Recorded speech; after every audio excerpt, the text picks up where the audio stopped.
láti sọ̀rọ̀.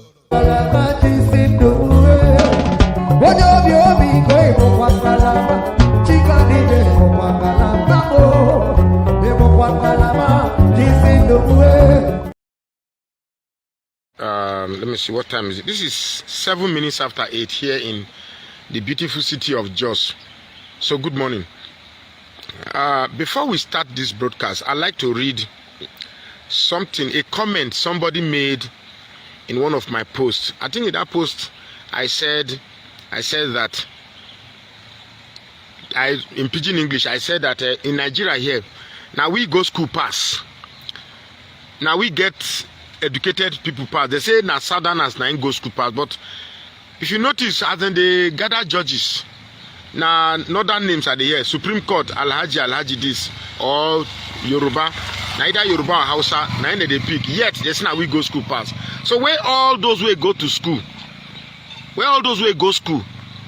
If now we go school pass, them for in the legal profession, are we suppose they look for Supreme Courts with plenty? They look for Supreme Court judges with plenty there. I can't notice say, let's say to get when they constitute the presidential election petition tribunal judges. Now so southern scarce. Now they constitute Supreme Court. Some they commode themselves, another Hausa man go come. They commode themselves, another Yoruba man go come. So it be like say we all the school will go. We not represented there. That's why I made that statement. So here is what somebody wrote. Here's somebody wrote. He said, "My big problem with you is despite all the nepotism, tribalism, religious fanaticism, which is the order of the day in Nigeria, electoral system and our judiciary, which is the hope of common man, are all gone. You are still talking of one Nigeria. Are you afraid of your place, Urobo or Ishekiri? If you don't want to join Biafra, why can't you go and fight for Urobo nation? Let me tell you, in case if you don't know, Nigeria is irredeemable." Now let me say one thing very, very clear. First, let me address the issue of one Nigeria. I am not fighting for one Nigeria. Let me repeat myself. I am not fighting for one Nigeria. I am fighting for a better Nigeria. Does not mean I say that Nigeria must remain one. There's a difference between fighting for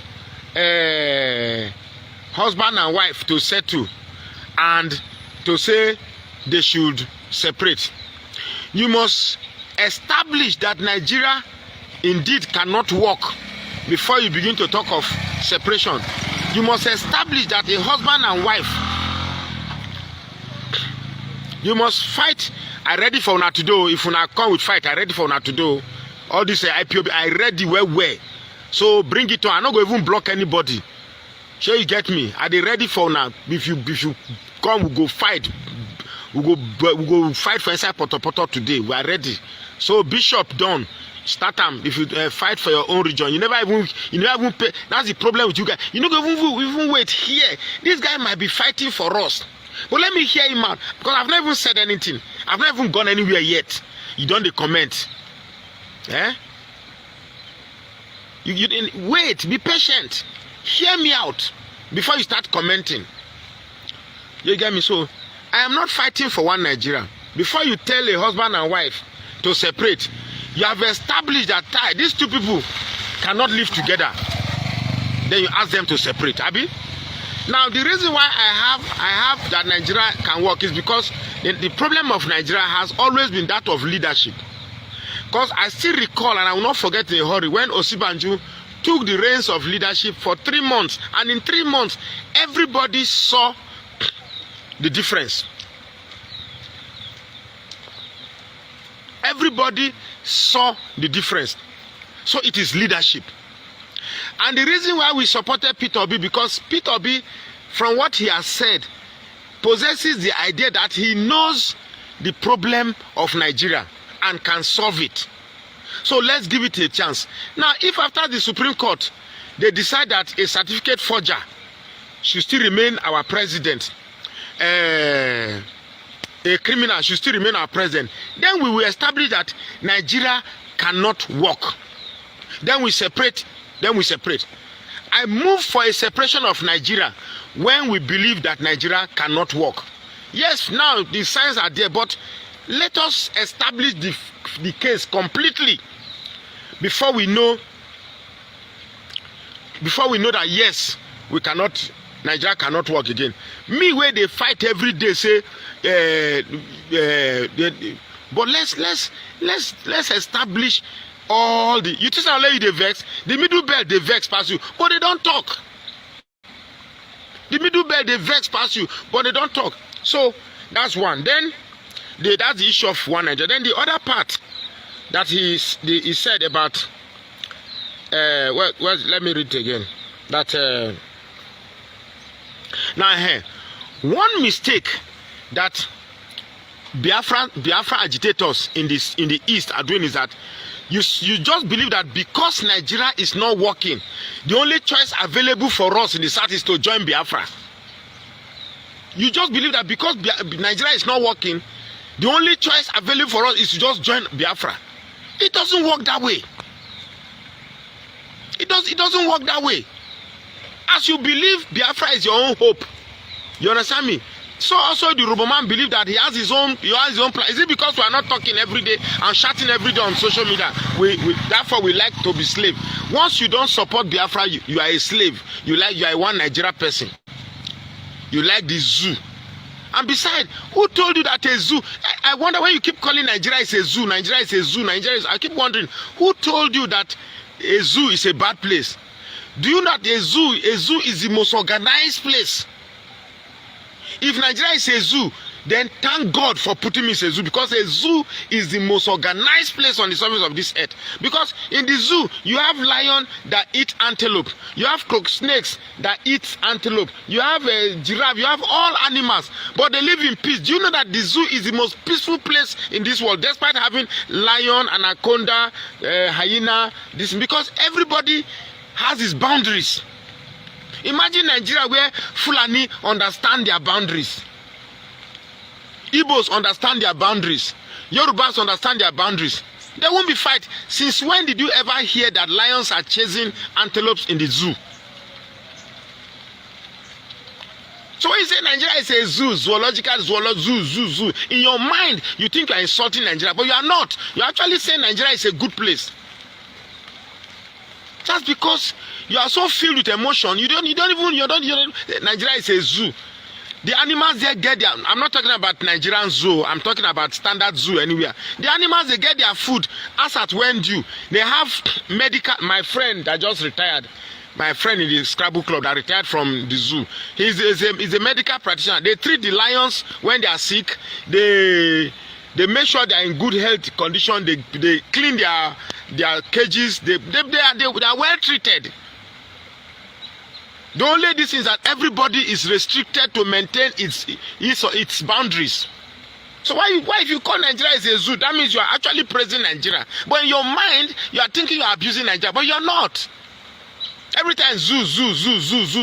If Nigeria is a zoo, then I'm proud to be a zoo, because in zoo there is law and order.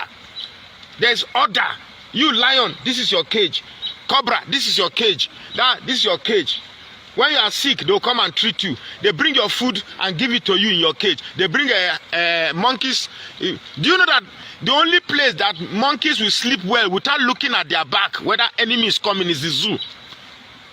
The only place antelope will walk freely and not become afraid that an animal is coming to eat it is in the zoo.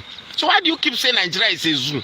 When a zoo is a very quiet place. Have you ever seen fight in the zoo? Have you ever witnessed animal fight in the zoo? So it is a peaceful place. It's an organized place. It has administration. It's very orderly. So when you say Nigeria is a zoo, it's a zoo. Eh? That's it. Chibuike Prince, you don't know what you are saying. Fine. Now you know what. That's one. Then two, you believe that because Nigeria is bad, everybody should support Biafra. And let me tell you, the likes of Chibuike Prince, you know me, I don't say things to please you. If because of what I'm saying you don't like me, please feel free to leave this. In fact, unfriend me, go. I don't need you. You always believe that you have more sense than everybody. You believe God has given you sense. Everybody does not have sense the way you have it. That's not true. That's not true. What you have is survival instinct. The ability to survive anywhere. That's why when you are in sports, you do better. When you are in a class, you do better. Because in that class, you believe there's a competition and you have to do better. It's not sense. Sense is the ability, wisdom is the ability to look at variable and remain calm till those variables complete their course of action. Then you decide. And while you are deciding, you remain silent. Those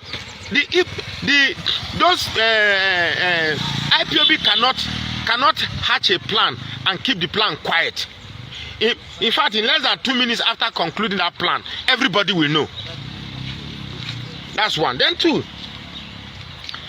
That's one. You have survival. That's why you go to places that people cannot survive. People cannot hardly go there. You go there and you survive. You make it. It doesn't mean you have sense more than everybody.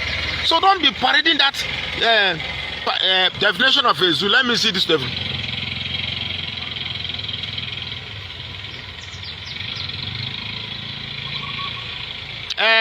Definition of zoo.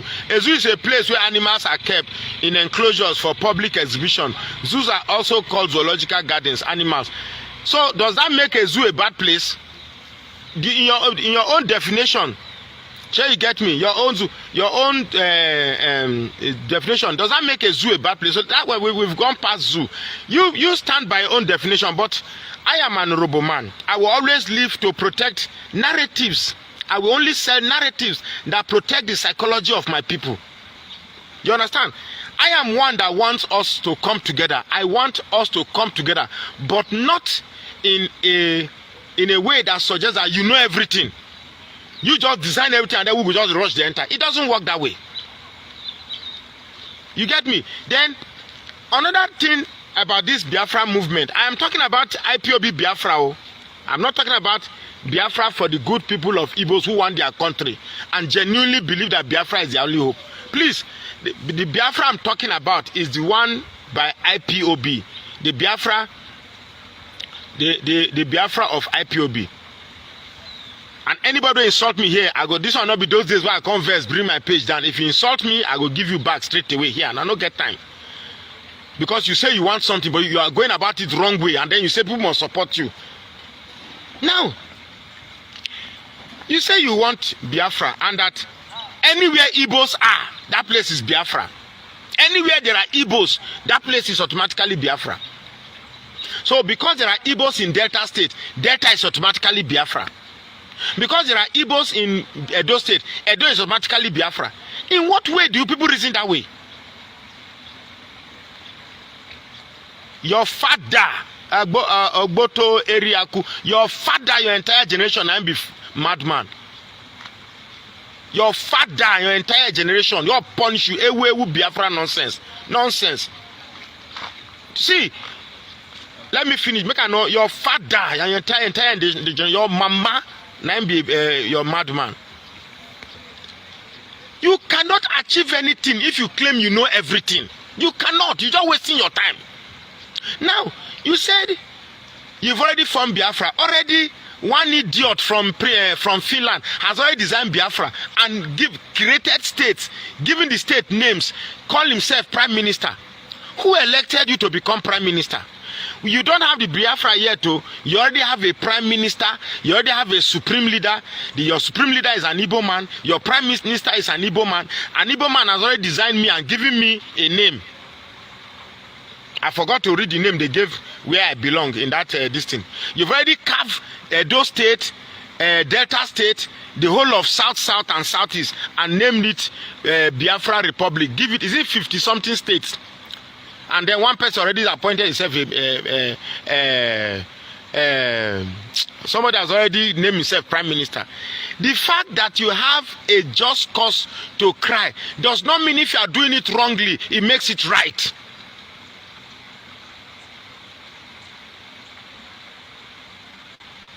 The fact that you want something and you are going about it the wrong way. You're already doing it wrongly. You're already starting a cause and you have no clear respect for the people you are asking to join you. You see, when I joined IPOB, I never knew. I was hearing IPOB, but I never knew what they really stood for. Then I was attacking Buhari. For those who knew my former page, I was always against Buhari. So they said that I can only be genuine if I join IPOB. And the pressure became so much. I had to join IPOB here in Jos. And I joined, I think for just, 3 months or so. Then I saw everything the way it was. They will tell that it's not Igbo, it's not about Igbo, it's not about. But the truth is that IPOB, according to Biafra, according to IPOB, is an Igbo supremacist agenda.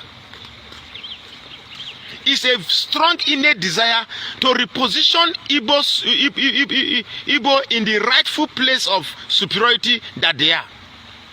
Now, my suspicion started. I said in your radio Biafra London, I just asked a simple question. I say, why don't you play other songs? Since you say Biafra is not an Igbo, this is for everybody. Why don't you play Ijo song, Ishekiri song, Edo song? Then I said that if I have the music, I should bring it by myself. I said, no, you can always, they are there on the YouTube now. You can download it anywhere. It's not my job to give you music on social, on your page to play. Then when we were in the meeting, they were speaking Igbo. I said to me, you are doing this meeting and I can't understand what any of you are saying. I said, why don't you speak in a language that everybody can hear? Then I told me I should wait. Over time, I'll start learning how to speak Igbo. Then you have not gotten Biafra. This idea of redefining the origin of people, saying that Urobo is Igbo, this one is Igbo, just because you share similar syllables or similar languages, those people are automatically Igbos. Can you not have a Biafra where everybody maintains their tribe and we are still Biafra? Can you not have a Biafra where Igbo is Igbo? The one that answer, what this Sunday Olise. Olise say it's not Igbo, but it's in Biafra. Respect what he said he is. If we don't have the Biafra, yet you are preventing people from defining themselves how they want to be defined, how do you think that Biafra is going to be? You've not gotten it yet, but you're already telling people that no, don't say you are Urobo, you are Igbo, you are Igbo, you are Igbo. Does not tell you that it's an Igbo agenda. So it is wrong for you to think that because Nigeria is bad, everybody will not troop to Biafra. There's no problem with you fighting. I have no problem with Biafra. For those insulting me now, listen, I have no problem with you seeking your Biafra.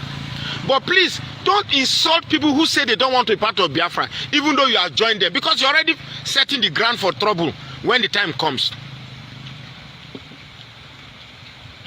You're already setting the ground for trouble when the time comes, because it's my choice to want to join you or not want to join. That I didn't join you does not make me a slave to Nigeria. Who told you that I cannot form my own Midwest? Okay, now we talked about the nation of Midwest. The Igbos in Midwest, you say no, we should not take it, they must be part of Biafra. Because Midwest was formerly part of Southwest. Until Nnamdi Azikiwe came and made it possible for us to get Midwest. They separated us from Southwest because the Yorubas were marginalizing us then. If we want to create our Midwest as a country, and we now say, okay, the Igbos in our area, they are all part of Midwest.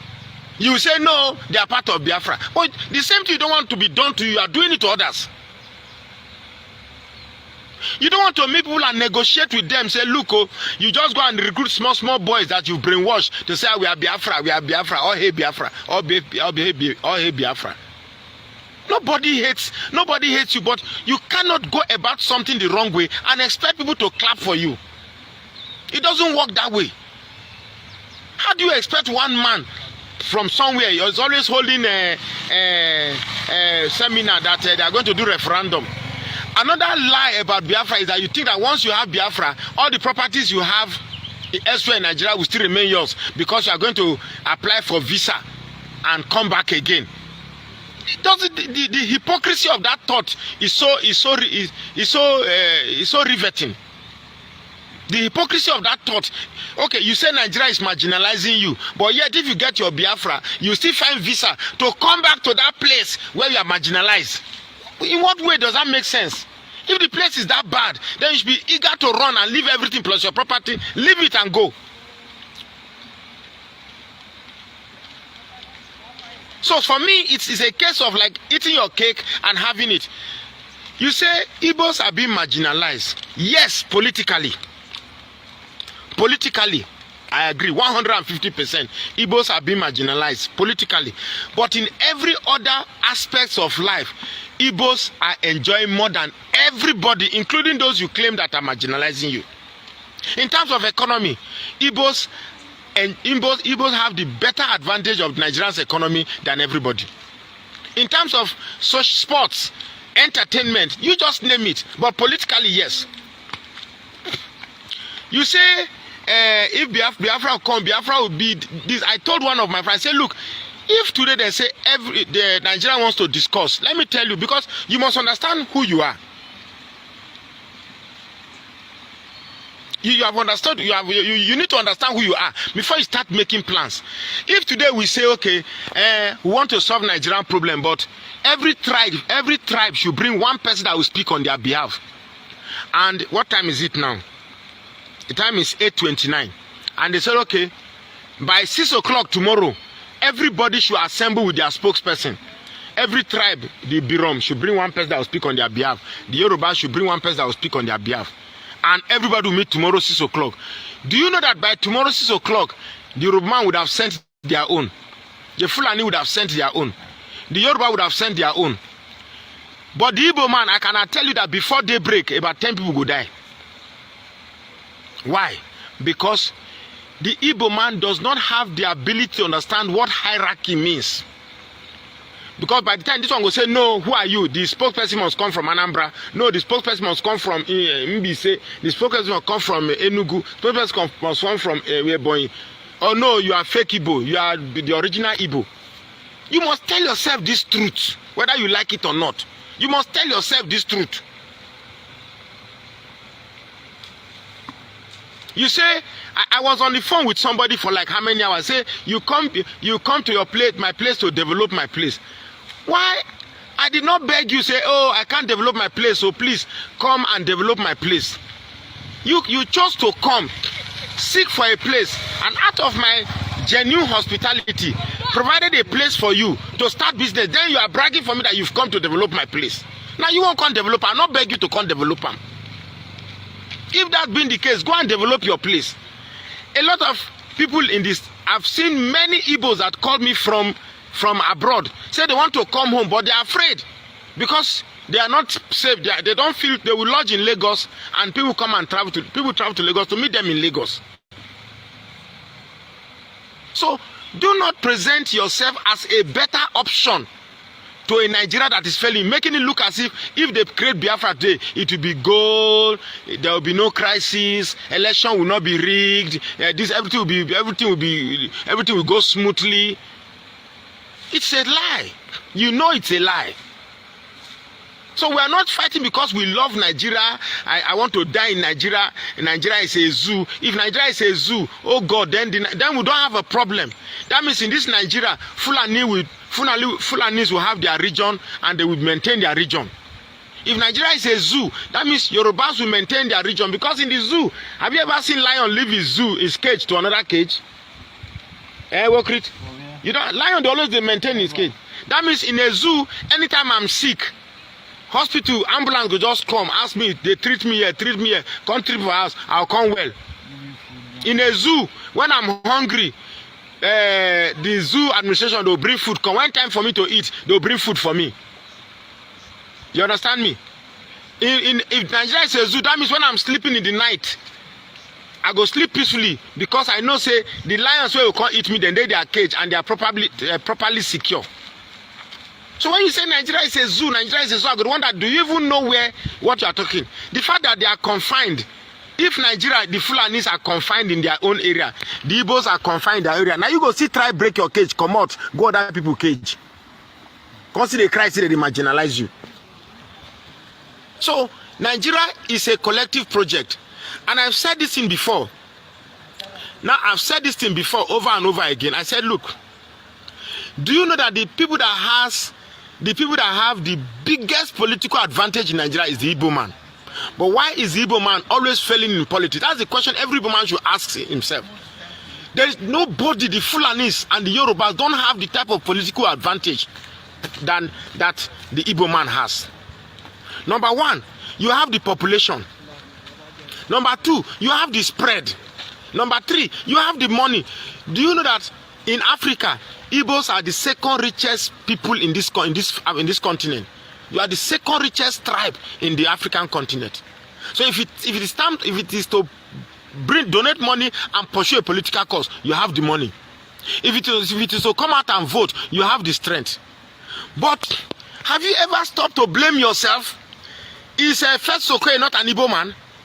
First Sokoe is not an Igbo man who worked with Mahmoud Yakubu to rig his own brother that won an election.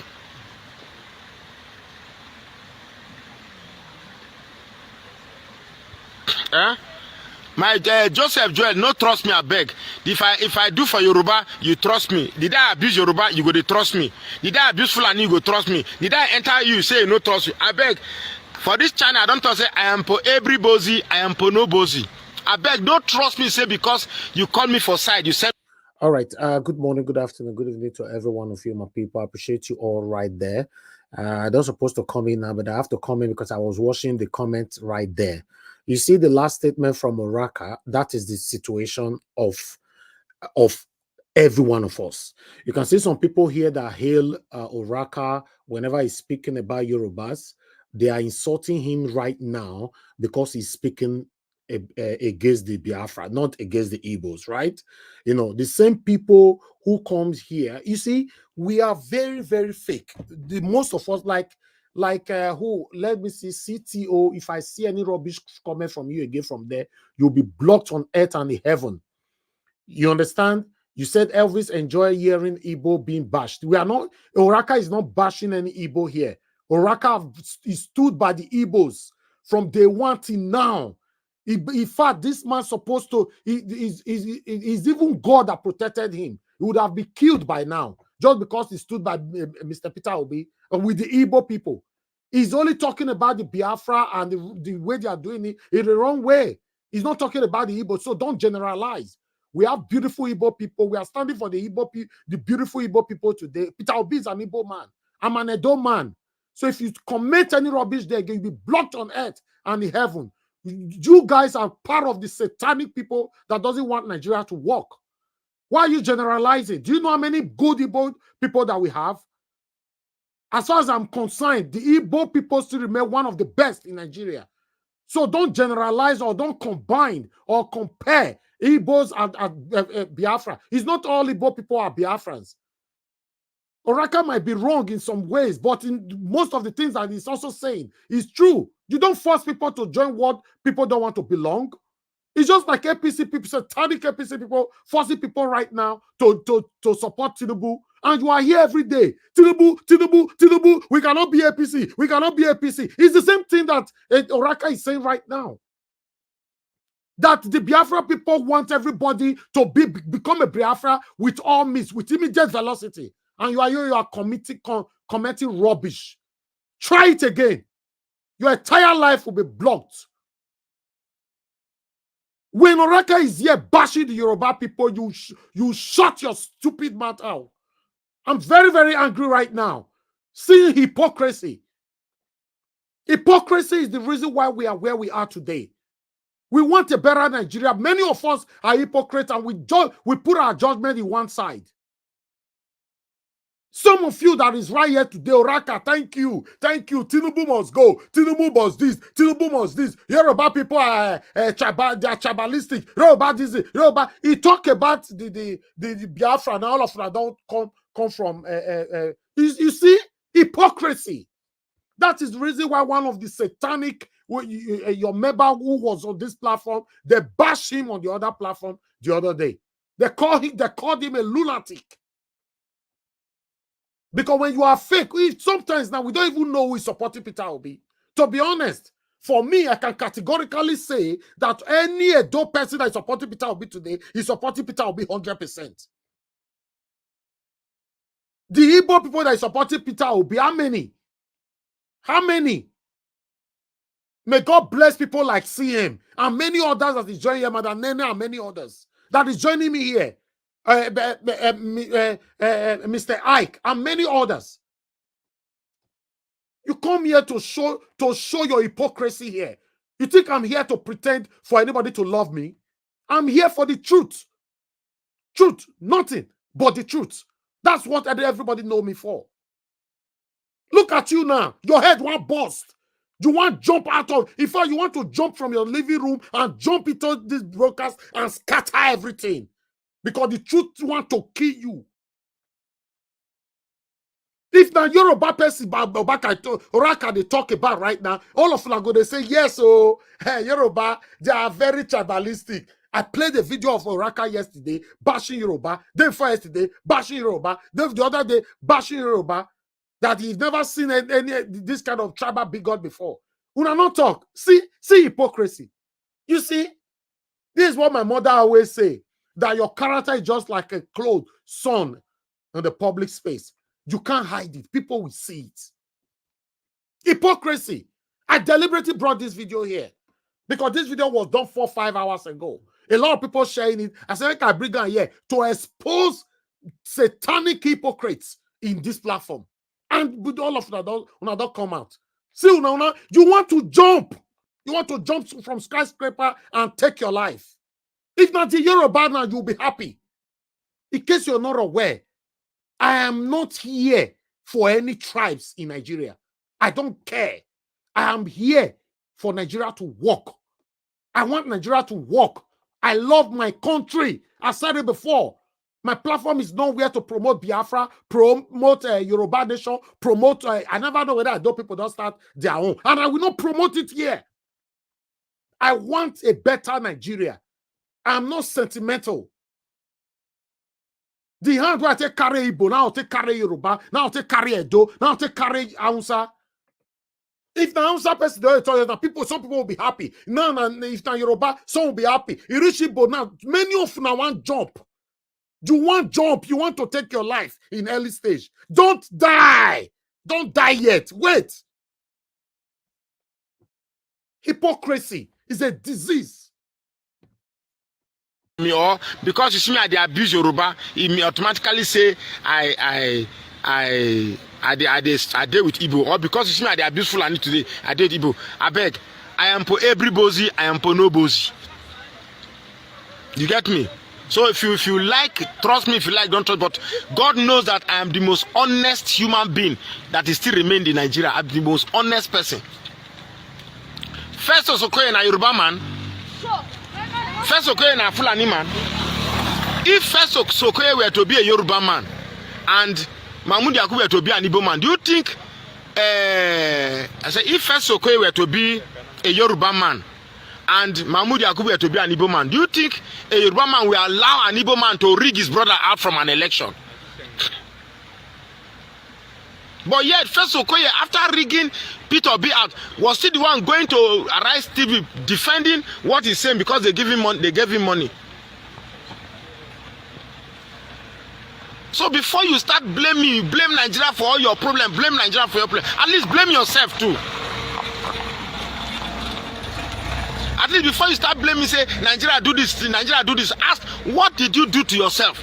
If imagine this Peter Obi election. Imagine if all the political elite in the southeast stood gidigba and say, no, it's our turn and we are behind Peter Obi. This kind of rigging for not coming. Imagine first Okoye decided that no, this thing they must do it the right way. Imagine Peter Obi. Look, if Peter Obi does not become the president of this Federal Republic of Nigeria, the Igbo man can never present anybody like Peter Obi again. I am an Robo man. I carry Peter Obi matter for head. traveled to 22 states in this country, making sure that people must vote for Peter Obi, not because an Igbo man. I would have done that if he was a Fulani man or a Yoruba man or anybody, but because he had something to offer, he understood the problem of Nigeria. So don't say that, join Biafra. No, don't force me to join Biafra. You have to convince me. You have to convince me to join Biafra. And don't think because Nigeria is failing or Nigeria is a failed state, then Biafra becomes an automatic choice.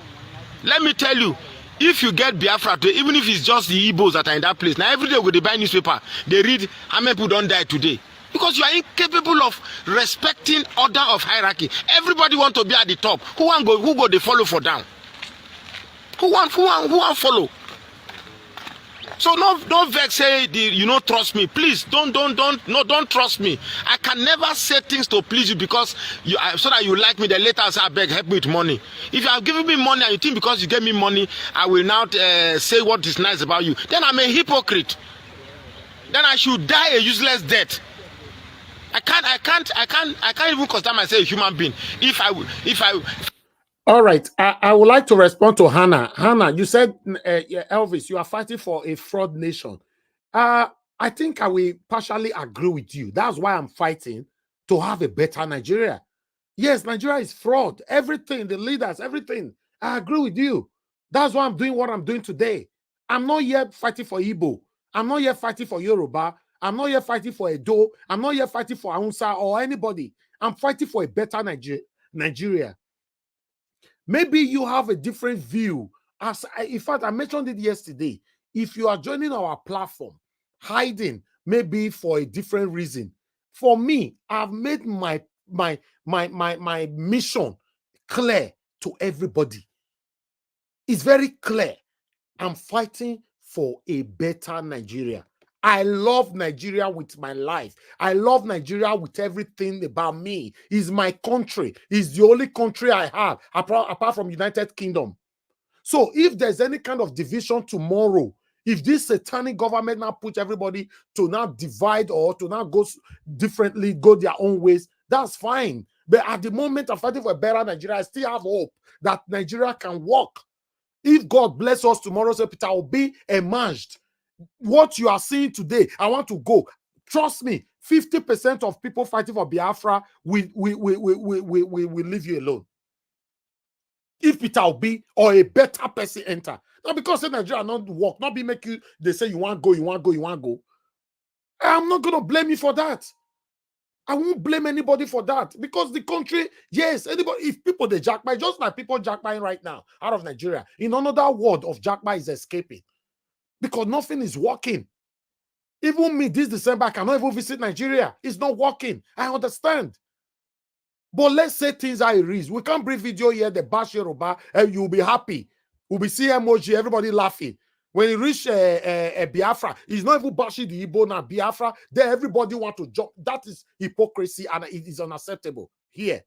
Thank you very much, my people. Let's move on and take it from here. Yeah.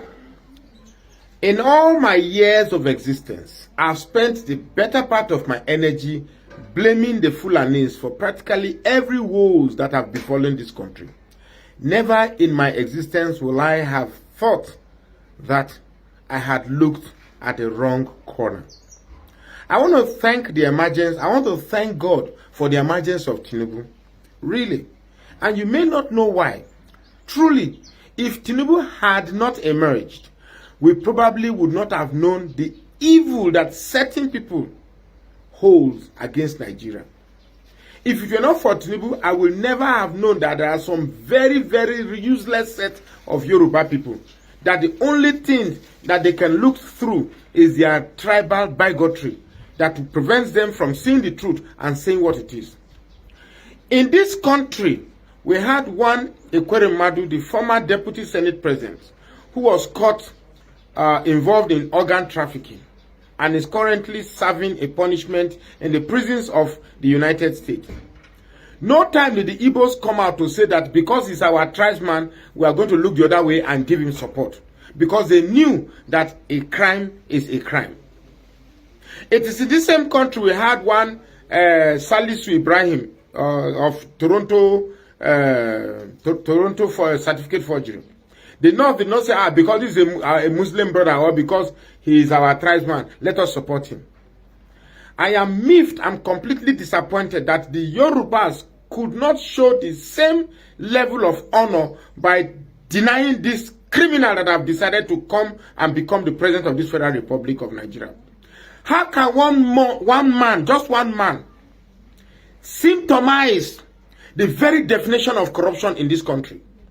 We no longer have the sanity and the grace to even attract the respect of our contemporaries SEO in the world. Because of the arrival of this man, our dollar, the naira, is crumbling and crashing and crashing. As at the time you are watching this video, the dollar is now exchanging for 1,135 naira. How bad can it go? Yet, rather than this man to honorably resign, which is what is done in a sane climb in other places, this man is looking for places to twist the narrative to seem as if he is not bad. I am so disappointed. Now, let it not be that my narrative as you're watching this video is a sweeping statement to the Yorubas. Please, that's not my intention.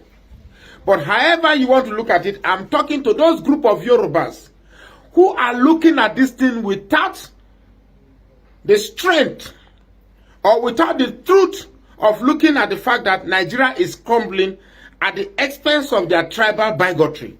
And we cannot stay back and watch Nigeria collapse because of a... Okay, sorry guys, I have to respond to Efuri right there. You're asking me, Elvis, you don't want freedom of speech on this platform. Of course I want freedom of speech, but we must balance it. When a freedom of speech become 80-20%, then that is wrong. A freedom of speech become 90 to 10% is wrong. 95 to 5% is wrong. When the freedom of speech is 50-50, in terms of depend on the topic, it is nice. So freedom of speech is allowed. I don't have problem with that. If it's about me, criticize me. I don't have problem about that. Criticize me how you like. Morning to the evening. I say it all the time on this platform. But I don't like hypocrisy. That is it. Thank you very much. Let's listen to this. A few muddled interests of a few disgruntled irredentists. We must save Nigeria back. And the only thing that is holding Nigeria together is the Supreme Court, is the judiciary. And it's even quite painful. From the set go, I'm already suspecting that the outcome of the Supreme Court will not be palatable. And it's only going to show how deteriorated or how much rot has actually eaten very deep into the very existence of this country. If this country must remain one, the judiciary must hold it together. And they can only hold it together by delivering a true judgment that contains justice. Nigeria cannot bend and crumble because of the interests of one man. I want to be president.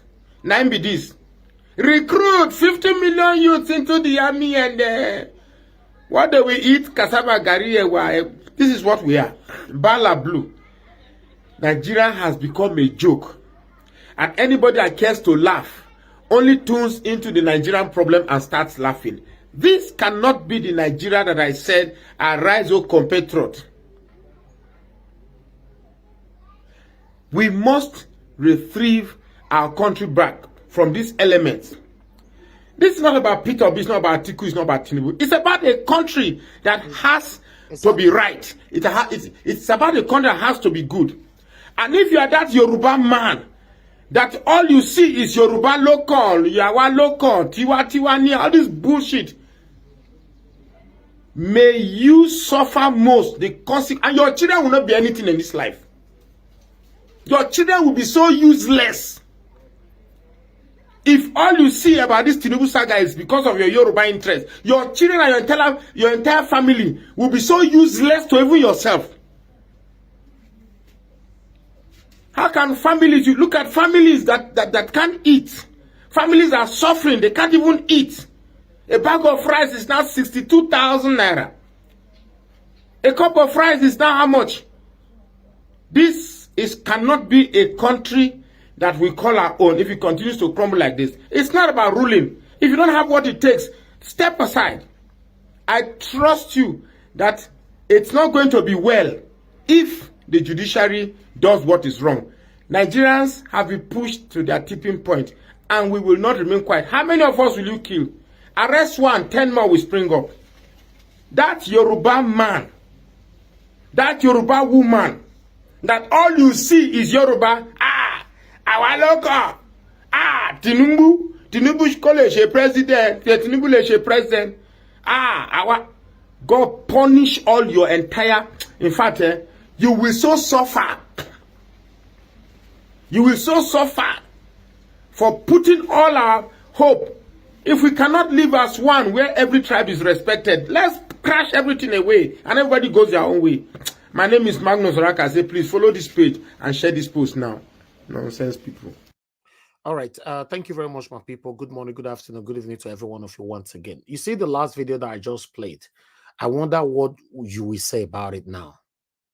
You see, when somebody is fair, please, let's accept them the way they are. You know, Oraka is a very straightforward person. He doesn't hate anybody in Nigeria.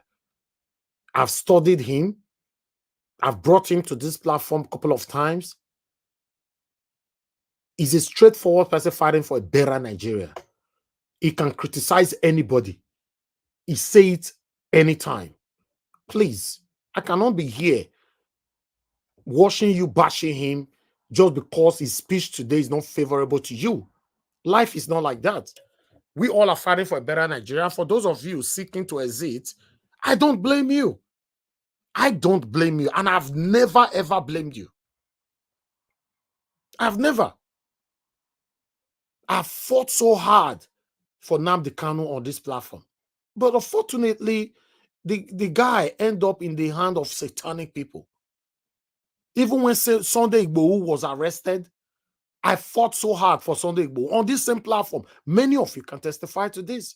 I don't care where you come from, as long as you are in Nigeria and the satanic Nigerian government are intoxicated with their satanic power to molest you, to oppress you, I will speak for you. That's all. So in case you come here, video where they play is not favorable to you, just stay mute. Even though you want to go against it in a fair manner. Don't think that like somebody commenting, Elvis deliberately brought this video to bash Igbos. That is what triggered my anger. That makes you an ungrateful person to see me that I'm bashing the Igbo. What I'm doing today for Mr. Peter Obi, how many Igbo people you see that are doing it on their own platform? Do you think I'm paid to do what I'm doing today? I'm not doing it for Peter Obi because he's an Igbo man or a Edo man. I'm doing it because he's a Nigerian man that I believe that can change Nigeria for you and I. With the kind of mindset that many of us are carrying, we might not be able to achieve a better Nigeria that we all are crying for. To be honest, we must work on ourselves. I've said it so many times that we have a bad government, bad past leaders, but we, the people, we must work on ourselves. We have big problem. Yes, all of us, we have big problem. The way we think, the way we reason, the way we see people, you know, a lot of things is wrong with us as human beings. A lot of things is wrong. I can say categorically in 30 days, Oraka have criticized the Yoruba people in 29 days. Only one day he criticized not even the Igbo people now, Biafra, the roof is about falling off. That's wrong. No, that's wrong. Allow people to speak freely. Like one of my persons said earlier on, if we don't have freedom of speech, that's the same, that's my stand as well. I believe so much on freedom of speech, but we must balance it. Sometimes when I play video here, some people will think I'm against Yorubas. Sometimes when I play video here, some people will think I'm against Igbo. I have a trace of Yoruba, in case you are not aware. You don't even know me. My surname is Oni. I will explain that to you someday. I have a trace of Yoruba. But that doesn't have anything to do with what we are doing right now. I want a better Nigeria. I don't care if you are my father and you want to rule at this particular moment, and I know you are not capable, I will speak against you. That is what I want everybody to stand for. Let's speak against people that have caused the pains that you and I are facing today. Let's speak against the people that have caused the reason why you and I are running to exit Nigeria. Thank you very much, my people. I appreciate you. I'm going to post down a link right now before I move on with the other presentation.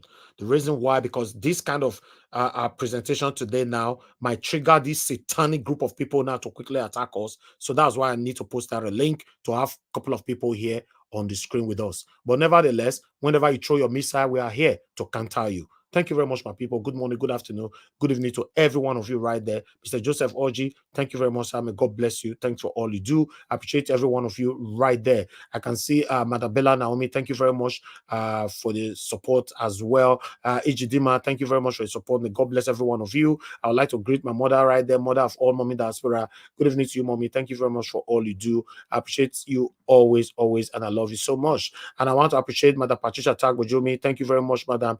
I appreciate you always, Madam Ame Bright. Thank you very much. I appreciate you always. May God bless every one of you right there that is right there with us. I can see Madam Nena just coming in on long. Thank you very much, Amaka. Oh, I can see you as well. Peter Inegbe, may God bless every one of you. Ivy Jack, I can see you. GSCM, thank you very much. Evazegbere, I can see you. Glory, I can see you. God bless every one of you. In there, I can see you right there, you know, and I can see Hannah, thank you very much. I can see you, Obiajulu. May God bless you, all my people. Emmanuel Egede, I can see you right there. Imo Sokri, thank you very much. Gidi Anthony, Adesua Osagede, and many others right there. Constant, I can see you as well. Thank you, thank you, thank you, thank you, thank you. On this platform, we offend ourselves sometimes. We must learn to manage each other's. For you to have for you to be around human beings, you must have the ability to manage human beings. That's what life is all about. I will make you happy today, and I might make you sad tomorrow. You might make me happy today, you might make me sad tomorrow. It doesn't mean anything. We must learn to manage each other as a human being, as long as you still have breath within you. Thank you very much, my people. I appreciate you. I would like us to take this one right here.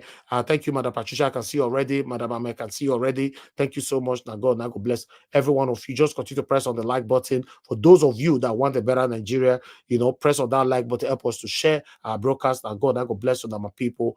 Thank you, thank you, thank you, thank you. I'd like us to quickly listen to this so that I can take more presentation. Then we'll take it from here. The Minister of Finance has secured approval for 5 loans totaling $3.45 billion from the Federal Executive Council. These funds are earmarked for projects that will bolster the power sector, renewable energy, revenue generation, education, and women's empowerment. Also approved is the Humanitarian and Poverty Alleviation Trust Fund, with a governing board that hopes to raise at least $5 billion annually. State House correspondent. Central Bank, now be the central bank governor, right? Wale, right? He just got there by Tinubu appointed him. Now they're already giving out $3.45 billion from the World Bank. I don't know where this country they go. I just hope that the Supreme Court will save Nigeria. To be honest, I just hope that the Supreme Court will save Nigeria. We cannot continue like this. It's not working. It's not working at all. To be honest, I would like to quickly appreciate, because I have one short video to play before we move on. Thank you very much, Glory. May God bless you. You said you're not buying me coffee today, but ice cream. May God bless you. Thank you so much. Thank you. We agree to disagree. We disagree to agree. That's life. You know, I appreciate you. Thank you, my people. Let's learn to manage each other's. Nobody's perfect. If you're listening to me today, I'm not a perfect person. You are not a perfect person. You know, people will always trigger you, but you must have the ability to manage that particular situation at that time. You know, I want you all to understand that Oraka is not a bad person. You know, Oraka have put his life out there. Many of us live abroad.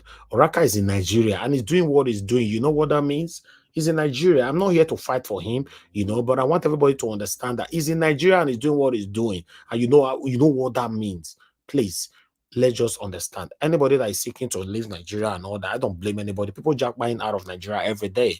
You know, people traveling, people escaping and all that. I understand. Nobody want to live in Nigeria the way Nigeria is right now. Nobody. You know, to be honest, but I still have faith. I don't know why, that Nigeria can be better again if we get the right person in office. Because I love my country. I'm sorry. Because I don't want us to, at the end of the day, let everybody move. You go move now. You can't mistakenly have someone like Obaseki as a president. We are finished. Or you can't mistakenly go get Wike as president from the other place where they say divide. You are finished. So if you divide the country as we they talk, remember saying that inside a person will still become president for the same country where they don't divide for you. If that person was part of the satanic group of people, the problem don't continue from there. That is the truth. It's just like a man that is saying that I want to leave my wife. I must leave my wife. My wife not get manner, not get manner. You can work on it to see how both of you can manage each other. You leave Mrs. A, you can't go to Mrs. B. B now they find want to take your life. Whereas the one where you live, now only man and I should not get before, but she not go ever want to sit down, sign any document where go take your life. So sometimes we run more than our shadows. That's my belief, though. I don't know. I'm not saying that I know better than anybody. But sometimes we run more than our shadows. We must get it right that most of our leaders, including the unforeseen leader that you are hoping for, you are praying for, when you divide, when they finally divide the country, it might also be satanic and you don't know yet. It's the truth. Once they don't divide the country, that you don't move, pack your load, pack your pots, your spoon and everything, follow the go that country. And then come to say the person they put there as a president is even more worse than all the leaders have ruled Nigeria. And then you come and say, I wish say we don't divide them. So for me, I don't know the best, but I just want a better Nigeria. Thank you very much, my people. Now God bless you now. I'd like us to take it from here. Let's take this here. Tinubu is doing everything possible to make sure say they not release in details. FBI not release details to that. This is so disgraceful. Ah, my God. If you're supporting Tinubu today, how do you feel at this particular moment? If you are one of these satanic people supporting Tinubu, he must be a president. How do you feel? During the time, the CSU was about to release, his academic record, Tinubu said it's going to cause him irreparable damage, right? Now, that was disgraceful. Then this one is even more disgraceful. Now that Tinubu is saying that if they release, he's begging courts that if they release his record, if FBI and CIA release his record, say it go affect her badly. Wait till day your record will won't affect you now. God, I don't know. What is this? This is so disgraceful, Sha. Let's take this article together quickly. Let's take this one together.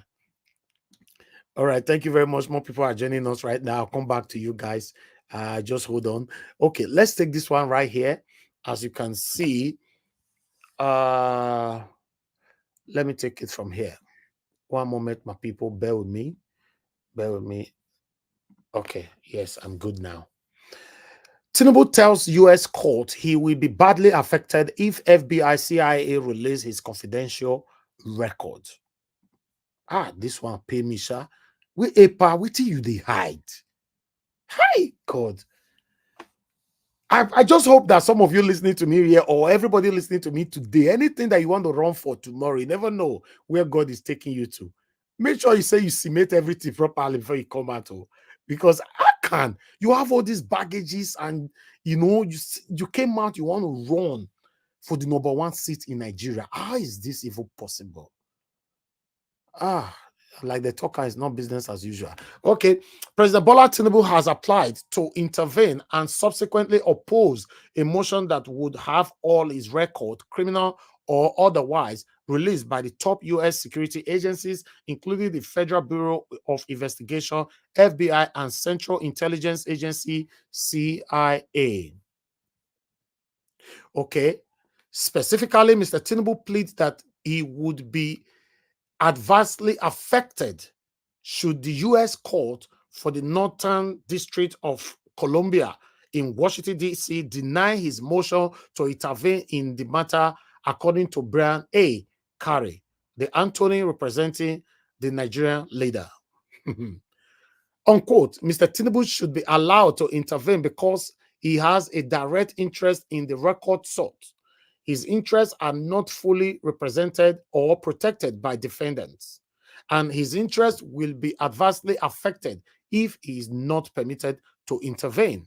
Mr. Carey pleaded with the court on Monday in a document obtained by the People Gazette. Aaron Greenspan went on, owner of Plain Sites, a website that advocates legal data transparency to end corruption in public service, had in 2022 filed a Freedom of Information request for Mr. Tinubu's record. Mr. Greenspan, a U.S. citizen, collaborated with Nigerian journalist David Oden in applying for the request. The FBI last month said it would comply with the request and release the sought record, about 2,500 pages in batches of 500 pages monthly starting October. Nigerians had eagerly anticipated the release of the record, hoping they would clarify decades-long controversies about Mr. Tinubu's background and his role in a narcotic dealing that led to his forfeiture of $460,000 in 1993. However, the Nigerian leader is now ferociously fighting to keep those data hidden from the public, much as he did when they sought to prevent his primary opponent, Atiku Abubakar, from accessing his Chicago State University CSU record. It is unclear if the same failure that trailed his desperate opposition to have his Chicago State CSU record from being accessed by Mr. Abubakar, his May rival, in the February election, await him in the court to block U.S. agencies from complying with federal disclosure regulations. So they went on, so I would just like to stop that one right there. You people already know where we are coming from. Then we're going to go on right now. Hey God, I can't believe this. Waiting one can affect a whole sitting president if they release your record. Waiting one affect you, pa. What is happening? I beg, Tinubu, we still get like 2 space or 3 here. Tinubu people, if you dare here, I beg, come tell us. Wait till your pa they hide. Wait till they hide. All right, let's take these reactions here. As they talk and say, well, I know they finish. How did we end here? Oh, wow. Okay, this one is from Jackson Ode. U.S. judge has not stopped release of Bola Tinubu's FBI files. Judge Barry Howell of the U.S. District Court, District of Columbia, has not stopped FBI and 5 other agencies' release of Bola Tinubu's criminal files. What she declined was an emergency motion requesting for the files. So, although that article continues, but I decided to bring it short because of time. While we have another one here from Dr. Jeffrey. This one also continued, but I decided to just bring this headline. Tinubu is correct when he told U.S. court that he will be badly affected if the FBI CIA release his record. He's correct. He's going to be this man, Dr. Jeffrey. Ah, God. Okay, let's move on. Everybody, you're going to mock us like this. Oh, wow. In case you're not aware, if you're a Nigerian and you believe that whatever that is happening right now is only affecting Tinubu, you are joking. It's affecting all of us. I'm telling you, if you're a Nigerian, it's affecting all of us. Anyway, let's move on. From Peter Obi Grassroots, he said, APC want Nadeco against disgracing Tinubu in US and over CSU's certificate forgery. The United States chapter of All Progressive Congress, APC, has warned the National Democratic Coalition, Nadeco, against embarrassing Bola Tinubu in Anambra following the plans to hold a world press conference. So on that one, my people, I would like to take that. Bear with me because I want to finish that particular. I save them somewhere on X, although it's not going to be bold like this anymore, but let's take it. I really want us to take that one together. Okay, yes, I got it now. So let me put this one here so that we can take it together. Please press on the like button, my people. Just press on that like button. It's very, very important. And let's do this together. Let me bring this here. Bear with me. We are going to be done soon and then we can start talking. Okay, there you go. Okay, let me remove this from the screen. I better make una wait, make una not worry. We'll continue from where we stop from the other. All right. Okay, you might not be able to see everything, but I will read it from here because I want to take all of them because it's very, very important. You see, it's quite long. It's not that long though, but it's long. Okay, let's stay here. The United States chapter of All Progressive Congress (APC) has warned the National Democratic Coalition (NADECO) against embarrassing Bola Tinubu in America following the plans to hold a world press conference on revelation of Chicago State University academic forged document presented to INEC to contest the 2023 presidential election. In a statement made by its spokesperson David Adenika, the NADECO had promised to throw more light on the alleged Chicago State University certificate forgery against the president, but while reacting to the development, the chairman of APC USA, Ty Balofin, described the move as a smokescreen to vilify the president. The statement read, the allegations surrounding Tinubu's educational certificate from Chicago State University has been addressed, with CSU confirming the certificate's authenticity. Now, APC they talk, so it is crucial to note that this matter is already in the hands of the appropriate authorities, specifically the courts, where due process and legal procedure will be followed. The APC people, they continue. We therefore urge the supporters of Labour Party presidential candidate Mr. Peter Obi and those people Democratic Party Atiku Abubakar to wait for the outcome of Supreme Court ruling. You know why these people believe so much on court? You remember they said the last time, go to court. Now they're also saying, please, nobody else should talk on this matter anymore. No, don't discuss it. Don't have any press conference. Let's just wait for Supreme Court and all that. Because these people believe so much in Nigeria judiciary, corner them.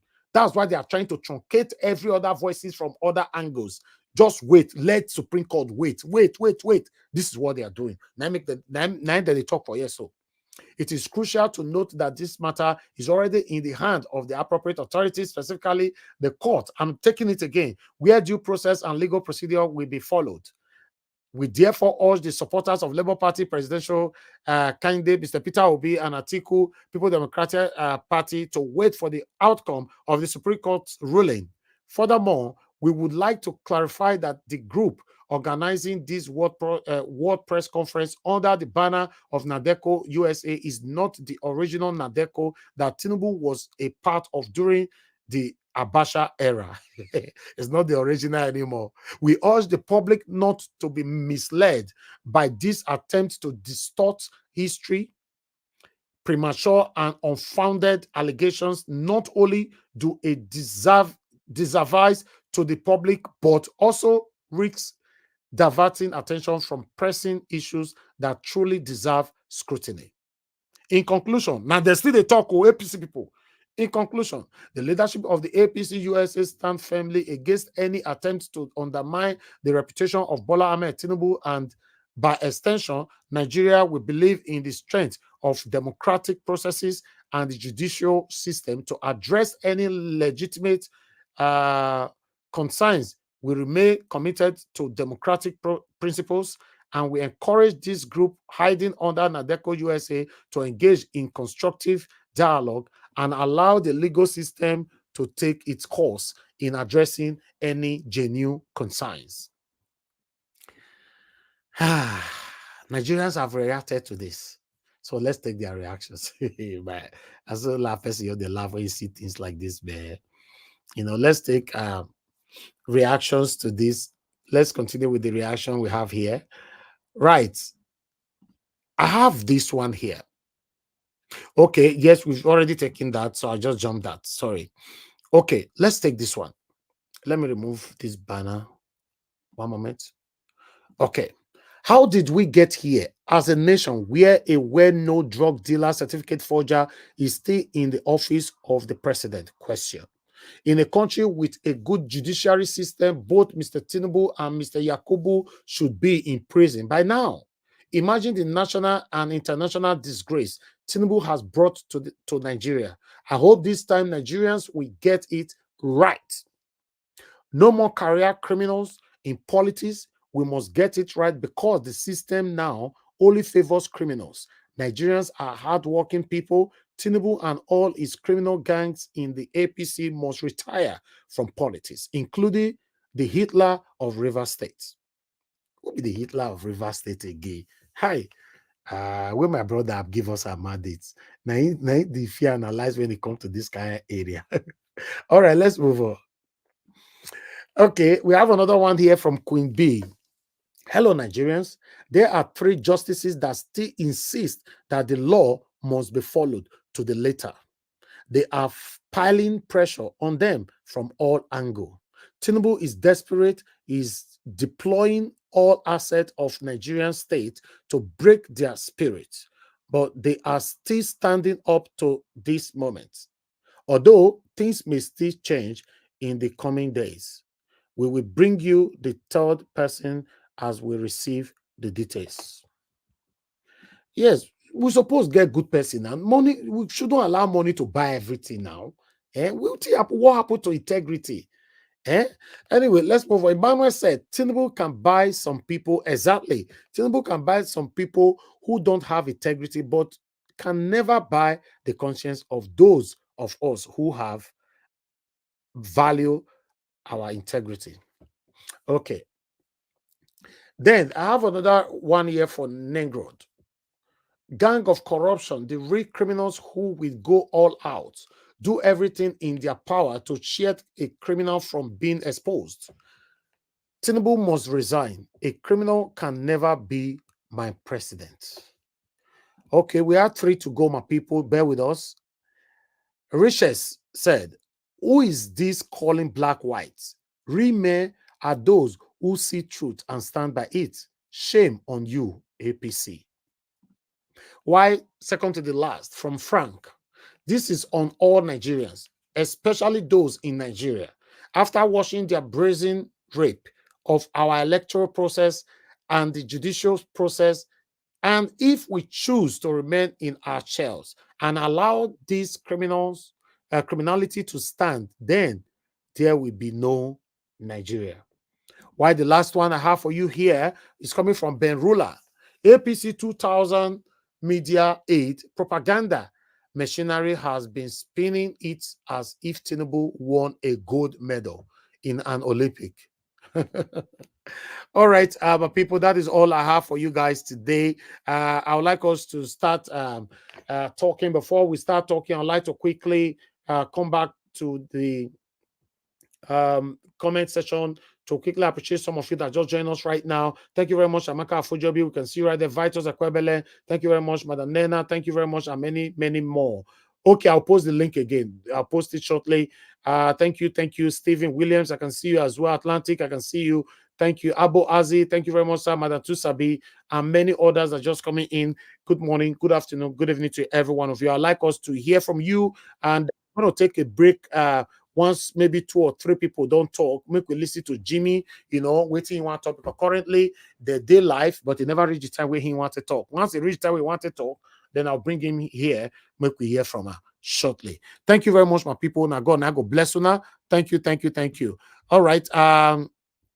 We have Mr. Pansat joining us today for the first time after 7 years. Mr. Pansat, good evening to you, sir. How are you doing today? Well, thank God, Elvis. How are you, everybody? I'm fine. I hope this one that you join us today is not to attack us or you came to bless us. Not at all. I'm here. Even though I haven't been on the panel, I have my eye on the show. Okay. It's our show, but we do have some differences. Obviously, we have to iron those out. Oh, that's good, sir. Proceed. Good. It's good to have you here. But I would like to. Can you just take the first lead then? Okay. Sure. Thank you, sir. Please talk to us. Good evening to you once again. By the way, let me first begin by saying hello to Mommy Diaspora and everybody in the comment section and those who are listening to us. Nigeria as a family, we have issues. Some of them are clannish, some of them are tribal, and of course, some of them is national, and then Africa itself. So with your show, you opened up with Mr. Oraka, who all of us enjoy his shows. Like you rightfully said, when he's knocking the Yorubas, you have some Igbos, some Hausas who enjoy that. Not everybody, obviously. And then but he makes a lot of sense in the aggregate sense. But he has the same problem that you have, Elvis, right? You're not inerrant. You're not perfect. You come closest to being good because you have a true spirit. You're searching for true and false on this show. That's one credit I give you. But you do have that thing about Biafra and the Igbos, right? Which is why you and I clashed here. Because I know it's there. We're going to solve it one day. But you have to make our time to solve it. Okay. Mr. Oraka is comparing apples to oranges when it comes to the Yorubas and the problems, some of the Yorubas, obviously, the problem that he's complaining about, and the Igbo situation. Anybody who comes out and say the Igbos like to dominate people or the Igbos do this doesn't know what they're talking about. Or if P2B does, like you said, if P2B doesn't make it, then it's going to be a long time. There are many P2Bs in Igbo land, in Yoruba land, in Yoruba land. P2B is not unique. We have a lot of P2Bs in that country, in the north. So we're fighting for a cause here. But the issue of Biafra, we don't have to wait for every section of the country to get it right before we should fight for our own survival in that country. I don't know if you watched me because you referenced some people insulting me the other day in another platform. That's okay. Who am I? I can be insulted. It's just like you. You tell the truth here. A lot of people are going to, if they have the chance, without fearing that you're going to ban them, they're going to insult you, right? So how I know I'm doing the right thing is when I'm insulted. But let me go to the point, the very first point you made here, which is about the Igbos. We have all kinds of Igbos. We are not talking about the Igbos, the Biafrans, not Igbos. Yeah, but that is actually... Even Oraka was not talking about the Igbos. He was talking about Biafra. He was. If you listen to it, he's using it interchangeably. And, I'm not sensitive, so don't worry about that. With the point he's making about Igbos, it's nothing else but Igbos. So Biafra, though, in the real sense, it's not just the Igbos. You have to look at Biafra historically and then the Biafra today. The Biafra he's talking about in 67 is made out of a lot of people. Calabar, and many other tribes. But look, you got to be honest with one thing. That's another thing you don't like about me, which is I tell you one truth. When it comes to Nigeria, you have Wazobia, right? That tripartite thing there constitutes what the tribes in Nigeria in the colloquial sense. If you're not Yoruba, you're Igbo. If you're not Igbo, you're Hausa. Now, if you Ogoni people with 500,000 people, they don't count in that sense. They're Igbos in that sense. But if you do their genetic, then are they Igbos? No, they have a claim to another subgroup. But the way when we talk colloquially, we have Wazobia. You have to fit in there, whether you like it or not. That's the way it is. Now, when you come on this platform, and I notice that you keep saying you support P2B, therefore that gives you license to say anything about the Igbos. No, we're not going to let you do that.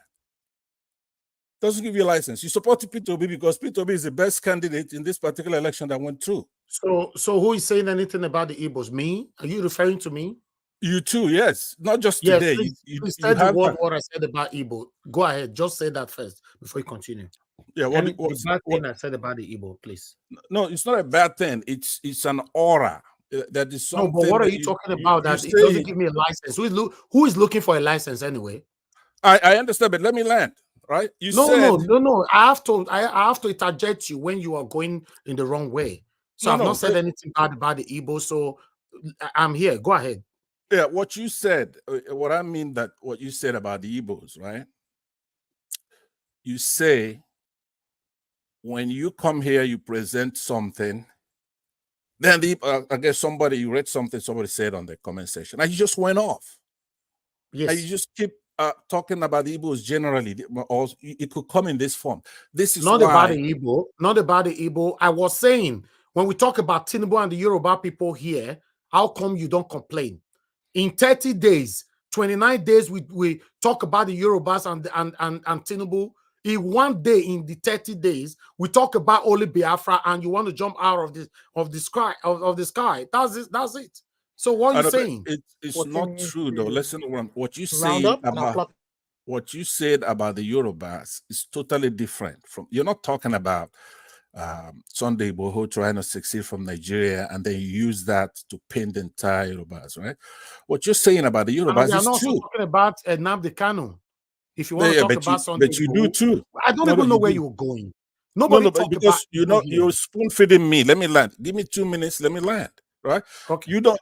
That's the same thing I'm saying to you. I said to Dr. Damages or anybody else. Your platform is not for you to determine what is true or false or who is wrong or right. Right? Your platform is for administrative purpose. You get to say how long I speak, but don't condescend on me to tell me what I heard. I know what I heard. It's not a new thing. The only time you and I fight on Mr. this Pansa, platform, you know you're a very controversial person. That's why I'm absolutely following you from back to bumper. So you go ahead now. We're listening. Thank you. Yeah, look, I'm a very controversial person. Why?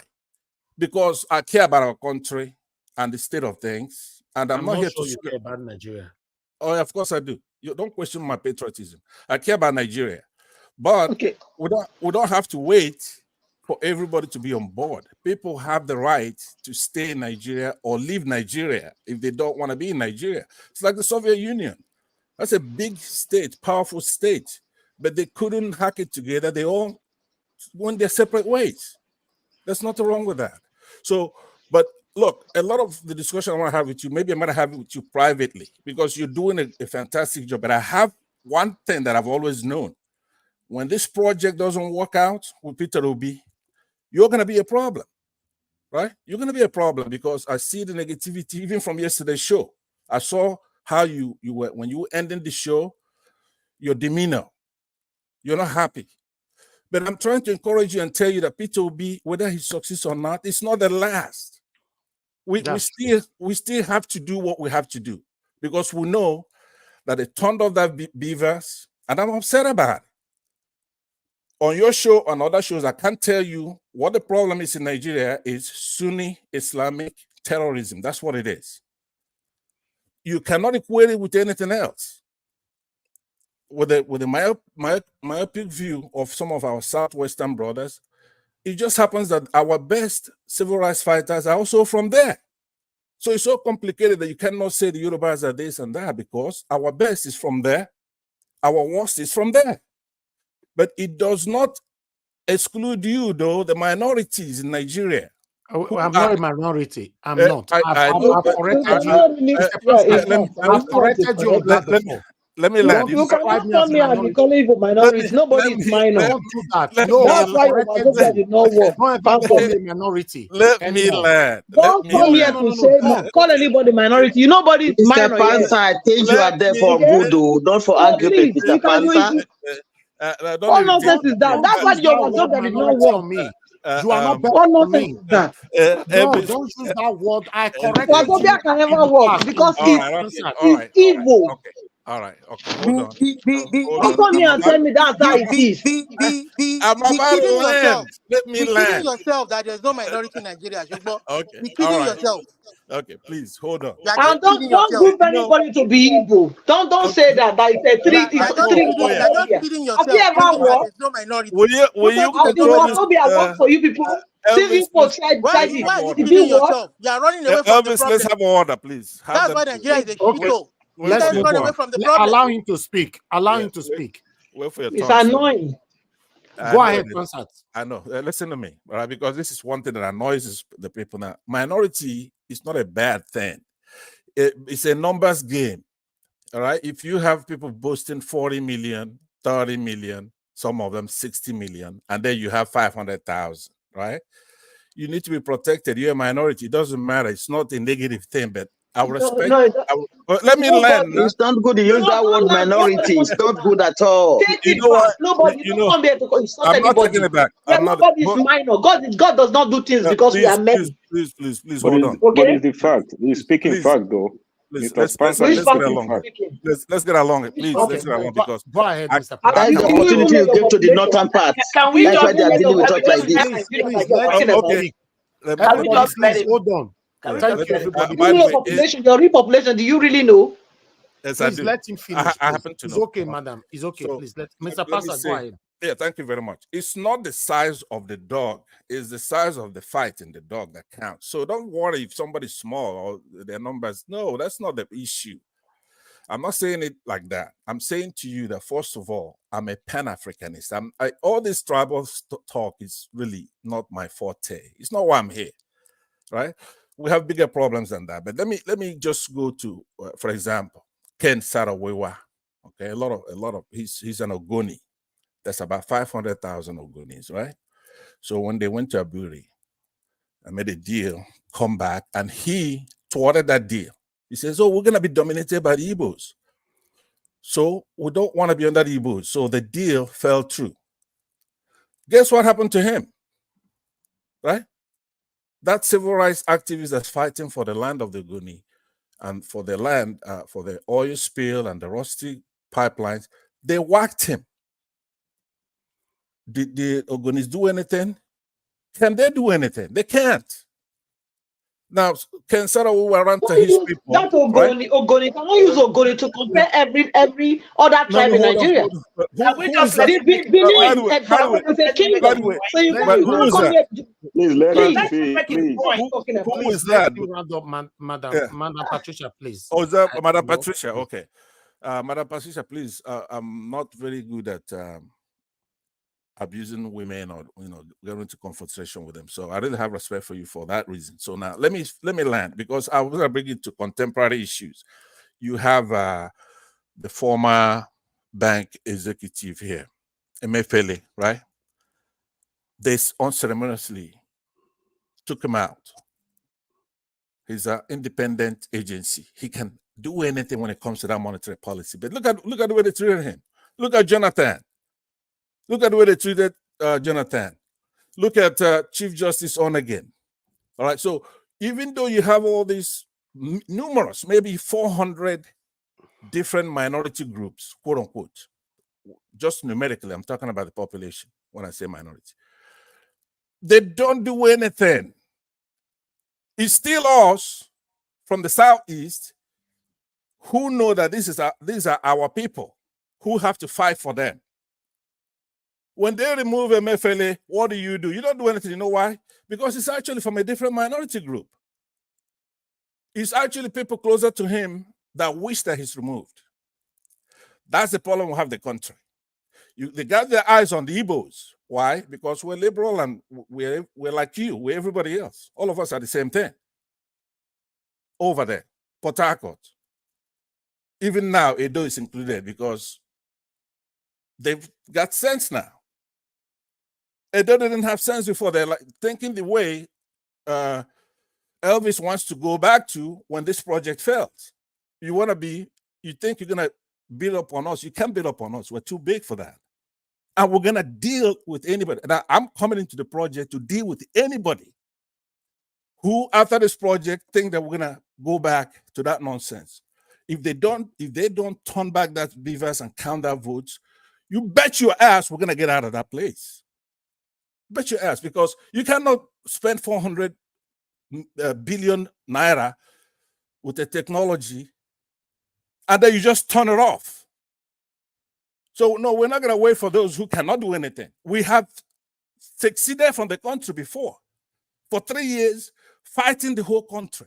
We had boundaries, we had our currency, we had our money, we had our government, electricity, building roads, manufacturing weapons. Go to the museum, is right there. So if you maybe you heard a lot of our people, some people made mistakes in the past. Like Ojukwu made a mistake.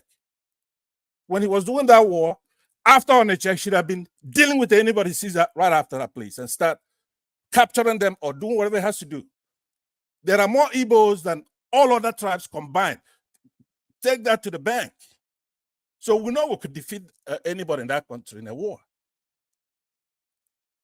So Britain is bombing us. Russia is bombing us. So you just think we're going to take it lying down. We're not going to take it lying down. There will be another war. Take it from me. So I'll conclude. Mr. Pansat, you'll be talking for so long now, and you know you like to say, let me land. Please, can you land now, please? Okay. I'll land with saying this to you. The only problem I have with you, Elvis, I've told you, you come closest to somebody in search of true and false. That is one virtue you have more than anybody else. And once you know something is wrong, you don't do it. So you're not an evil person. But you take a lot of pedestrian issues, or somebody could take a tape of me talking and give to you, and you concentrated on that. No, people shouldn't insult me. Like what I just said is controversial.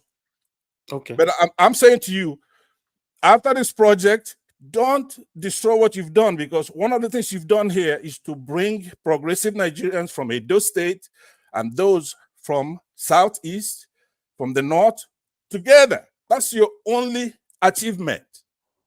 But it's not going to be easy because we're dealing with a formidable enemy. Do you think these guys, they don't give a damn? How many of those are the Tinubu's government? How many Calabars? How many river people? How many? Just forget about the Igbos. For it. Take us out of the equation. You're right. I know. So we cannot go back, but Peter Obi is not the only person that we have. We have you, for example. But it's difficult to find someone else that we can, see as Peter Obi in Nigeria. Even though it's even the first person to come out now that we know. No, because to me, Peter Obi is not perfect. Peter Obi is good in this particular election, but we need somebody. Perfect. We need somebody with a little bite, right? So we don't want to replicate or reproduce another Peter Obi. No, I want somebody who's going to form a government as soon as that beavers was turned off, because we gave him a mandate. I don't care where Mr. Pansat, my stand remain my stand. Me, I don't have patience to wait for 2027 or for another person better than Peter Obi to come out and all that. I just want everything to happen now. The energy I've put into this since April 2022 till now, I can't promise anybody I can do it again. That's what I'm saying all the time. I can't. We're begging you, please do not. If you give up, we lose a lot of ground. Right? They know that we Mr. Panza, it's not easy to come here every day. I know. You have to. You owe it to the country. Nothing is easy, right? Don't give up, which is one of the themes I used to tell you when I came here, right? Because it might be that we needed another shortcut before we get to our destination. Maybe this needs to happen, right? So let's see if they're going to shamefully go through with this, especially our courts, our Supreme Court. Everybody's watching now, so now we know. So don't give up, because that will be the worst defeat we have. Is people like you, yourself, Mr. Oraka, and all that. You're not perfect. I'm not expecting you to be perfect, but you cannot give up because we have achieved a lot. Look at, I tell some of my Yoruba friends about 2 weeks ago, I say, okay, maybe you want something tactically, but you've lost a lot strategically. Look at Edo. Look at Benue. Look at the Christians in the north. They think they're happy. They're not happy. It has nothing to do with the Igbos. They didn't know before. But now you know that what we're crying for, but the mistake you're making, the Igbos are the conscience of the country. Now, you're not going to like it, but you have to get used to it, because we're not approaching you from weakness. You want to deal, we're going to deal with you. That's the way we're coming. I'm coming. My thing is that we have to do it properly this time. I'm not trying to you say, hey, look, don't leave. Let's be together. No, you don't like me, fine. I don't like you. For me, automatically, you like me, then I like you. If you don't like me, fine. What am I supposed to do because you don't like me? Am I supposed to cry about it? Everybody cannot like you anyway. No, we have a long ways to go, but it's easy to identify the problem. We have a Sunni Islamic problem in the country. They are buying people in Benue. Our people, thieves, in scores a day, scores. They go to secondary schools, for example, Chibok, they pack 300 girls and they're gone. They're probably in those palaces over there. Our girls in secondary school. You go to Southern Kaduna, not only the Shiites in Zaria and the north, right? They're buying 1,000. a day, in an afternoon, and bury them in mass graves. You go to Southern Canada, those people are devastated in IDP camps. Why? What is it? Now, Tinubu is showing us, even as evil as he is, he's able to boldly put his people in there, remove these Fulanese who think that they're God's gift to Nigeria, and nothing is happening. The war is not ending. So we have to get ourselves together and go do the right thing. If Nigerians don't want to, once that goddamn Supreme Court gives their verdict and it flies in our face, okay, Mr. we have to Pansa. stop them. If they don't, then fine. Mr. Pansa, before you leave, Yes, do sir. you have, should I say, faith or hope that the Supreme Court will do the right thing? No, I do not. I do not have faith they're gonna do the right thing. They shouldn't do the right thing. They cannot do the right thing, right? When you plant oranges, it's not gonna germinate pears, right? Those guys are in that office. Think about, do you think Tinubu can just leave those people there? Not only Tinubu, but Northern.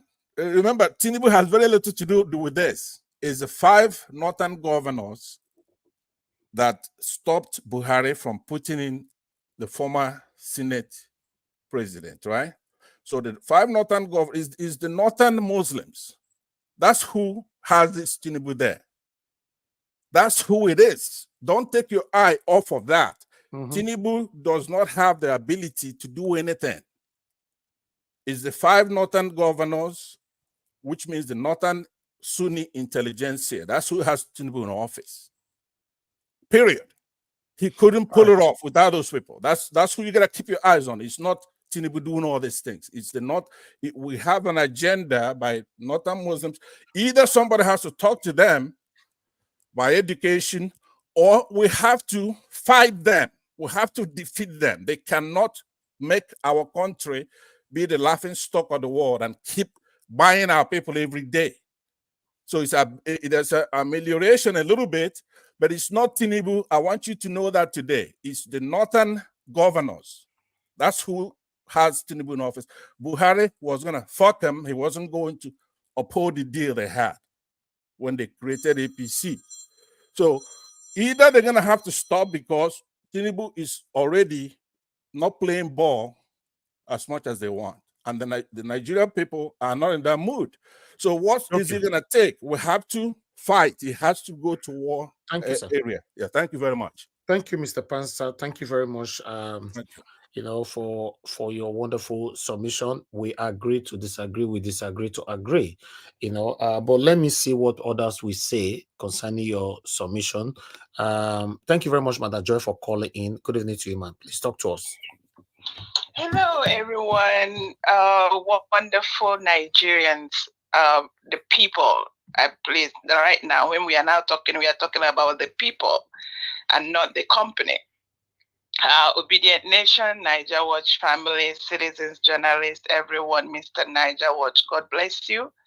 I greet everyone.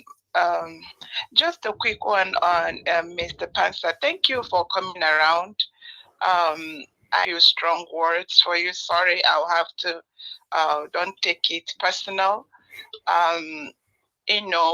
When Mr. Oraka was talking and he talked about Biafra, he talked about Igbos, he talks about everyone as far as I'm concerned. And one of the things that I have come to understand about our life, about us, is naturally nobody likes to be, the direct truth. There are some truths that are fundamental and they hurt. And I'm saying this to you because I want to call your attention. This is very important, especially most times when Igbos are mentioned, we want to sit on our weak points, which is very wrong.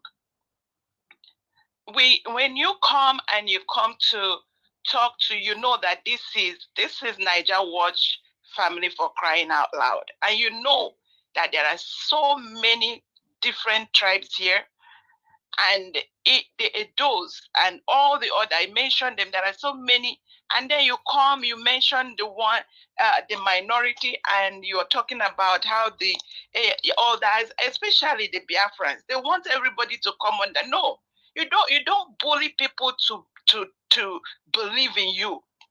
You have to figure out how to call others together. That's what we are talking about. And that is one of the things I respect about this forum, this Niger Watch TV. He is so particular.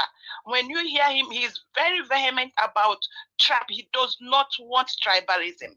When you are generalizing, he calls our attention to it. And that is one of the things we are learning here. So I tell you, sir, if you go and listen to most of your videos and tone down some points, there are ways you can bring people in. I don't know who. I believe that we all are entities. Everyone have their rights. Nobody wants to be trampled on. So if personally I'm Igbo, but if we are all going to come together and make a people, we must remove these tribal sentiments and see us as a people. We are humans, for crying out. What makes us human is what we are looking out for, and that is what is being decimated and desecrated. So we should come together as a people, and not with tribal, this pride in your tribes. I'm Igbo, but it pisses me off when people come. I'm a proud Igbo, but I don't flag it on people's face. I think I'll rest it there. Thank you all. Thank you very much, Madam Joy. God bless you. All right. Yeah, may I respond to her before she goes too far? I'm sorry. Okay, you have only 1 minute, sir. Come more people on the phone. Go ahead, sir. All right. Thank you very much, and I appreciate her. But boy, she way off. She doesn't know what the hell she's talking about. Where do you see Igbos flagging anything in front of anybody's face, right? Nobody wants anybody to be a part of Biafra who is not a Biafran. Nobody. I don't know anybody who wants anybody. Look, are we talking in the abstract? We had Biafra before. It existed for 3 years. Like I said, it had boundaries. It was a state for 3 years. You cannot be a Biafran if you're not a Biafran. Who wants you to be a Biafran if you're not a Biafran? It makes no sense. Okay. Not only that, Biafra is not against other neighbors. Biafra is not there to impede anybody else's progress. So let me just say in conclusion that if you are, please, if you use the nobility of the Biafran, the majesty, the regalness. Thank you, sir. Right? Thank you. I have somebody waiting on the phone, sir. 1 minute. Hello, thank you very much. Love of God is my strength. Thank you, madam, for calling in. Good evening to you. Thank you. 2 minutes. Thank you, Mr. Niger. And thank you for everyone on the platform and the comment section. And thank you, Mr. Pastor. We've not seen you for a very long time. And you came in today. Well, hope you're all right. Thank you for coming. Now, what I want to say, I think to me, I noticed this thing all the time. There was a time, and I will not lie, I was really interested in people after I think because of what was going on in Nigeria then, before we came around. I noticed something. I'm not Igbo. I'm Urobo, but I support Peter Obi. I did not look whether Peter Obi is Igbo or not. And this platform you see, this man here, Mr. Niger, he will never allow anybody to stereotype about any tribe. Nothing. He will go again. He will say, no, don't generalize. That's one thing this man always says. I've never seen one day criticize one tribe. But there's something I noticed, and I will say it yesterday. Igbo people, they are our people. I love them. My dad married an Igbo woman. She's my stepmom. My younger brother is my brother. The woman gave us that boy. But there's a tune, a kind of tune of proudness that I don't like. You don't bully other people to join Igbo people, Biafra, by telling people as if you people are better than other people. God created a human being. There's no human being that is not all right. Every one of us are good in our own tribe, in our own space. So what I am saying, we should respect each other. If we decide that we want to come together and create a country There have to be a sense of respect. You don't bully people. You don't put people down to raise up your tribe. Every human being is made by God, created by God, I'm sorry. And every human being must be respected in their own tribe. Yes, you love your tribe, but you must respect other people. Don't put them down. If you want to work with people, other tribes in Nigeria, in the south, you have to bring yourself down. Okay. Don't exalt yourself so that people will not run away from anything for us to come together. My brother will love you, and I'm just saying my mind that we should be very gentle the way we talk. We should not talk in pride. It is not good. Thank you. Pride comes before a fall. Thank you. Thank you, madam. God bless you. Let me quickly pick another call right here. Lord, there's a lot of traffic. Everybody calling in, please make it 2 minutes. Thank you very much, sir, for calling us from Abuja. Go ahead, talk to us, sir. Good evening, my brother. Good evening, everybody in Parliament. I did not agree with the first caller. He said Northerners at once support Tinubu. Not all Northerners. Let me tell him true now. I'm also from Northerners, and that this supporting many of Northerners did not support Tinubu. It's the evil Northerners that want to support Tinubu. Our Malans who collecting the money from Tinubu that wants to support him. That's why the Abba Gumi is coming out and shouting now that his money has finished. He's looking for another money. That's why he's shouting that he's accusing Tinubu. They are all the evil Northerners that want to support Tinubu. So we Northerners do not support him. One was saying that many Northerners, and they wouldn't support him. And up to tomorrow, we didn't support him. The evil ones who support him, they are crying now. They're crying up there now. I'm from North. I'm from far North. So I can tell him that Northerners that won't support me. The evil ones mentioned their name. With the Bari rule also 8 years, we didn't benefit to anything. Rather than they're killing our people. So how can we support APC? APC is the evil. So APC is the evil. You cannot Northerners cannot support it. Evil Northerners that won't support him. So you should not be saying that Northerners want to support you. Do not be saying that. Thank you. Thank you, sir. Thank you very much. Thank you. God bless you. All right. Please let me take just 2 more calls, then I'll come back to you. Madam Ola, you called us earlier on, so I would like you to quickly speak to us right now if you are there. Good evening to you, madam. Can you hear me? Yes. Thank you, ma'am. Please talk to us. Can I talk now? Yeah, 2 minutes. 2 minutes. Can Go I ahead. talk now? Yes, go ahead. Yes. Good afternoon, everybody. Thank you for all you do, and we thank God for this platform. I just want to respond quickly to the man. I don't know his name. Mr. Pansat. Mr. Pansat. Okay. So everybody has said what I was gonna say too, but I just want to point out something. Like the last woman said, you don't impose yourself on people. You just come across to me as somebody with this grandiose life that wants to show people that he knows a lot and his own point is only the point to be taken. What Mr. Araka was saying is very clear to everybody. Like we all have agreed on this platform. He was talking about Biafra. He was talking about if you want to, like embrace your tribe and really show that this is what you want, you can't be doing it in a wrong way.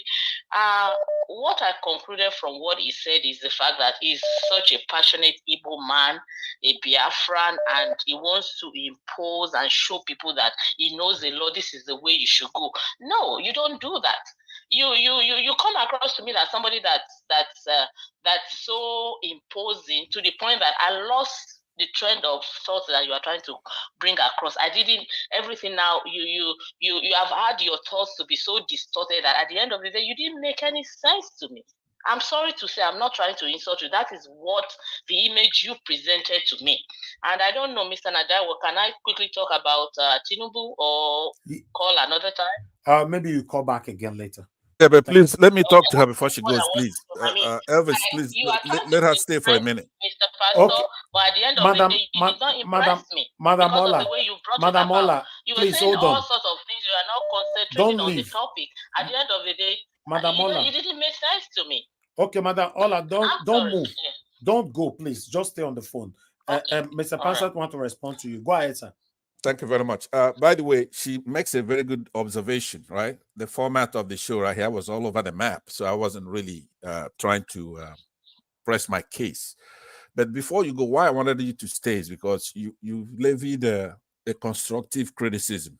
Basically, I was making the bit. Let me address that issue because not only you who's talking about you cannot make people join you. Of course you can't. In our proverb in Igbo, there's an Igbo proverb we have that says, Nkapi rebe na aboso ebe okwekwala n'ibia. What that means is that there's this rat. It's not really a rat, but it's got an elongated nose, right? And it stinks. It sees the eagle and it's running.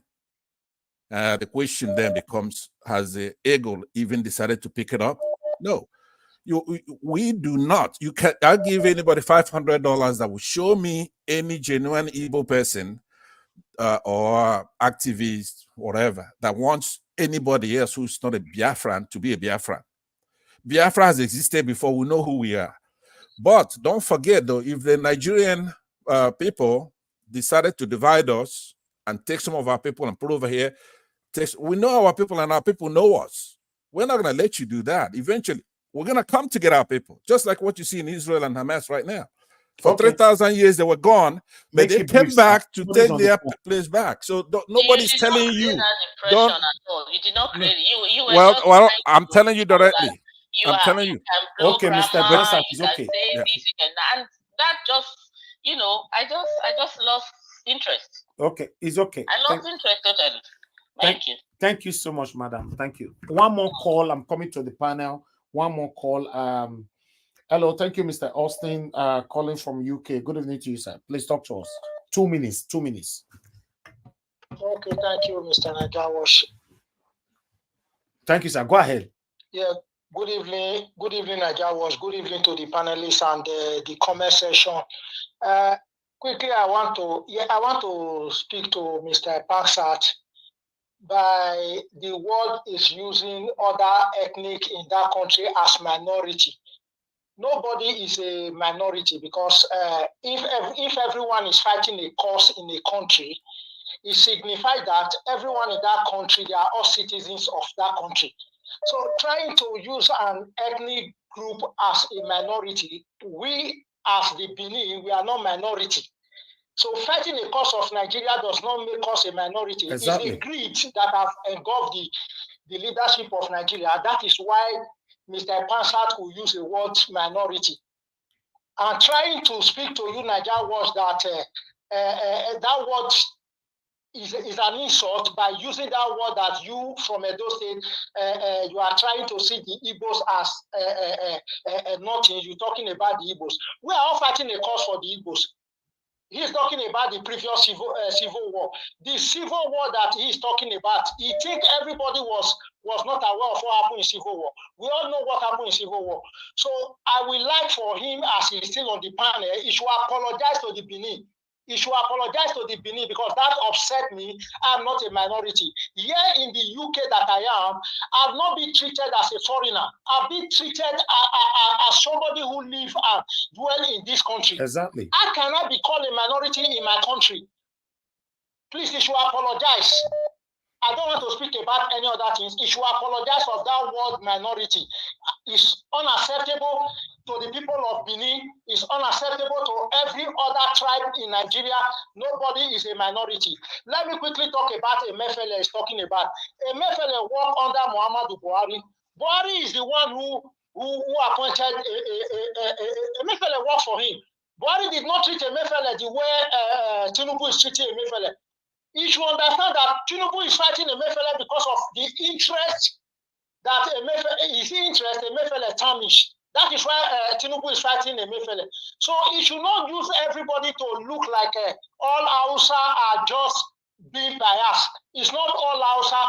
It's just the greedy one, like one of my brother, the Hausa man who just called you, that just speak that all Hausa are not in this course with Tinubu.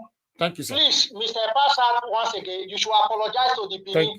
We are not minority. I cannot be a minority in my fatherland. Thank you, Mr. Naija Wash. God bless Thank you, you, everybody in the panelists. Thank so you. I'm waiting for his reply. Thank you. Thank you. All right. No, hold on, sir. Hold on. I have Mr.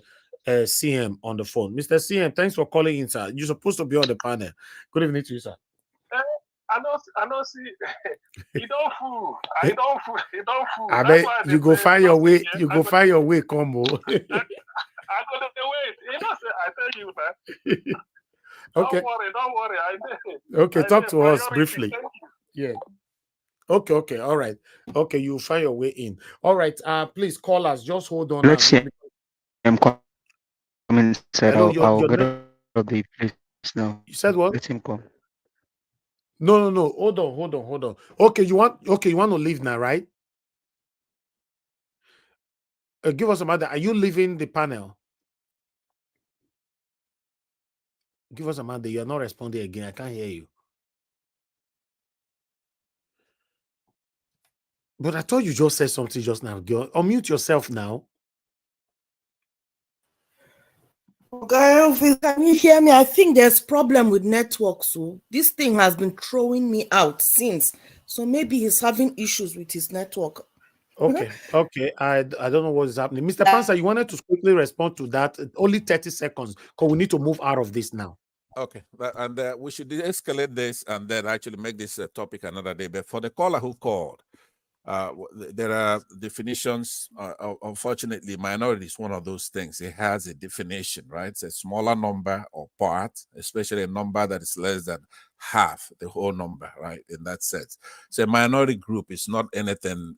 Blacks, minority group. Now, if you look at Edo State has a population. The entire of Edo, right? Edo State has about 4.7 million people, right? Not everybody in that 4.7 million. It's okay. Yeah. So Mr. Elvis, just hold on. I want to touch on what he's saying because we don't disagree that much. But I know you have. Yeah. Okay. You have a shoulder on. It's just not fair for me to handle this. So I understand. I'll stop here. And is CM coming? Do you want me to stay or what? What do you suggest? All right. For me, let me just move on to others. That's my concern right now. I want to hear from other people. Okay, Mr. Joseph Orji is on the phone as well. Mr. Joseph Orji, thank you very much, sir, for calling in. Please talk to us. Good evening to you, sir. Yeah, hello, Mr. Elvis. Yes, sir. Yeah, I decided to just phone in regarding Pansat, Mr. Pansat, really. Mr. Pansat, I just want to address you. What's happening is that the way you did your submission regarding, let me tell you, Uraka, from the word go, everything he said, Uraka, there's nothing wrong about it. He was totally right about what he said about the Igbos, we the Igbos, because I'm an Igbo man, and I know exactly what happened during the Civil War. That man was totally right. There is no unity at all. Uraka was right. Even if tomorrow you are given Biafra on the platter of gold, I'm telling you, there's not going to be any unity. The Onitsha man will tell you that I'm not one of you. The Onitsha people will tell you that they are not one of you. And various other people too will say they are not one of, they are not part of. There is no unity. There's no unity at all in Igbo land. Please, don't be able to come and go. All this nonsense that is going on about Biafra. It's not going to work. It will fail. It has failed earlier on in the past, and it will fail again. And this is what I am very sure of this. Even Ojuku himself came to realize before he passed on, he came to realize all this. That this thing it will not work because there's no unity. Look at even those downside River State. They don't want to be part of you because that fear of being dominated, that fear is there. That they will be dominated. These people are going to dominate us. The same thing happened with the Calabas and the Akwa Ibom people. That fear of being dominated, and that's exactly what you've come to exhibit in this very with high-handedness and unnecessary arrogancy. You tell me. Okay, let me respond. Let me respond, OJ. You and I. No, please hold on, sir. Let him finish. This is exactly the whole situation. It's totally wrong. The way you pursue it, and guess what? He had Ojukwu single-handedly used that money. Nobody did anything at all. Yeah, that the late what's it called? Mbadiwe came to London, collected money, and siphoned the money. Everybody was well and said, "Are you telling me Ojukwu was the only millionaire then?" This man, nobody support. He had no support. He fled, said he was going to seek for help. Ojukwu single-handedly spent his father's money to conduct that war. No, there was no help anywhere. Nowhere. Whereas you had millionaires all over the place. To me, there's no unity, and this is exactly what Obi is going through. As it is now, if I'm Obi, I will not show up in all this funny occasion here and there in Igbo land. I'm telling you, there's no unity. As it is, they're all ganging up against that man. All of them are now ganging up against that man. Nonsense. I'm eager to respond to him. Exactly what you are portraying now. That's exactly what you are portraying. Okay, all right. Mr. Joseph Orji, I don't want you to go yet because I want him to respond while you're still here. Mr. Pansa, 1 minute to respond, please. All right, thank you, sir. By the way, Mr. Orji, I see him on the comment section. He always says, "Look, I'm an Igbo man," and this and this. Some of the comments, the complaints he has about Biafra is common to all Africans, all Black people, obviously, right? There's no cohesion. There's no love among the people. Hold on, sir. Hold on. Now, let me say that, number one. Make you 1 minute, sir. 1 minute, because we need to move on, please. I understand, but Elvis, this is what the problem is. I mean, let's treat this properly. 2 minutes. But we don't have the time, sir. Please, I've given you enough time. I know, but he was piling on. He was wrong, and he was piling on. Yeah, but you don't have enough time. Quick to respond. Yeah, nobody is making anybody do anything. Nobody is asking anybody to be a part of Biafra. If there's if Igbos are going to dominate, and the Fulani is dominating people on the south side right now, taking their oil, come in there, put in the pipeline and take the oil and use it against us. That's a provocation enough for us to go after that place. Okay. Right. So what the other thing I wanted to say, I mean, let me land. Please, let me land. But this guy, time, sir. Mr. Elvis, I think, honestly speaking, I'm so sorry if I have to cut it. I'm so sorry if you can allow me to go ahead now. Go ahead. Okay. First of all, I feel like Mr. Pansat, the person that's talking to you is a 100% Igbo woman. My name is Nana Obi. Yes. I'm an Igbo woman, right?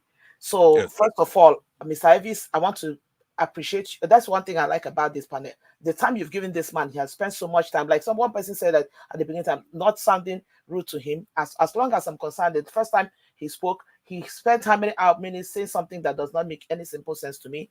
And for me, as an Igbo person, like everybody else is saying, Mr. Pansat, I want to tell you here and now, I don't think that what we are discussing here is more about, because if we concentrate more about tribe, Igbo, whatever, it's going to be a problem. Let me tell you, for me, for one person, and one person that has never supported the Biafra movement, the reason why I do not support it is not because I do not see that there is marginalization or whatever that is going on in Nigeria, probably against the Igbos, but the bottom line is that the way the Igbos go about it, like the last speaker, Mr. Orji, said, there is no single unity among the Igbos. So anybody who is thinking that Biafra is going to come is living in a lot of fantasy, because if you look at even the fight for the Biafra, where is the fight going on now? It's going in Igbo land. If there is any group of people that are deserted at this point, that are afraid of going home, that are afraid of doing something as simple as going home to bury your own person at the Igbos, you cannot tell me that a people like that can have a nation. So I don't even understand what the whole thing. Mr. Elvis, please, I'm pleading with you. If we can just reroute this whole thing, let's discuss why we are here. My own thing is for us to discuss what is concerning Nigeria, how Nigeria is going to move forward, how Nigeria is going to be what Nigeria ought to be. Leave this Biafra thing. Look, I am angry when anybody comes up to talk about Biafra. Do you know why I'm angry? Because this Biafra agitation has done us more harm than good. It has done me. I say it all the time on this platform. My village is deserted today because of this Biafra thing. I am pleading with you, Mr. Elvis. Please, let's end this thing and let's talk about the reason why we're here. Mr. Pansat, please. carry this Biafra thing. If you people need to do something about whatever that is going on in Igbo land, first of all, go and fix the madness that is going on in Igbo land before you come here to talk about Biafra. Thank you. The Anambra man does not like an Igbo man, an Imo man. An Imo man does not look like an Abia. I have a sister who wanted to get married to an Anambra man. They vowed that an Imo lady cannot come into their family. What nonsense are we talking about? Mr. Elvis, please, let's discuss why we are here. Thank you. Let's leave Thank this you, nonsense madam. away. Thank you, Madam Nena. Thank you so much. Mr. Joseph Oji, round up. Mr. Elvis, can I button? I'm also an Igbo man. No, hold on, sir. Hold on. There's nothing anymore to add. Yes, she has said it all. That's exactly, we Igbos, because when we come to Lagos, before the two of us, we will behave, unite, show unity. Like say we are people who just say the Yorubas will say, these people, they are together. It's all myth. It's a lie. Madam Nena didn't say it all. I'm telling you, it's only towards an outsider. We pretend as if we are together. Because we don't want people to see our shortcomings. Thank you, sir. That's exactly what is wrong with Pansa. Every time they talk about let me make my last comment. No, Mr. Pansa, no, please, hold on, please. It's not your turn yet at all. A lot of people are here. They don't like to see anybody to see their shortcomings. Elvis, they cannot be talking about me without me responding. Not now, sir. I'll call you, please. Like what Madam Nina said, I think we should just end this. Thank you. Let's carry on with what we came here to do. Thank you, sir. Thank you. Thank you very much, sir. God bless you, Mr. Joseph. Mr. Elvis, I'd like to say something, please. Who is speaking? I'm an Igbo man. This is Fajaka, please. You have 1 minute. Please, can I have 2 minutes? Okay, 2 minutes. Go ahead. Because I believe Mr. CM wants to say something as well. Everybody to 2 minutes so that we can end this particular topic right now. Go ahead, sir. 2 minutes. Okay. First of all, I'm an Imbise man. And right now in Imo State, an Imbise man, the same thing happening to Igbos in Nigeria. An Imbise man is told you cannot rule, you cannot be a governor in Imo State. Okay. If these people get to have Biafra, it's going to be chaos. First of all, I don't see myself as a Biafra man. I'm a Nigerian. Secondly, if you ask these people to draw a map, show us on a map where you have Biafra, they will point you to River State and Calabar. And back during the Civil War, these were the same people that were called, if you hear about saboteurs, these were the same people that were called saboteurs. And if you ask these same guys that are fighting again for Biafra, show us where you have this Biafra in a map, they will point to the same people. These people never learn. I'm telling you, they never learn. And they want to plunge every Igbo man. I am, first of all, seen as a saboteur because I don't go along with this charade that they are going about. This is nonsense. What they are going to I see you as a saboteur. You sound no, please, Mr. Pansa, if you respond again, I'll put you on the backstage. You know you don't like this side of me. Please, you are not the only one here. Let me call on people. Let me do my job, please. Go ahead, Fajaka. I don't want to waste your time. I don't want to waste the time of everyone. I can take time. Ask him right there. Ask him. Show us on a map where you have Biafra. Show us on a map. Can I answer him? No, Biafra is landlocked. No, I'll call you. Biafra we are not debating. Please, Biafra is. You have 30 seconds.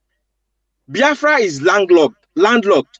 If every of these people he's talking about and calling minority shuts them out, Biafra is going to have issues. The same thing that happened back during the war is going to repeat itself because you have to import food. You have to bring in food, and you don't have seas around you to bring in food. You go through the same thing that you went through the last time. I don't want to waste time with this person. It's annoying. Yes, I don't even know what to say. Proper minutes later. You get proper minutes later. I have Mr. Alex on the phone. Mr. Alex, thank you very much for calling in. Good evening to you. Please talk to us. Thank you, Mr. Najawash. I salute all of you. We disagree to agree. We learn here. This is a knowledge class. We all learn. For me, I don't think we should disrespect any tribe. No tribe is more tribe than any tribe. We are all one. This is what our wicked politicians want us to do, to continue to divide us with tribe, continue to tell us that we are this, we are that. There's no minority, there's no majority. So, Madam Nena, I stand with you completely. In fact, I'm even calling to add to what you just said. Until we realize that all those tribal things only play out when they are about to steal our money, when they are about to steal our mandate, when they want to continue to impoverish us, we will not wake up. So for me, I think as we begin to age, we should be more wise and more, be sensitive to the kind of language we use. If you want to really check it out, who are the people who really gave birth to this Obidati movement? It's from Edo State. And the so-called Benin that you are calling a minority, a minority, ancient Benin Kingdom stretch all the way to present-day Benin Republic and Togo. Ancient Benin Kingdom touches beyond Lagos down to the Ashanti Kingdom, present-day Ghana. Even Delta State is all part of Ancient Benin Kingdom, down to River State. What are you telling me? Our history is intact. It's in Portugal. It's in Lisbon. There, go to their national museum. The first Portuguese who came into Nigeria today came through Gelegele Seaport in Benin City. And they established a trading relationship with the ancient Benin Kingdom. Brazil government last 9 months sent a letter to Edo State, Benin King, that they are grateful that ancient Benin Kingdom was the first country to which Brazil had the independence. How can you be that?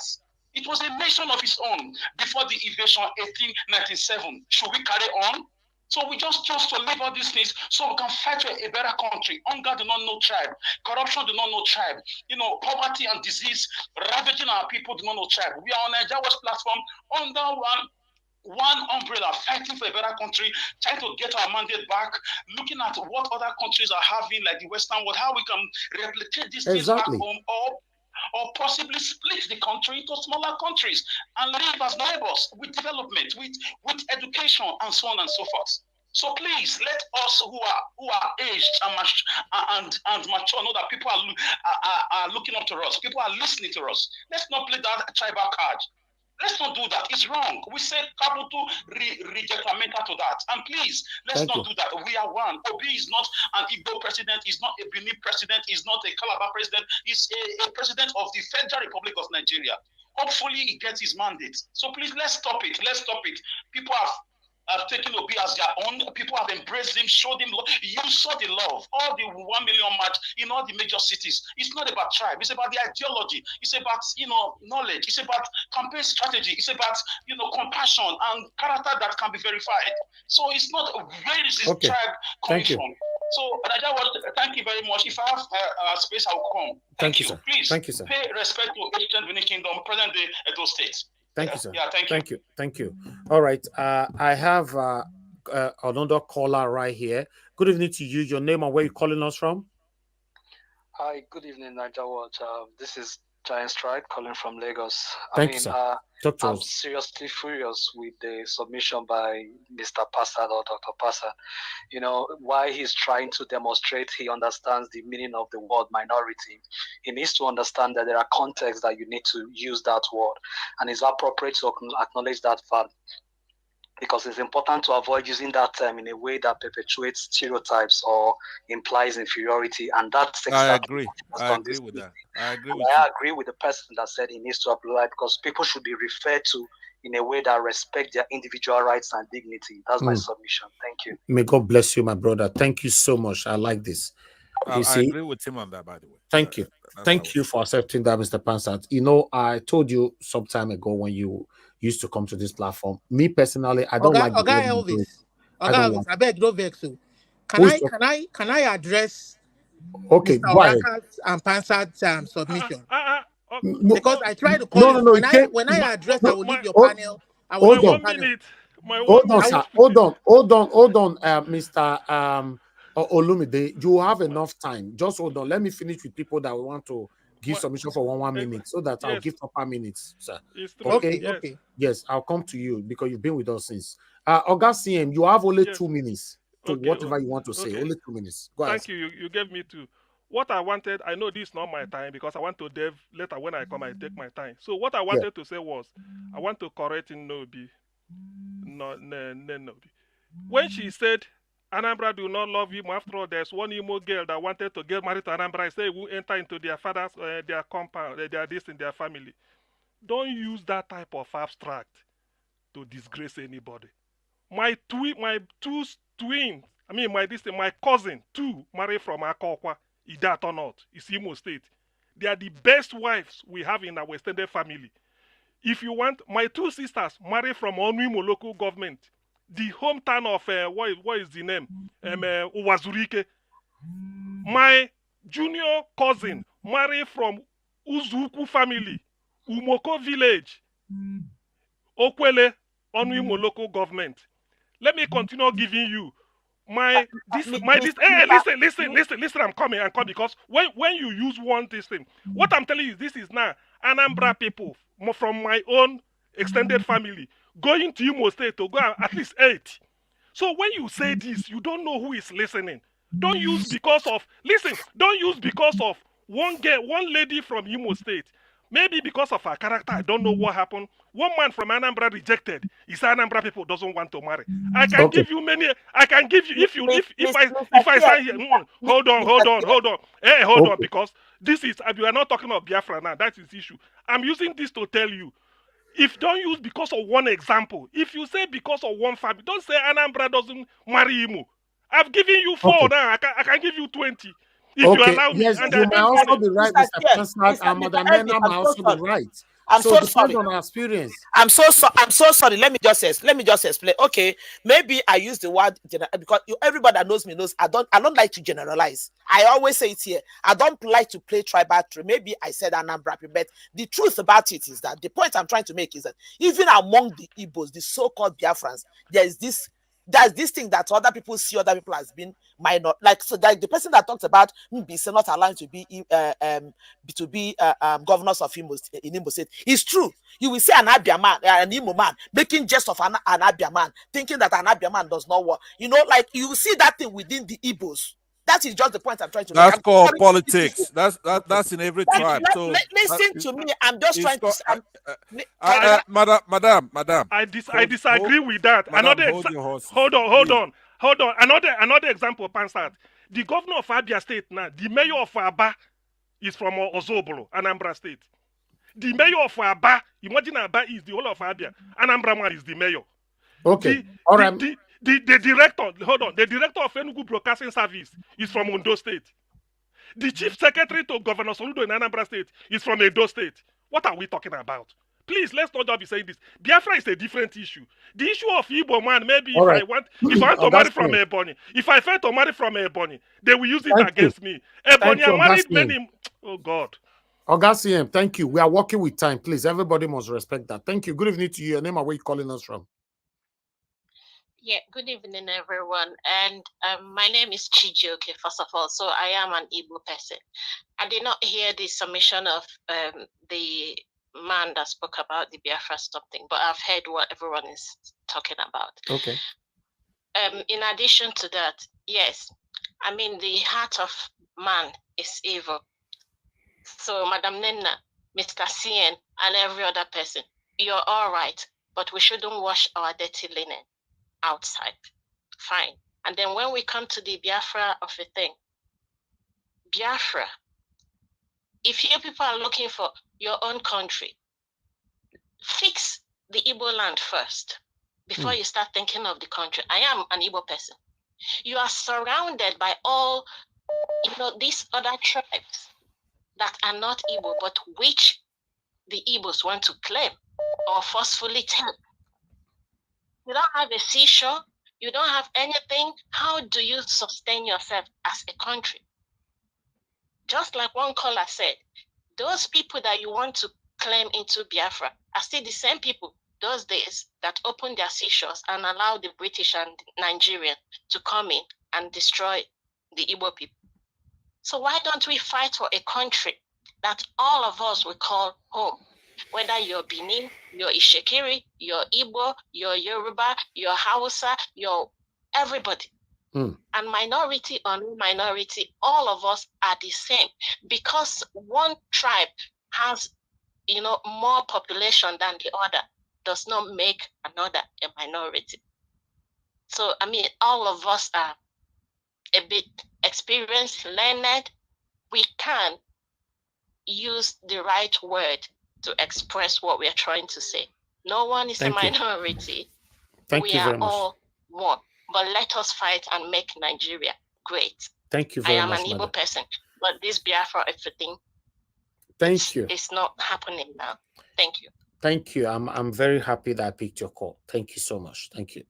I think that call, I've balanced everything. Callers, please just hold on right now. Let's move on. I presented the topic today, and we're focusing on one area. You guys are now making me to regret playing that video now, because that's the particular video that everybody's focusing on now. But we should remember that we have a situation on our head that we must sort out. We've been on this journey for a while now, and we are almost close. So I don't want this Biafra, Igbo, Edo, or whatever to distract us from this particular program today. Please, let's focus on this. The major topic that we should be focusing on today, supposed to be Tinubu begging US not to release, FBI not to release his criminal record. That's what we should be focusing on. But it looks like a lot of almost every one of us now is already being distracted, you know. But meanwhile, I'm still not going to shy away from not giving the opportunity for Olumide to speak. Olumide, I'm going to give you your 8 minutes to speak now, but it's not up to you if you want to use it to speak on, because anybody that give you your 8 minutes now is not up to you. If you want to use it to speak on Akara and Guguru, no problem. Once your 8 minutes is over, So, done. Go ahead, sir. You have 8 minutes. Good evening to you. Talk to us. Fine. Thank you, Elvis. I just want to weigh in on 923 first Oraka and then Pansat's issue. So, see, I was one of those who commented before I was allowed in the show to criticizing Oraka's submission, and I was very upset with the generalization. And we have somebody on the background. Do you think you can talk now? We should come back to you. Okay, I'll get back to you. Let us come back to you. Thank you very much. That's okay. Yeah, we'll come back to you because I move away. Okay, you move away. Okay, go ahead then. So what I'm trying to say, I just want to weigh in on Oraka's submission and Pansat. So with Oraka's submission, and I was a bit upset with his generalization of the issues. So when you begin to pick tribes and begin to blame tribes, then you're going to get some other tribes upset too, because I know on your platform you do have some Yoruba people on that platform who come out to speak against what is happening too, despite the fact that it's even a Yoruba man in the presidency. Mm-hmm. But for me personally, he spoke like what somebody will call in Yoruba language, like a bat. I don't, you're neither bird nor bat, neither bird nor mice or rats. You understand? A bat looks like that. So that's, some of his statements were very hypocritical. He's somebody that I listened to some of his comments and I came to respect him. But on this one, if somebody is wrong, you tell him he's wrong. So who told him that no Edo man or Midwest man is supporting the rots in the country? What about Oshiomhole? Is he not part of APC? Why did he not come out to criticize him? And we can keep on naming. So who are you referring to anyway? Sorry? No, who are you referring to? I don't know. I'm referring to Oraka now. Oraka. Okay, Oraka. Okay, go ahead. Yes, I'm referring to Oraka now. So when he begins to blame tribes, I mean, it's just how do I put it now? It's just beating on nothing. Because when we are addressing issues, people like us have already said that when you want to address issues, go to the root cause of this issue. Why is the Igbo man, IPOB, why are the IPOBs agitating today? And now recently you have Yorubas. Now you have, whether you like, they're quiet, people back home who are other tribes who are quietly agitated. So you have the Middle Belt. You have the Southern Kaduna people who are being killed daily, even though they're not agitating for their own state. You understand? So but the root cause is what you should tackle. If this country was fair to everybody, I don't think anybody will be agitating or calling for their own state. And they have a right. As long as you are indigenous to a land, there's a boundary. It is an inalienable right. So if Some people are saying, no, we don't want to be part of, we don't want to have Biafra, we don't want to have Yoruba, we don't want to have this. Fine, you want to stay in Nigeria? We are not saying Nigeria should cease to exist. We are saying, some of these people are saying we don't want to be part of that structure because that structure has been unfair to us. And when we look at the root cause of it all, it is that constitution, that document that should bind all of us together. And people like me, even as a Yoruba man, are spoken about what is happening. That even though it's a Yoruba man, it wasn't even the best of us. We all know the reason why you guys are talking today is one of the reasons why is there is what you guys are talking about today. So there are some good Yoruba people, many more than me, that don't like what is happening in that country. That even though a Yoruba man will even come out to be president, not this kind. And we all know that the election wasn't really free and fair. Otherwise, why did they shut the beavers down? Everybody, no matter your tribe, you have a right to aspire. You have a right to aspire to be what you want to be in that country.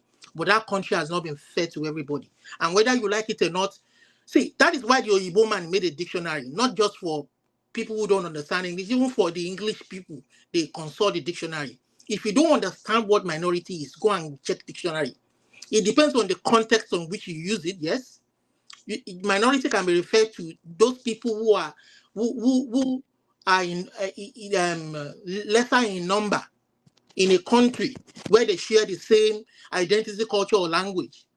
So whether you like it or not, there are people who are lesser in population in Nigeria, whether Midwest, whether Ogoni, whether this or Ibigbira or whatever. Yes, but it doesn't change the fact that they have a right. We all have equal rights. Maybe when it comes to election, maybe when it comes to occupying or choosing or by numbers, the majority people will carry the vote, but at least they don't have a free and fair election. That was why we say we want a free and fair election, so that the person, somebody like Peter Obi, who is from the southeast, where the northern man considers to be of lesser population, is able to aspire, so that when we have a free and fair election, when the fundamentals are okay, everybody can aspire. And that man who is from a minority can feel that confidence that he can earn the votes of other tribes who believe and trust in him. But we don't have that. And here somebody's coming and blaming Igbo, blaming Yoruba, because they don't have faith in what the country is right now. Mr. Oraka, you where they talk. Do you have faith in that country now? Yes, you are in that country, you are going through hell. Do you have faith in that country as it is now? And then you are blaming somebody who is asking for their own sovereign state. Don't blame anybody for asking for their own sovereign country, because they believe that the way the country exists right now, nobody has a future. Their children don't have a future. And America today will fight tooth and nail to recover a dead soldier when they go to battle, to bring that dead soldier home. All these people are asking for is not because they are selfish. It's not because they want to dominate anybody. It is because they want a good life. Nigeria is not giving us that good life, that equal opportunity for us to aspire. So if we don't want the country to disintegrate right before us, let the elites come together and address the root cause. This country has not treated us fairly. Let us come together and rewrite and renegotiate our existence. Thank you. The white people put us together, but we can't go on this way forever. Thank you. Looking at any other way is running away from the true issue. Thank you, sir. Your time is up. A man where you be. Now your papa born you Olumide. Now man where you be. Thank you. At least Mr. Pansa does say he don't get friend now. You know, thank you. Mr. Augustine, please hold on. Which time go reach me? You never know it go take. Never reach anybody talk. I want to distract I everybody. beg, make I just chip in for Neobi and a couple of people that said a couple of things. Just not yet, Mr. Pansa. No, nobody can speak right now. I'm distracting everybody right now because I have a video to play. You know, like I said, we have to follow how we scheduled to do this broadcast today. You guys cannot distract us 100%. You know, please, I would like us to listen to Jimmy, what he's saying right now. It's part of the reason why we're here. Please bear with us. Let's take this for the next 10 minutes. Then I'll come back to the next person online. Please press on the like button, my people, and let's take it from here. Now, God bless you. Obedient, well-meaning Nigerians, welcome. A beautiful space it is going to be today. I started with that. It's not part of the topic, and I'm sure it's probably meant to be part of the topic, but due to limited space. You see, these are the people we elected.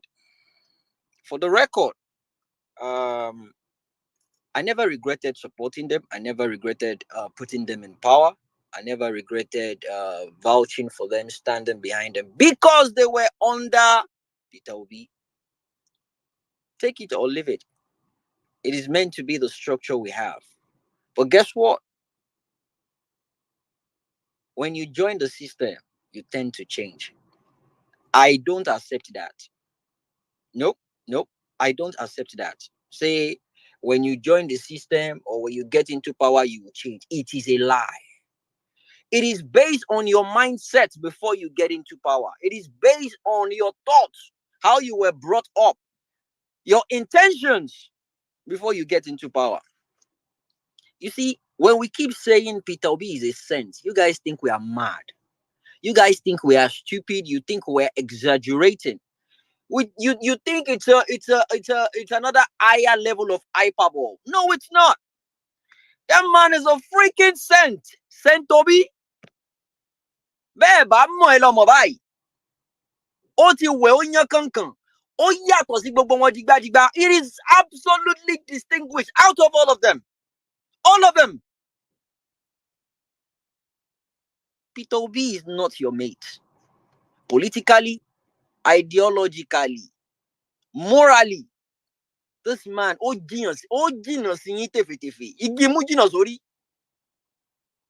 most of you cannot even, it's wrong his name coming out of your mouth.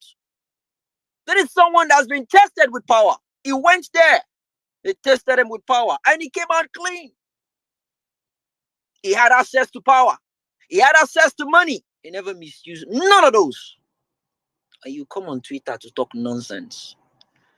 Our House of Rep member under Obedience, under Labour Party, that was what they had to say regarding the call for them to reject those vehicles. Isn't that a shame? And the reason why I said I refuse to believe that when you get into power, things are different. Absolutely not.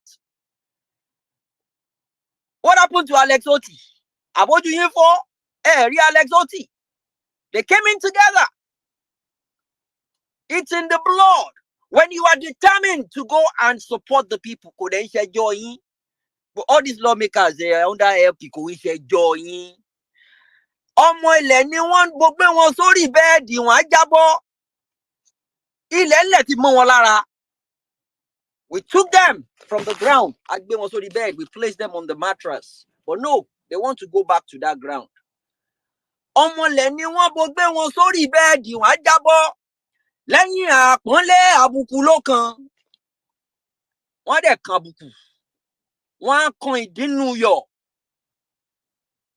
It is certain. Time kan péré náà máa ṣe. Ó ti show, ó guarantee 100%. Ó confirm ni.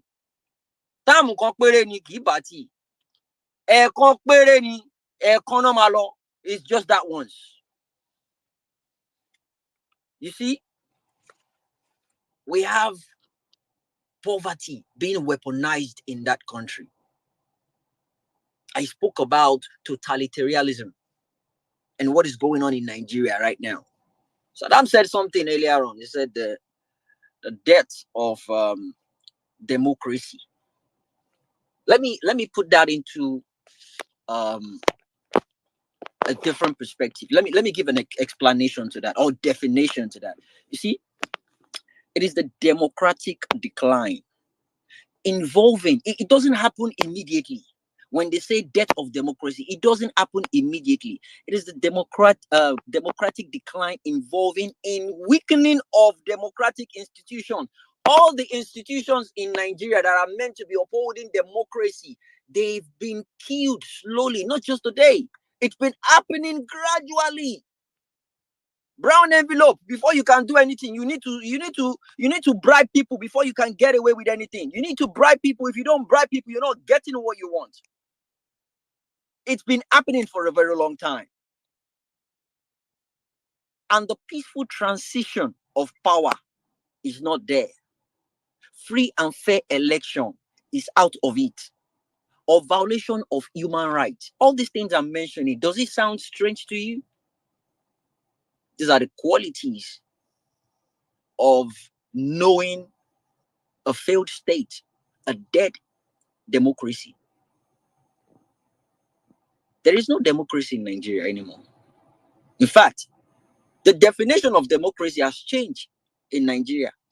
It is now money of the people, stolen from the people, to buy the fucking people. That is the new democracy in Nigeria. Money of the people, stolen from the people to buy the people. That is what is going on in Nigeria right now. If you don't know, now you do. That is the lifestyle we are living in Nigeria. And guess what? The whole freaking world, they're watching us. They are watching us. In country, what a shame, a disgrace internationally on the scale. By the way, international disgrace. An interim working mannequin president has made the move again to block FBI from releasing. You don't even talk. Join them, say, if they release this one, I won't release you. So we see how that's gonna end. We see how that's gonna end.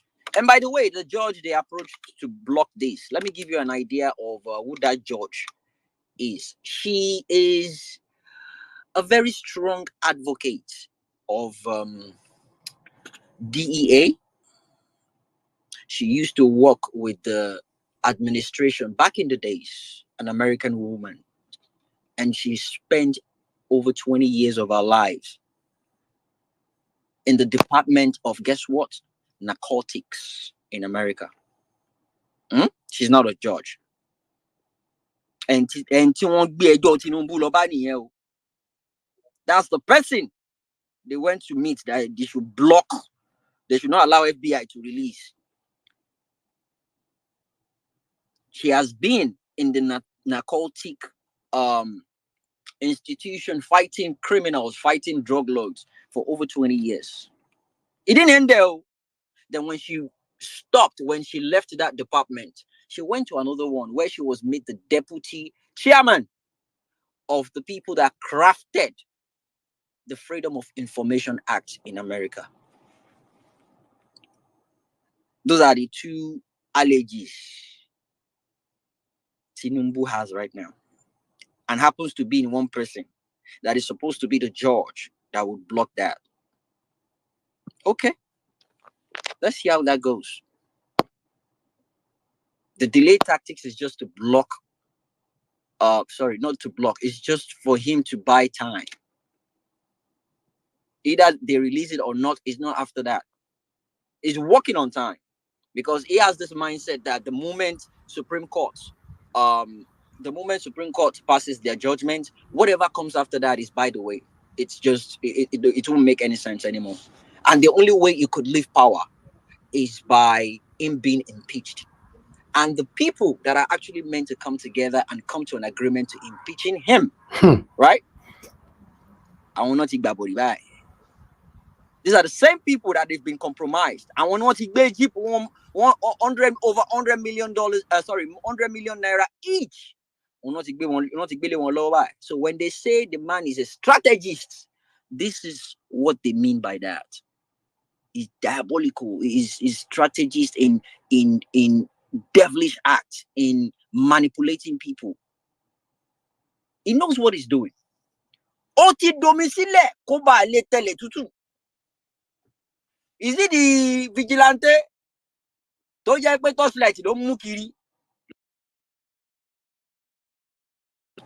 vigilante no cutlass, no weapon whatsoever, it's just torchlight. Vigilante with torchlight.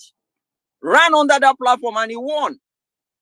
130. Some people are saying 130, 160. Okay, that's 100 million naira. I am telling you, that man will not drive that car. He go sell and use the money buy Toyota Corolla. That is what is going to happen because he has never seen money in his life. That is what is going on. So them they laugh. I didn't tell you. He go buy I'll buy machine. I'm telling you. I want money miss road in here. We will see more of them. We will see more of them. I always say it. Don't be shocked. A lot of people will surprise you. People you look up to. People you expect to come out and stand bold and say, you know what? That's some bullshit right there. That's not going to happen. This is not right. No. It's a commonsensical thing. There's a difference between light and darkness. People you look up to, people you look as your role model. Wọ́n ti gbàbọ̀dé, wọ́n ti jẹ́ dodo, wọn lè sọ dodo mọ́, àwọn oníjẹkújẹ alátẹnujẹ òpònú àgbà òṣì. Wọ́n ti jẹjẹkújẹ, they've all been bribed. Àmọ́ òótọ́ ọ̀rọ̀ ní ká máa sọ òun. Bá a bá sọ̀rọ̀ a máa kú, bá a bá sọ a máa kú. You talk, you die, you don't, you still gonna die. So you might as well just speak. I don't know, let people know what is going on. Speak up. Ìdúró òsì bẹ̀rẹ̀ òsì fẹ́ tó gbọ́dọ̀ mi. Nigerians, well-meaning Nigerians, àti gbọ́dọ̀ mi báyìí. They've grabbed it, they've snatched it. They are running away with it. But we are right behind of them. I love the fact that the whole world is seeing what is going on. How we keep talking about these things. How we keep going back and forth every single day about this topic. People now live and breathe on Twitter now. People are now addicted to Twitter now. It is now part of people's lifestyle. If you don't go on Twitter in a single day, it's like something is missing out of your life. That is the passion that comes with the fact that you need to fix your country. You need to get the country right back on track. That is the love. That is the heartbeat going on. I have a lot of people reaching me in my DM. Is this how we're going to be doing it? Is this how we're going to keep living our lives? No, it's not. You see, we are on the right part of history. I keep saying it. And for you to know that, we've been consistent. Nothing has changed us.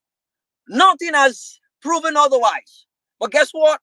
Our opponents will see what is going on now.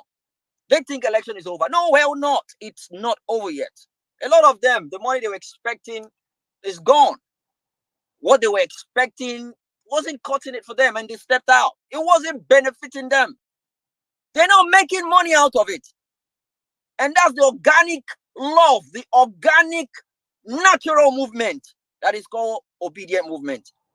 It is shocking for them to know that we're not getting paid for what we're doing. We are not getting paid. They can't get their heads around it. It is impossible for them to absorb that fact. I wish we were getting paid.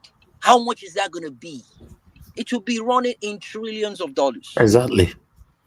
I bet of you, it will be running in trillions of dollars because everyone is well. Majority of the obedient are well-to-do. Honestly speaking, no caps. And that's the fact. Nigeria will be saved. I have no single doubt in that. Nigeria will be saved.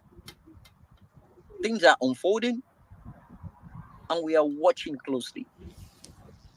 A lot of things are going on the ground. A lot of things are going on the ground. You see, the pressure is out there. The pressure is fucking high. The pressure is so high that the judges, they don't even know what to do. It's not even about the money anymore. It is about the fate of that country. It is about the fate of Africa. It is about the fate of how people see us internationally. It is the fate of how people consider us a country, the decisions we make, what we conclude legally as right and what we conclude legally as wrong. The international community are watching us. The worst of us can never lead the best of us. It is impossible. Kò ní ṣeé ṣe. Ọlọ́run ò ní fún yín ṣe. Obedient. Ara wájú ni wà ní dèrò ẹ̀yìn. You see, there's a saying in Yoruba that says, Bẹ́bì tí bá ré, wájú ẹ̀ lọ́pá ẹ̀ máa ń ré sí. Bẹ́bì tí bá ré, wájú lọ́pá ẹ̀ máa ń ré sí. Ara wájú ò ní dèrò ẹ̀yìn. Àwa gangan lára obedient. A ní padà wá da tọrọ jẹ. Tẹ́ bá ṣàmì èmi á ṣàmì tèmi o. I will say my own amen to that. Amen. We will never be backward, forward ever. And the difference between obedient and other hallelujah boys, you can call us the duck, and they are the chicken. And you know the difference between duck and chicken? The duck places its chicks or children right in front of it. The kids will be moving ahead, and the duck will be right behind of them.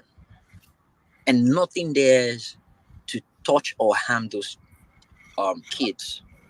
But you see, chicken, the children are always at the back, trying to be a leader. But guess what? Someone can easily grab the chicken or the chick from the back and eat. The chicken might not even know. It's a Yoruba adage that concluded that fact. Iwájú ni pẹ́pẹ́yẹ máa ń kọ́ mọ́ sí. Gbogbo ìgbà tá ò bá ti ṣèbàjẹ́ aráyé, iwájú là ó máa wà lọ́jọ́kọ́jọ́. Ẹ̀yìn lọ́mọ adìyẹ ń tọ́yẹ o. Lẹ̀ ó máa bọ̀ lẹ́yìn wa o. God rest his soul. Sikiru Ayinde Barrister, a legend. We'll keep moving on. We'll keep going ahead. One thing is certain, the whole world knows that the Nigerian people did not vote for this guy. The whole world now knows the Nigerian people did not endorse him. He doesn't have the mandate of the people. And I can tell you that for a fact. I was at the Nadeko yesterday. And it was quite interesting. And my eyes were open to some certain things I never even thought was possible. The program was actually meant to start 9:45. I got there early. I was around the place. I got there because of parking space. I needed to park around the vicinity because it's the building. There's no parking space around the building. They did that for security purposes.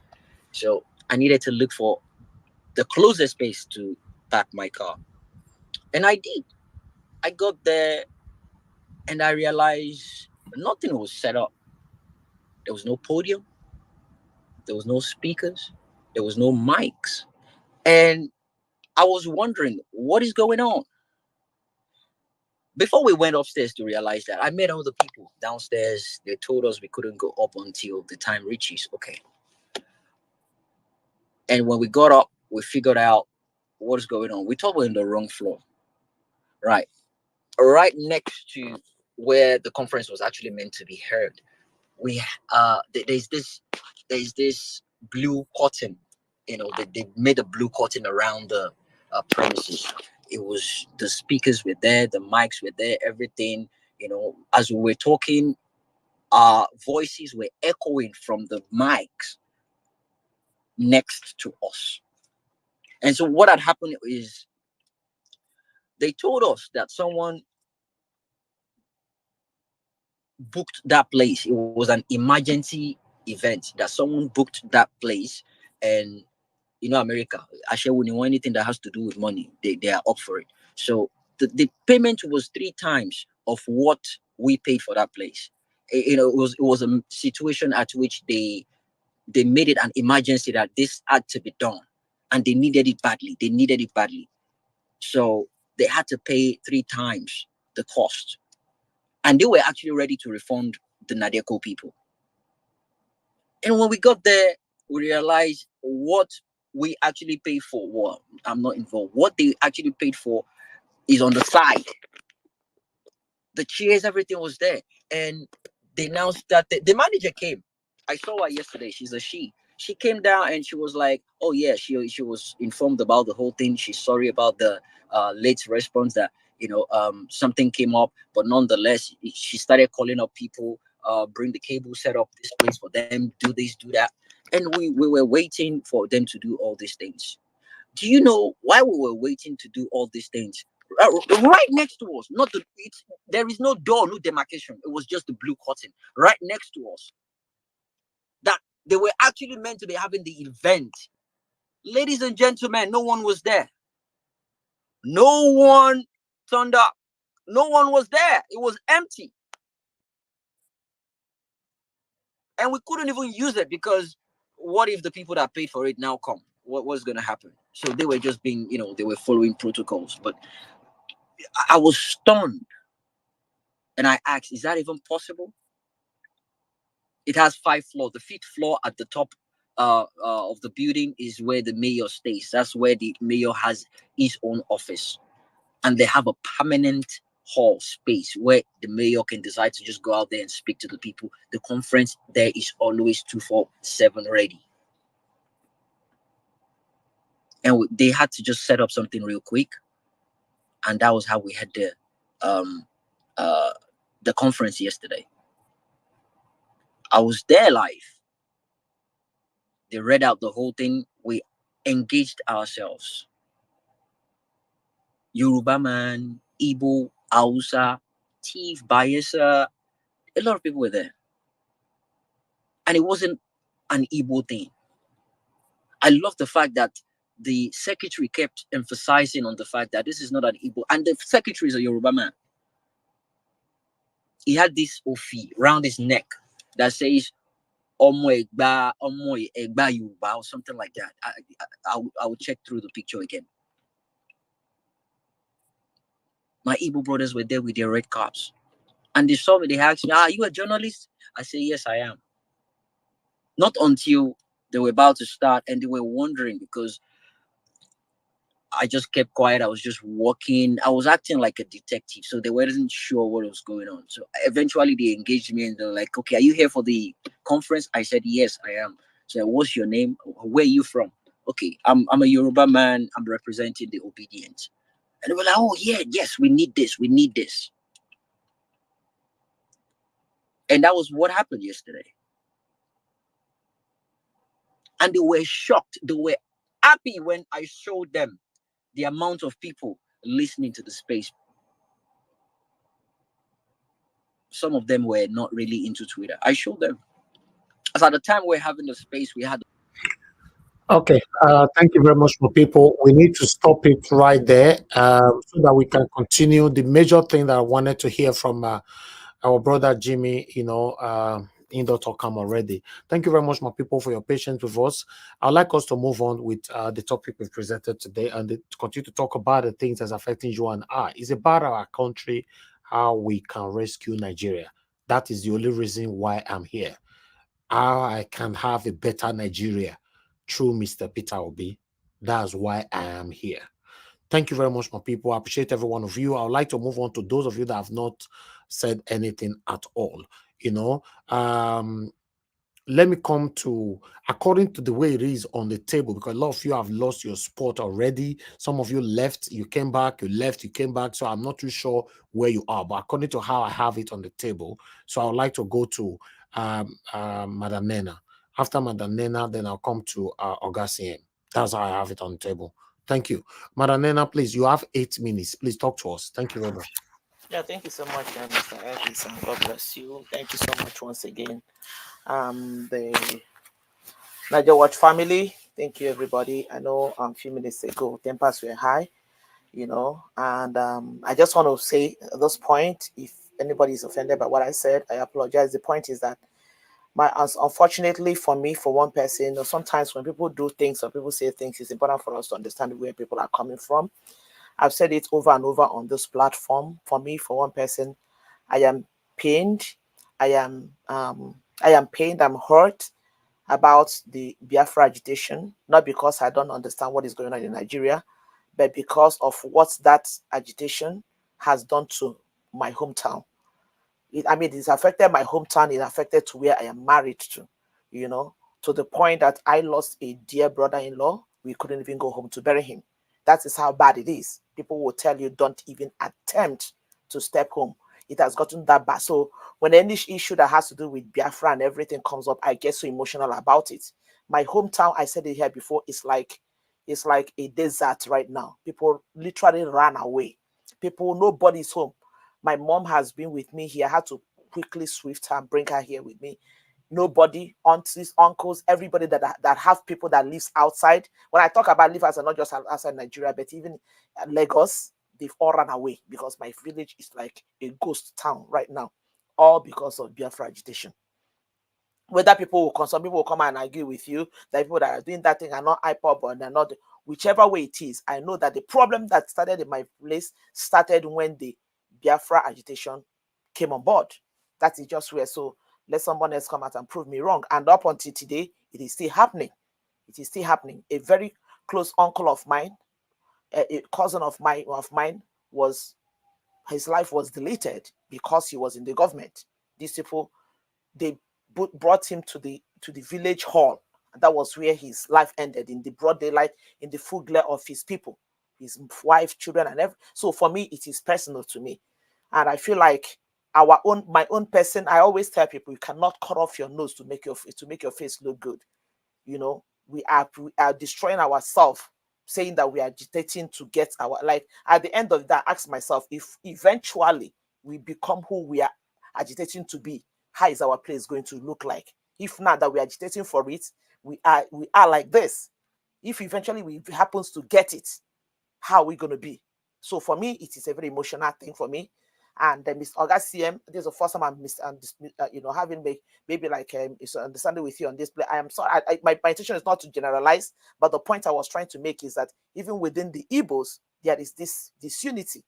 That is just a simple truth.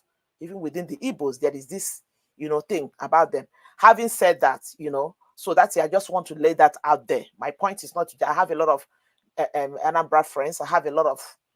In fact, I said it here before. My closest friend in this country that I am is a core Bini girl, Bini woman. In fact, the closest family I have, people don't even know that we're not even from.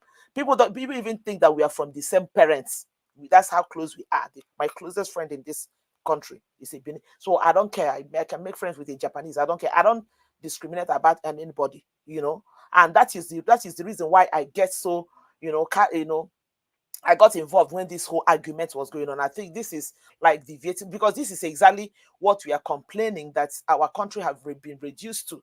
That is has brought us to the point where Nigerians are supposed to be united to fight against the people who are tormenting us. Rather, they have injected this thing in the air about ethnicity, tribalism, religiosity, and we are busy using that to fight ourselves. And I always ask people, when you begin to talk about ethnicity or tribalism on everything, Hope Uzodinma, Soludo, all the Igbo governors, they are all dining and whining with Tinubu them. They are all Igbos. I always tell people, the governor in your state, in that your state that you're complaining that is not working, is from your state. The governor in my state that is not working is from my state. So it's not like they imported somebody from another state to come. So we cannot come and say, oh, the Igbos are bad. When they give them leadership, they spoil it. Or maybe those are bad. When you give them leadership, they spoil it. Or the outsiders. No. Because you ask yourself, the governors of your state, those states that are not, I show you a video that people showed. I think so. One of them is in Edo, the other one is in, I think, or your state, where children are lying on the floor to study. The governors of those states are not from other tribe. They are from your tribe. So that means the wickedness that is being perpetuated in Nigeria are being perpetuated by people who are our own people too. So we are the masses that these people are uniting together to torment, cannot afford to be divided by all this ethnic rancor and all this thing. We cannot afford to bring it in. That is just the point I was trying to make. That's why, for me, I get emotional anytime somebody talks, because I know how painful it is for me as a person. I know how painful it is for me. So it's important for us to understand the monster that we are fighting. And until we get to the point where we bring ourselves together to actually understand our common enemy and the common target that we need to hit, things will not move, because these people are enjoying it. I'll tell you, if anybody in the government maybe happens to hear what is happening at Niger Watch maybe 30 minutes ago, 1 hour ago, they'll be excited. Yes, they are fighting so that we continue to do what we are doing, because that's what they want. They want to bring you to the point where you don't agree, so that you don't even have time to look at them, to fight them. But there is need for us to leave every other thing and understand. Would you understand where our main problem is coming from? And one time I was talking to a brother-in-law who is so much engrossed into this Biafra thing. And you were initial at the initial time, that was before the election. He was talking about that people should forget this now and join join Biafra. I said, look, you people are misunderstanding the fact. Okay, let's just assume that we even want to get the Biafra thing. We need a leader who is ready to sit and to listen to you, to even be talking about understanding what you're talking about. Because as long as you have these people in place, there is nothing you're saying that they are listening to. Look at what is happening to Nnamdi Kanu. You want to tell me that someone like Peter Obi goes in there? Peter Obi will not just let Nnamdi Kanu go because Nnamdi Kanu is an Igbo man. But he understands that this man, the court have said that this man has no case to answer. Take him back to where you brought him from. If you truly have a case against him, go through it the normal way. At least Peter Obi is a man that has conscience. That is just the point. That is just what most of us do not understand. So we need somebody who will steer the country in a direction that the country ought to go, so that things will work the way the country needs to work. That is just the point. Look at the issue. Look at everything that is on ground now that we're talking about. Look at these people. How many months has Tinubu been in the supposed asylum that he's been? Look at the number of deaths, borrowing. And you ask yourself, all this money that they are borrowing in this early stage of their leadership, what are they using it to do? And you come to ask yourself, in the next 1 year, what do you think they are going? How much debt do you think Nigeria will sink deeper into? These are the major issues that we need to talk about. Those states where children are lying on the floor, leaning on the wall to study, those states, they have governors that move around with convoy, with bulletproof cars, with all these spending millions and all the rest of them. Thank you so much. So that is just the point I'm trying to make here. It's important for us to understand what is our common enemy until we come to say, and I want to, Mr. Elvis, I'm so sorry, I want to end with this. I say this all the time to myself, and I say, anybody who belongs to a platform like Niger Watch or any other platform, another platform I watch once in a while, like apart from Niger Watch, is Mayegu. And I said to anybody that comes to such a place is a person who is a free-minded individual, who is ready to embrace anybody and who is willing for betterment of the country. So that is why I give kudos to everybody who is part of this cause. And that is why we need to remain focused, to understand that this is our common enemy and fight our common enemy and not each other. Thank you so much, Mr. Elvis. Bless you. Thank you very much, Madam Nena, for your submission. Thank you. God bless you. Okay, before I call on Gassim, I'd like to appreciate a couple of people here. Dr. Alexander Gomez, thank you very much, sir, for your support. God bless you. Thank you, George Blueshell. God bless you. Young One, thank you very much. Mana Ferreira, thank you so much. Mr. Joseph Oji, thank you so much. Glory, thank you. God bless every one of you. Benis Peterson, thank you very much, my people. Now God will bless you. Now Ijidima and Madam Bella Naomi. Now God will bless you. Now my people, continue to press on the like button. That like button is very, very, very important for us, so that our voices can go far. Currently, we have 359 likes. If you can continue to press on it, let's take it further up. Okay, Augustine, if you are ready, you have 8 minutes. Please talk to us. Good evening. Okay, thank you, Niger Watch. Good evening, everybody. Please, all protocols observed. As for my previous remark, please let it be by the way. It's gone, it's gone. We sometimes people say things out of maybe emotion or something, but no harm or nothing intended. It doesn't mean anything. There are differences everywhere, but let's just see it that way.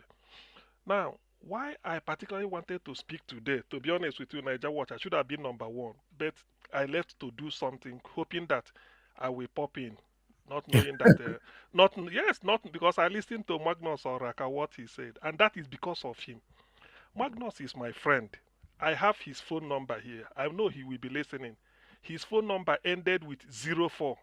It started with 080, just to let him know. I know the number. And I've been calling him a couple of days ago. I called. I'm having the feeling that he's no longer using the number, given maybe what he has gone through during the election time or this, because I knew him since either 2 or 3 years ago, or before COVID-19 or towards that, we used to speak. One thing with I've told Magnus, because what drew me to him, for us to exchange numbers, was when I listened to the point he was making. He speaks with a very noble, Noble, noble intention. He was the person. He said, this IPOB, the way they agitated, he was speaking. So when most of his video, after listening, I find a way to get across to him. I said, Magnus, I'm in UK. He said, okay, send the number. We keep talking. I said, Magnus, do you know what you are going to do? I said, if you keep using the people you see on the street of Onitsha, Enugu, Abaomuahia, maybe Jos, you counter them, that some of them, we know we have masses. Everybody cannot reason like me, or can you? Because Magnus is educated. I think he has a master's degree. He has. So when he was talking, I said, Magnus, what I would like you to do, try this, it will work. Try and get close to Ohaneze Ndigbo. Just like you get crash. The head office or their main secretariat is on Opera Avenue, Park Avenue, off Opera Avenue in Enugu. Very like a GRA area or something like that. I say, try and get there. You may get crash, or you go through, since you live in Plateau around Jos also, go to Plateau State branch. They will be surprised to see somebody wanting to talk to them or find anybody. The fact that when you open your mouth and say these things, there is no way they will turn you back. They will say, but who are you? You tell them I'm ordinary Magnus or Rakurobo man. It's not that I wanted us in the south, because Magnus said what we complain of in the south is what they Urobo, Ichekiri and others are complaining. He said, Magnus told me, he said, look at the crude oil in Urobo land, they sample everywhere. He said, do we benefit from it? Now we are scrambling for this thing. He said, that is the thing. You Igbo may say you deny you power. We the Urobos and the other ethnic groups, we may say we are not talking of power, but the crude oil, look at how it's going. So when he said, I said go. He said that's why we should come together and then reason that say we are under the same attack or we are suffering the same fate. So I said get to Hanese. Why I said get to Hanese is that if you want to know the main thinking of the Igbo, say get to those people. Forget about the people riding Okada or Keke or whatever you jam. You people will throw banter, they insult you insult them. You use it to say, look at the way they are reasoning. We know when you say that, it affects me in UK. I told him, get close to Honey. When you speak with them, they will recognize you. You will say why, and they won't throw you away. Then you will go into it and they know. You discuss with them, you give them even one of some of these ideas. I say that is what you do. And when you must have spoken at that level, whatever any tantrum somebody on the roadside is telling you that you better join me, or you just listen to the person, know that it's not, it's on the fringe, that you've gone to the mainstream. That's what I advise him. So I think he agreed, but not that he didn't discard it, but I don't know how it panned out. So when I saw him saying this type of what he did today, and then look at the way people are attacking him, all those people, they are speaking on their own. Don't use them, Ograk, if you are listening. Don't use them to judge. Don't say this. Somebody, maybe if somebody deny you or maybe assault you or slap you, you say, look at these people, they are very rude. No. If you want, go to the end. In fact, I remember telling him one thing. I never knew I would get to Niger Watch. Then, about the year around 2020, I said there's a kingdom called Bini Kingdom. I used to hear about it. I said I don't know much. All I know is that Oba Otokwe say Oba no they go transfer, Ororo no they sour. And so with the take and joke, he was start laughing. I said if I want to know the details of what Bini is, I said I will go to Oba's palace. When I walk there, they may not. I know that I'm going to go in to talk to them. I will be given a free ride. No, but somebody may say, "Who are you?" I said this. He said, "Is there any book I can get published about this kingdom of over 200-300 years ago, so that I can read, or can I see the secretary or this?" And the way you talk, somebody might say, "Okay, come in." Before you know it, I've gotten it. So if tomorrow another Bini man they talk to me anyhow, I go no say this one no civil. I don't get to the end. You can't be more Oba Bini than the Oba. So I was telling her, I said, Ohaneze Ndi Igbo, you can't be more Igbo than them. So get close to them. That's what I advise Magnus. But whether he went, because if he's interacting with at that level of this thing, let me tell you, he can educate a lot of you. And that is the way I do my own things. But when I thought I sympathized with him the way he was replying because I watched this thing, hoping that I will come in earlier. So Magnus, if you are listening, we will get back to each other. You have my number. Your number ended with 04, 08004, unless you've changed it. So what I'm saying is, forget if you want to do, look all these things. The situation Nigeria is now, if you can try this, what I told you, get close. Hi, you are well educated. They can't dismiss you. In fact, they will even like it that you come to them. You say, look, what are you people looking at? You are the Johannes. What are these things that happen? Discuss with them. They are open. By the time you do it, you will ignore all these, side talks that maybe irritate you. You use it to maybe go over the board and start to say this thing. It doesn't mean anything. So that's why I said I must come and then say it. And if I finish this now, we'll try and see if I can get him tomorrow or tomorrow night to speak with him again, because it appears that maybe this type of thing I wouldn't like to be hearing it. So that is as far as it goes. As for let's return to Tinubu. As for the issue of borrowing, 3.45 billion naira. I don't know how much he gave in dollar. But the other time we've heard that they borrowed another this borrow. All these things portends a lot of danger for Nigeria. Let me tell you, no country survives on borrowing. No country survives. I listened to Professor Kingsley Morgan, make a case for Nigeria. They asked him, how do Nigeria? He said, no country can survive without production. That reminded me of what P2B is saying. Okay, a country of 200 million people, how do you think you can be borrowing money? 200 million you are borrowing. It's not, it can never work.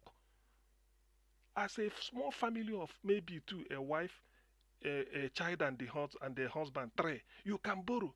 But when you have more than 20 children, or maybe 50, then plus the husband and the wife 52, you can't continue borrowing to buy Gary to feed them now. It's not possible. Somebody must go and work and produce something. Even if you don't want to export, at least you feed with it. So when they are borrowing this, it portends, look, Nigeria is in their straits now. The earlier Tinubu gets out of the place, the better for Nigeria. That's what I'm saying.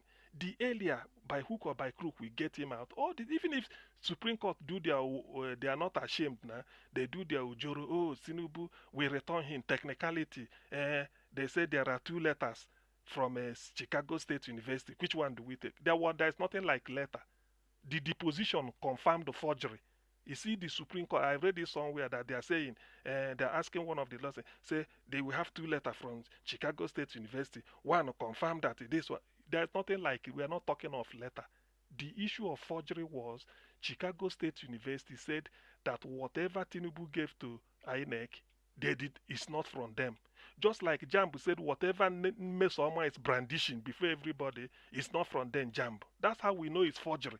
So why should this is how you define forgery? So unless Chicago, the Supreme Court are saying that they did not hear the deposition done by the registrar of Chicago State University, if they say that, well, shame on them. But looking for one type of this thing, paper letter, they will tell you. But they said vendor. Did you contact the vendor? All those things are rubbish. The forgery, the proof for forgery means the moment Chicago State University registrar said whatever Tinubu gave to INEC is not from them, which article showed them, that confirms forgery. And because it had forged his way, he is not ab initio, he should not be on the ballot. That's why that is where the disqualification comes. So what if they do it and they feel that they are they want to fool Nigerians? The thing is too much. I don't think Nigeria can survive this year. But who am I to say?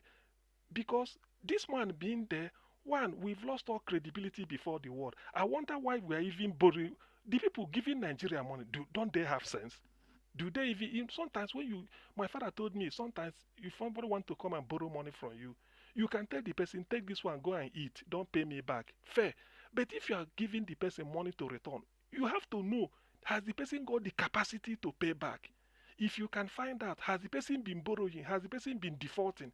Do all these background checks. If it's not satisfied, you say you are not giving. Who people giving Nigeria money? They are borrowing every time. Come and borrow. Have they ever checked what they are using that money for? Although they may say it's not their business, but Nigeria are borrowing money. You should have asked them, all this money you are borrowing, but you are this, you have all the assets. How are you gonna pay back? I don't know whether it's just another thing, just to mortgage Nigeria. But as far as I'm concerned, Nigeria is in a dire stress. And then Tinubu telling CIA again not to release whatever they have, it will damage him. I mean, those Supreme Court judges Augustine, 1 minute. Okay, those Supreme Court judges that will judge this thing. The fact that Tinubu, the one you call your president, is saying don't release their secret. Those Supreme Court judges, are they not ashamed? Will they go to international conference of jurists where they are, wherever, maybe in Switzerland, and you travel from Nigeria and you say your president is this, a forgery certified, then his secret is with CIA. Will you be happy seeing that? Because this has gotten into morals. Let's forget about the law now, or letter of the law spirit. This is about morals. How can you parade this person as your president? You say you are the chief justice of the country, or a justice of the Supreme Court, and then the person that is even the reason why you even say, look, if not anything, the law of common sense. That's what Obama said. There is no ideology or law more than common sense. The law of common sense tells you that your president is a crook. You, the Supreme Court judge, is incumbent on you to make sure that he leaves. The worst you tell him that you are a crook, go and establish your case. Forget about Nigeria, constitution or no constitution. You put it upside down. The technicality, that day you came late. 21 days has passed. Why didn't you submit it? All these ones are just rubbish. You can manufacture technicality. You can manufacture it and bring it. Oh, there was the day we are talking. NEPA took light. I couldn't see where I write it. Therefore, I didn't know. I didn't sign that. All those nonsense are technicality. We know exactly what the situation is. So please, in the interest of the suffering people of Nigeria, Tinubu should be relieved of his position as early as yesterday. Thank you. Thank you, Augustine. God bless you, sir, for your submission. I'd like to appreciate you, Jay Inkem. Thank you very much. God bless you. I appreciate every one of you right there. Thank you very much, Dr. Alexander Gomez, once again. Guys, please press on the like button. Let's hear from the next person on here. The next person that needs to speak to us now is Mr. Louis Okonkwo. Mr. Louis Okonkwo, are you there with us, sir? Can you hear me, sir, Mr. Louis Okonkwo? Okay, Mr. Louis Okonkwo, you're not there right now. I just unmuted you. You muted yourself again. That means you can hear me. Unmute yourself, sir. Because we are working with time. Hello. Okay, we can hear you now. Thank you very much, sir. Good evening to you. Yeah, good evening, everybody. Thank you, sir. Talk to us. 8 minutes. Okay. Thank you. Good evening, everybody. Mr. Elvis, everybody online on the platform, and everybody on the comment section. Wherever you are, good afternoon, good evening. If you are going into the morning, good morning. And all protocols observed. I'm on existing protocols. I've been listening to what is going on and all those things we're talking about. The important thing now that we need to be focusing on, if you look at it, the federal government is borrowing another $3.545 billion. That's close to about 7 or 8 trillion naira that they are borrowing. Now, I had brother Dr. CN talking about how can they lend them money. Well, I don't know how many of you realize that when Buhari was president, remember he was also the petroleum minister. Allegedly, he signed an agreement in international business, we call that a forward contract. He signed a contract swapping oil for money. So what that does is they already paid us up front for the oil that will be releasing to these organizations, which are called barracudas. I don't know how many years that is for. That has been signed already when he was president. And our legislative group did not do anything. You see? So we need to concentrate on what is going on in the Supreme Court. I know I don't trust them. I don't really believe in them. But that's what we have. Now, Tinubu is telling the US court to don't release what the FBI and CIA has, and is using the same thing he used when they were talking about the certificates, that is going to badly affect him. So he's not even thinking about his nation.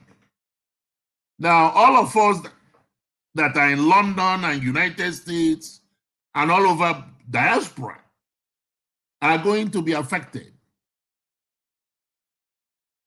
Some people think it's not going to affect them. It's going to be affected. There is a guy that was crying that I saw on Channel TV. He's going to lose his job in London. Now, why? Because they are now reevaluating his certificates again. So he has to call for his certificates and transcripts and all kinds of things from Nigeria because they are reevaluating it. So all these things are going to affect us. And we're here talking about tribe and no tribe and this tribe and that tribe. You notice that our so-called rulers, I don't call them leaders, because leaders have vision. They're all rulers. You notice that before election, they don't talk about tribe. It's only during election that they rear that ugly head of tribe and religion. And they use that to divide the average Nigerian. When I was in school, we have a Nigerian Students Union. And we don't talk about, we don't care who is the president of the Nigerian Students Union. And we were doing, if a Nigerian is attacked, all of us are out there. So what I'm saying is, let us not distract ourselves with whether somebody is Edo or whether somebody is Igbo or Yoruba or whatever it might be. I was listening to Aisha Yusuf the other day. They were telling her that Edo is not a real Muslim. I don't know how a real Muslim looks like. You see, that Edo is not a real Muslim because she's an Edo lady, but she's a Muslim. You see, but they were telling her that, and she said, I was just laughing about it because they don't understand it. You see, so we don't need to play that their game. We need to rise above that.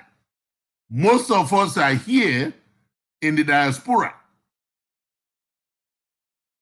America doesn't care whether you are Edo or Igbo or whatever it is. Once you're a Nigerian, everything that affects Nigeria affects you. And we don't need to be doing that. We need to focus on what we're focusing. We focus on the main thing. What we're doing is we're trying to play a minor game where we're in the major league. So I'm begging everybody, calm down. We can't be in unity. No, even the church is not unified. The church worldwide is not unified. Most of the wars you see around the world is religious war. That's what we see. And why do we have that? Some of you who are Christians, the Bible says that the human mind is so wicked and inherently devises or continually devises wicked means. that even their thoughts is wicked. It's only by the grace of God that some of us actually behave like what God created. Those people ruling us, or the rulers that we have in Nigeria, they are from the Muslim background, they are from the Christian background, they are from all kinds of background. But look at their wickedness. Look at their wickedness. They do all that wickedness. They go to the mosque, they go to the church, they go to their traditional religious group. You see? Look at even our traditional rulers that are supposed to be the beacon of ethics. Look at what is happening to them. Look at our educational institutions. They used to say that teachers have more credibility than, but look at what our professors did in this last election. They're taking bribes and submitting the wrong results. Look at our judiciary. With the level of education that they have, a judge is telling me that he doesn't know the difference between a letter and a deposition. That it looks like they are the same. No, they are not the same. You can't submit a letter to the US courts, to any court, even Nigerian courts. You can't submit a letter to any court and they will take it as a legal tender. You have to come in and swear physically before they can accept anything that you are tendering in court as legal. But we have our judiciary telling us it doesn't mean anything. Our Supreme Court, the one they call the apex court, the court of a common man. Can a common man get justice in Nigerian Supreme Court? The answer is no. You see? But what they want us to do is to keep doing these little petty arguments that we were doing. Who said what? Who said this? Who said that? Who said this and that? I fought the Biafran War. And I don't regret fighting it. I always tell people that I don't regret fighting it because I know why the war started in the first place. Nobody can tell me that story because I was in my last year of high school when it started. So I always tell people, you don't want to fight another war. The one thing that God did for Nigeria, which Nigeria took for granted, is that the war ended in Nigeria. There was no guerrilla war. A lot of countries that started the civil war even before the one in Nigeria are still fighting it up to today. The Nigerian own stopped and ended. And people say, well, is this or that? And I always tell them, again, is the mercy and grace of God. The children that were being killed were crying to the high heavens. And God intervened. But of course, our rulers did not use that opportunity. Look at Rwanda. Rwanda fought a civil war. 1.some million people were killed. But look at how they dealt with it. And because of that, their country is moving forward. In Nigeria, we have the same leaders being circulated. They take turn by turn. It's my turn, it's that person's turn. And what do? They divide up our money. And then they will come and tell us that, oh, the Fulanis are the problem. The Hausas are the problem. The Igbos are the problem. The Yorubas, oh, they're the problem. And then we keep fighting on that point. While they are busy dividing up all the money. Look at how much money they have borrowed in the last 4 months. What did they do with that money? They divided it up. Now they just bought themselves $160,000. That car is more than $160,000. There's a friend of mine in Lagos. Those cars those SUV is not less than $250,000 a piece. But even though they said $160 million, now multiply $160 million by the number of people in the House of Assembly, and then see what that could have done. Did they fix our refinery? No. They didn't do anything. Nigerians are dying on the streets. And we don't need to sit down here and start arguing who is that and who is this and who is that, whether we're going to have this. And all these agitations you see is because somebody felt cheated. I was in Nigeria in 1999 when they were trying to do the election. Obasanjo did not receive any constitution when they did that election. It was after he has become president. They didn't even have a constitution to swear him in. They just do what my friends in Ibadan call buju buju. So we think we're seeing what they did, but we didn't see anything. They didn't give him the constitution until after he was sworn in. And Abu Salami told me, if you want to change it, now go to the legislature and try to change it.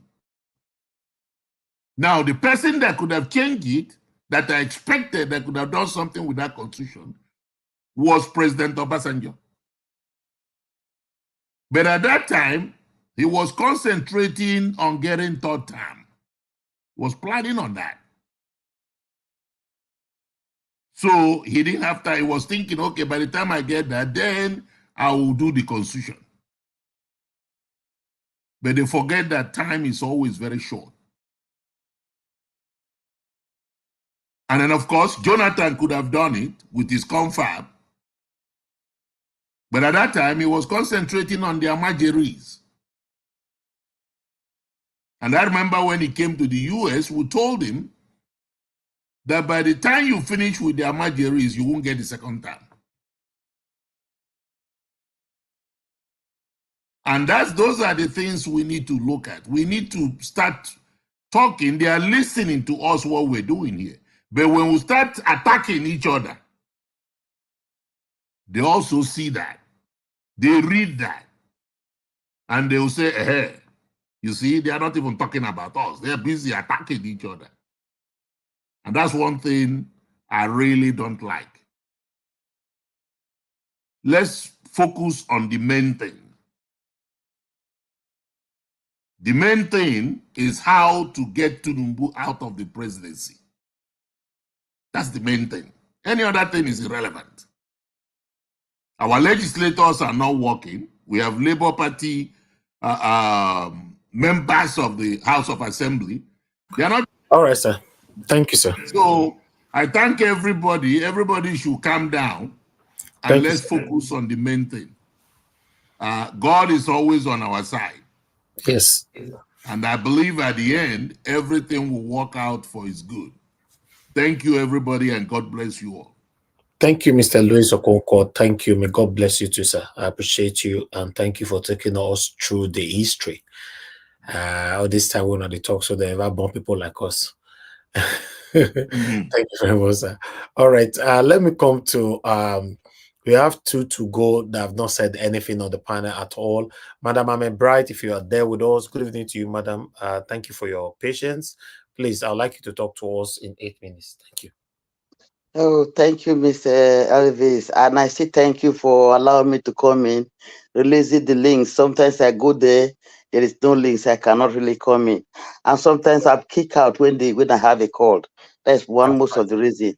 Yeah. Thank you. I thank you. Yeah. So I greet my all panelist members, all the obedient people all over the world, people in the comment section, the listener. I greet every one of you. My takes now is about Magdon Oraka. You know, as our brother CM said, he said that Magdon Oraka is a speak with noble intention. I always say it is true the way that man, he has been there try to share his own ideas, try to teach most of us what is going on in Nigeria, really with real emotion and with real positive feelings. That's what I always use them as Oraka and Haruna. I always talk of them here. The way they talk, they are open. I don't really know what he said about the Igbos. I didn't know that one, but the rest thing I had was not too bad. I only came in when Mr. Elvis was really arguing so hot. I said, who must have hurt my brother? What is going on here? Everybody there, you are my brothers and my sisters. We are all one. We are family. So I was saying, who hurt my brother? Why? I started listening. I started asking what happened because I came in exactly that time before you allowed Magnus Raska to talk again. Before I started hearing, but I didn't hear what he said before. You know, I didn't hear that one.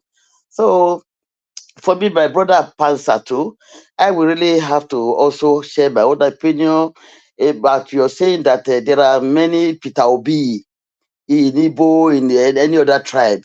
Okay, for me, I will not accept that.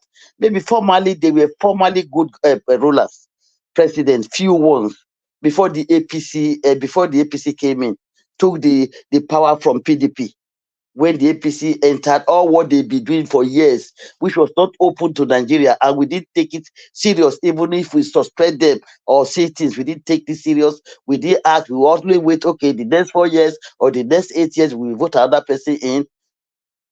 It is now, I'm now seeing Obi, I've been saying it, and everyone, they have interest about Nigeria politics. I have been saying it here. But with this Peter Obi, I have never seen anyone, and I don't know whether there will be anyone to come back again. I don't accept that. And what I don't accept from Pastor again, my brother, but you're telling maybe Nigeria to be minority. Me, it is difficult for me. If we have to use that word, we are more than you.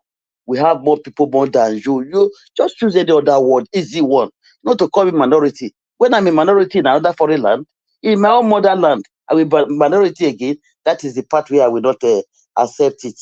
My sister Nena, I could feel you. I could understand your feelings. I will have to tell you, accept my condolence for your lost brother. Though I don't know whether it's your brother, any of your family. Accept my condolence. We can understand you. We are not against Igbo, but I will say again, Peter Pansa. I will say please. I'm saying Peter. I will say please, Pansa. For Igbo, you don't know why these people are against Igbo. For me, I suspect that's rascality, arrogance, that pride. Sometimes in Igbo, you don't have to tell us what you are. Even if you have power or whatever you have, you don't have to make yourself proud. Let people talk about you. Because that rascality is really in Igbo. I could say, I don't know whether to call it fear or not. That is what these people are having against the Igbo. They have the fear that maybe if the Igbo enter, the way they are being rascal, they might not leave the post again. They might hold it the way the Hausas and the rest of them are holding it now. Is it not Igbo, Yoruba, and Hausa that are imposed now? What of other tribes? We are all going through the same pain. We are all going through the same pain. So we shouldn't just hold it on the... Please? Sorry, you say rascality, rascal. No, Rascal, I'm sorry. That rascal, that arrogancy, that pride in them. Sometimes when they talk, you don't have to tell me who you are. We know what Igbo are. We know what we're capable of. Other tribes have their own. Just let people talk about you. You don't have to come out and tell them. And the way you are saying it, people will be either afraid or will not even allow you to come into any post. You might not leave it.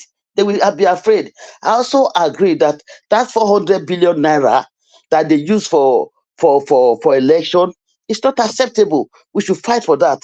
That is why I'm not even allowing it to say anything about Iran. I'll be saying it. We should fight. My own now. See, everybody's supporting Obi to come in, you know. But you might say that we have not been supporting Igbo, but we are everybody. My brother here is a Bini person. There are many other tribes here. We are all for Igbos. Why are the Igbos saying market day nobody should come out? One have to say it when there's something's not really going on good. You cannot free those people. You take their business away from them. That is why we are talking about the Igbos. About this, what is the name of this man, Simon, that is holding something. They said it's not for Biafra, it's not from Unandi. Then who is he? So if there's anything negative, one is allowed to say his mind about that one. About the Supreme Court, I'm really sorry. We said well-educated people are there, well-educated people, professor or doctor, whatever they are there as a lawyer. I don't know, just a simple something. The way they are just turning it about their appeal, the letter they brought in, they are now describing what do they take Nigeria for. They just think even if we don't go to school, they just think we are so stupid. They are now just following the system of the tribunal. The same thing. This is what I've been saying. I never trust them one day. I will never trust them. So about Tinubu borrowing $3.45 billion. I thought it was naira. I had it from my brother dollar. What is this man doing? Is it the thing he has to do now? All the money has been borrowing ever since. Is it now he knows that he has to improve on our power? Is it now all the money I've been using to buy a car? Is that not enough to do something in Nigeria? And by Tinubu, if I have to say, being afraid that the FBI and CIA should not release his record. What is this man hiding for Nigeria? Is the Supreme Court, whatever who... Yeah, please. Right. Yeah, please. That is not even all. As we speak right now, Tinubu have given amnesty to all the looters in Nigeria. People that have looted all our money. Amnesty. It means that they are free. They are free to go. Hell, but he's also a thief too. So he's his colleague. How will he not free them? That's why they're afraid of Obi. They know when Obi coming. Obi will have time to question them in the real way, not to allow them to thief later. You say to give them, or you all these Fulani that are the hellish men, you put them into our this thing. Oh, if Obi is there, this nonsense will not happen. That's why they are afraid for Obi to come in. So he's one of the thief. He will free them. Why will he not free them? And it's not a shame. Is this not enough for the Supreme Court? Are they not hearing all this? Are they not here with us? Is it not enough to say, Tinubu, what are you hiding? For them to disqualify this man, what are they still waiting for? I don't really understand. I don't know what to say about that. I'm really confused. I don't want to be saying one thing 100 times. It's just enough to disqualify this man. Please, Mr. Elvis, I really thank you. You are our TV medium. You are the one that is giving us, allow people to hear the little we have in my own. I have little, I don't have much. I'm happy the little I can contribute. I don't really know much about politics in Nigeria. I'm just learning it now. I thank you for providing this media for us. You are our TV, you are our voice, you are our media, you are everything for us. I learned that you said that maybe a few years again you will not do it again. I know there are many other things you have to do. Please, you must not do it the way you are doing this one now. Starting from April to that, we are still there till tomorrow. You might do it once in a week. Don't forget our country, we have our governor. We still have to go into that place so that they will not continue. You join into other things you are doing. Please don't leave us. We need you.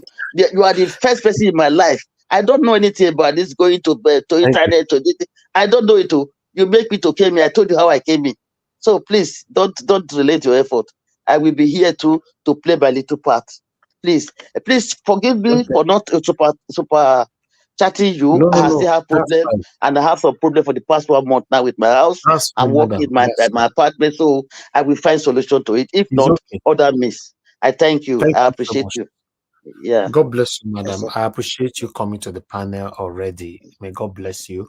And in terms for those states, we are currently looking for somebody that will come to be presenting for us here, specifically in those states. So anybody listening to us, if you think you want to join the movement, work for us in Nigeria Wash, please indicate and let us know. Yeah, we'll take it from there. Thank you very much, madam. May God bless you. Thank you. God bless. Thank you. All right. I'd like to quickly thank you, Mr. Louis Okonkwo. Thank you very much, sir, for always being there for your financial support to this channel. I want to say I'm very, very grateful, sir. Thanks for your advice, your prayers, your encouragement. Thank you very much. May God bless every one of you that is genuinely supporting us on this channel, that is standing for a better Nigeria. May God bless every one of you. I hope somehow, someday, we all will celebrate together. We disagree all the time, doesn't mean we have anything against each other's. We agree, all the time doesn't mean tomorrow we'll not disagree with you. I want everybody to know, me specifically, myself, I don't keep anybody in mind. Once I don't talk, I don't move on. And I cannot pretend over anything, You see, Mr. Pansa came just now. He addressed the area. I talk about him and all that. That's my kind of person. Just talk about it and move on and all that. So I just want everybody to know that let's continue to fight. Whoever that is agitating, I'm not against you. If a country is better, why would anybody be agitating? I've been in UK almost all my life. I never see anybody agitating in the UK because everything is working. So why would you blame anybody that is agitating? For example, I cannot blame anybody, that is agitating. In fact, if the Supreme Court refuses to do the right thing, I believe the agitation might even increase in a different region or angles. Thank you very much, my people. May God bless every one of you. I would like to call on the last person on the panel, which is Mr. Odua. Mr. Odua, it's good to have you on the show. Good evening to you, sir. Please talk to us. You have 8 minutes before we come to orders. I'll come to Mr. Pansat again. Mr. Odua, unmute yourself if you're there. Okay. Good evening, Najawash. Thank you, sir. Good evening. Good evening, all the panelists, the listeners, commenters, and viewers. Well, for me, for people to understand, Tinubu borrowed money. It's not borrowing money for the Nigerians. It's borrowing money to settle judges so that they might talk in his favor. He did it for the last 5 panel, and now he's still able to still want to do it more, because whenever a case comes like this, you will hear he borrowed money. They did not borrow money to tie road.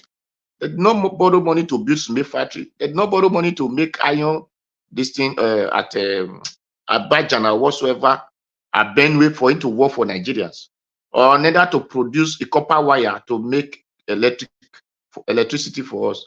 So they always borrow money that they will begin to say, Nigeria hold debt, Nigeria hold debt. The Nigerians that hold debt are no more than 3,000 of them, which are the legislators, known as legislatives, the executives, and the judiciaries. Those are the people that borrow money, that put all of us in mess. The God blessing resources that we have, that our people will have been using to take care of themselves, these people will start diverting and had the money in the tank, some had in bags, Ghana must go, and other bags, some had in their borehole water tank and other. That is the money they are borrowing. They are not borrowing money because of Nigerians. They just borrow money. I can easily think that, I don't know what to call them, because I heard when people say they are literate. They are literate. They are worse than illiterate. They are not literate, because the school they go, we don't know. The school they went and learn another man language and begin to oppress their own people. Is those one schools? Or to come and talk, they said they have been a professor, this, that. A professor that cannot even talk his own histories. But you will know the first man that went to Umu, the first man that discovered River Niger, which the River Niger that his great-grandfather has been living before another man came from a distance. So they lie, they learn lies, and the lie is what they are dealing with, is what they are using. And that is why you see that they believe from religion, which did not come from them, it did not come from their forefathers.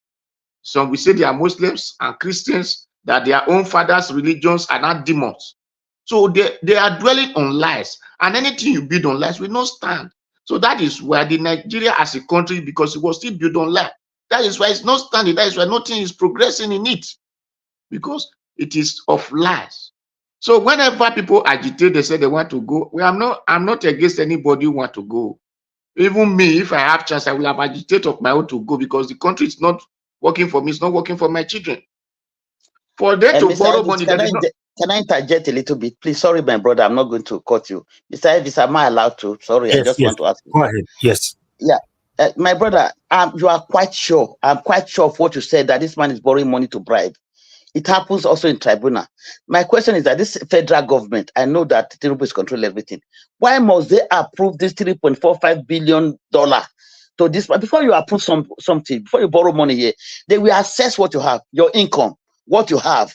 If you cannot pay back, why are they not asking these questions? That is what I want to ask. No, thank you. They can pay back, madam. Our oil refinery, our oil, we don't refine oil in Nigeria.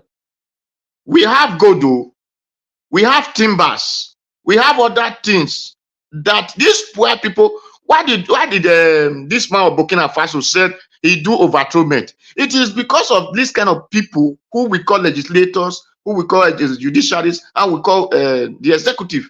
Because the moment military man enter, all these things will be cancelled. So that is why the man have to revoke against their own people and say, you people cannot continue in this rubbish. And our people are languishing in the Mediterranean Sea, in desert to Morocco, in desert to Libya.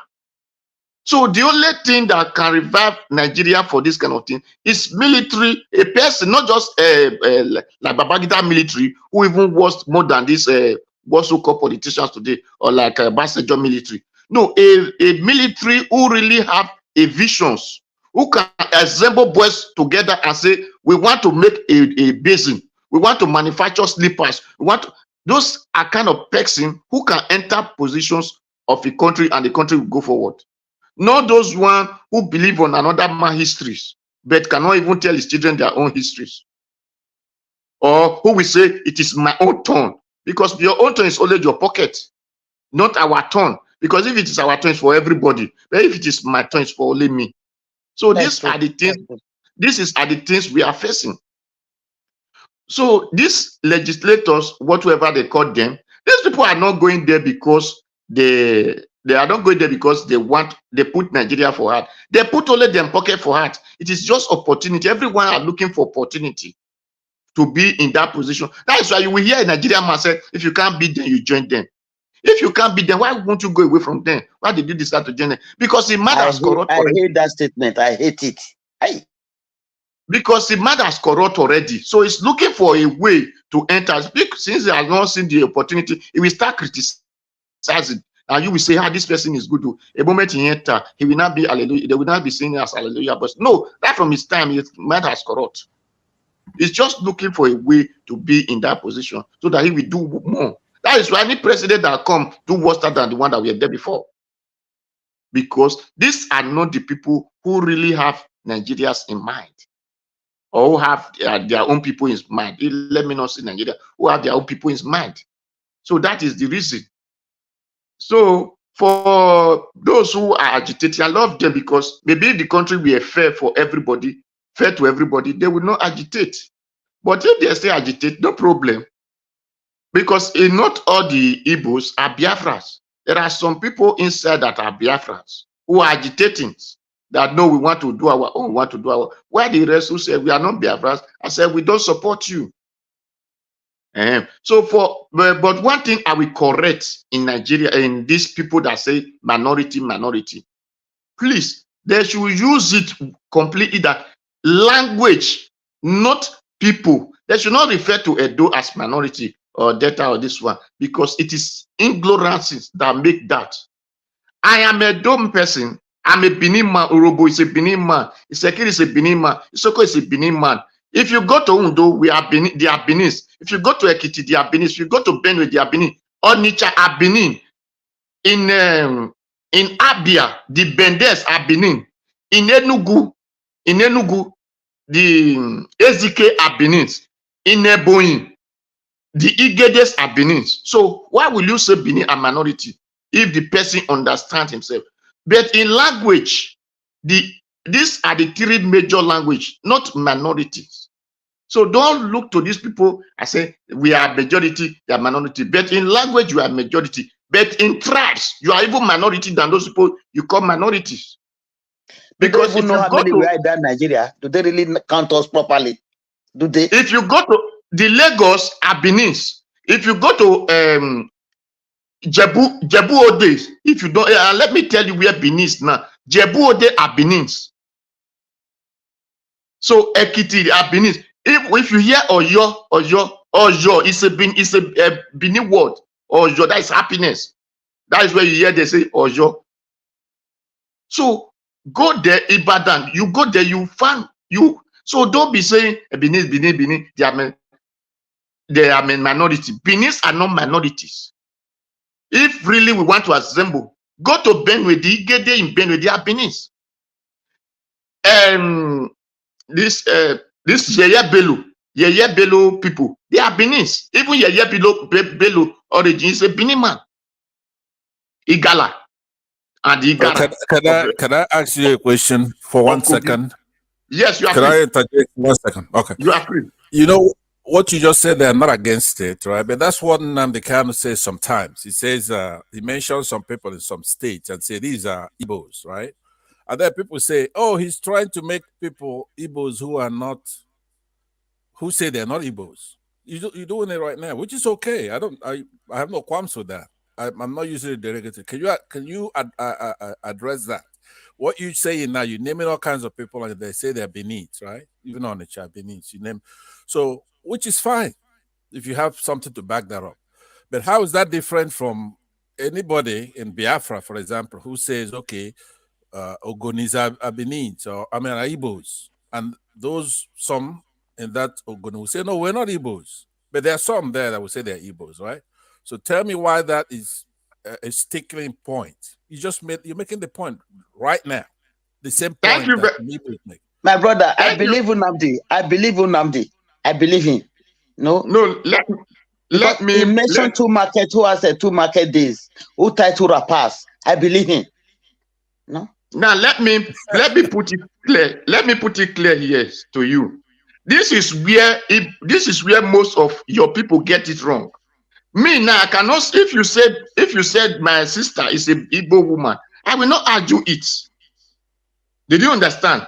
And it is left for my sister to say I am Igbo or not, but not me forcing her to say no, it's Igbo or it's not Igbo. No, but most of you people did that. When the person said we are not Igbo, you say you are not a dialect. Why you are an Igbo? Why did you be a Zubike? Why did you be this? A name person can like your name and start bearing your name, or person close to you can learn your language, or person because of the problem he has in his land come to make friends with you and accept your way of life.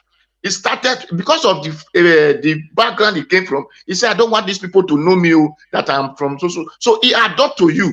Automatically you become friends, speak your language, bear your name. Doesn't really mean he did not know where he came from.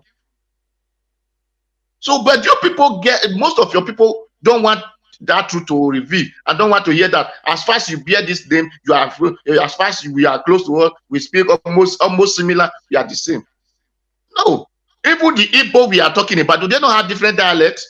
Is it not Anambra? Is it not Anambra State and Imo State they put together a Igbo language? Is it all Igbo they put together a Igbo language? No, they have different dialects there. So, my brother, let people have that sense and begin to say, in language, these are majority, not in ethnic, but it's just a language. That's all. Thank you and God bless you. God bless everyone. So for Tinubu to say they don't want people to release in this thing, where if our judiciary or whatsoever call, they are really educated as they say 2 letters came from this place, Chicago State University. They know what is good from what is right and from what is wrong. Why can't they separate what is good from what is wrong? If 2 letters came and this one said he attended to the school, yes, we all accept he attended to the school. Now the second one said we did not give him this one he present before you people. It is their own duty for them to ask Tinubu, where did you see this one you bring for us? That is just that. Come and explain to us where you sought this you brought for us. Now, in other hand, Atiku was able to prove that Tinubu did not even lie to Nigeria. He lied to Chicago State University.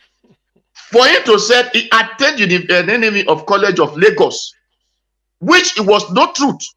Then it is the right for the judiciary to come and ask Tinubu, when did this school was was found or set up, however, must be called. When do they find this school that you attend? Because you attend this school 74 or 70, and the school was found in 74. So 4 years different that you finished the school that we are later found. So come and explain, how did you not get this your result that you present to the Chicago State that enable them to admit you as their student? That's all. So, and Tinubu, come and put us that your name, how did you now become Adekule, that you bring as well, your WAEC and your NYSC?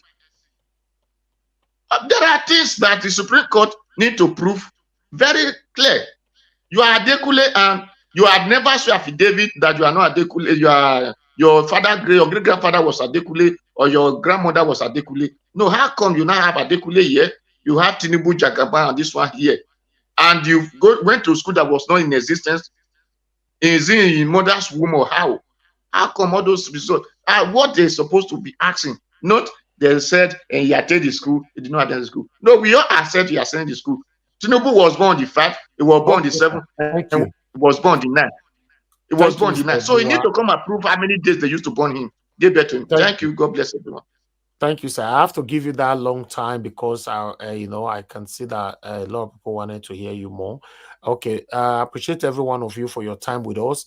That is the end of the first segment.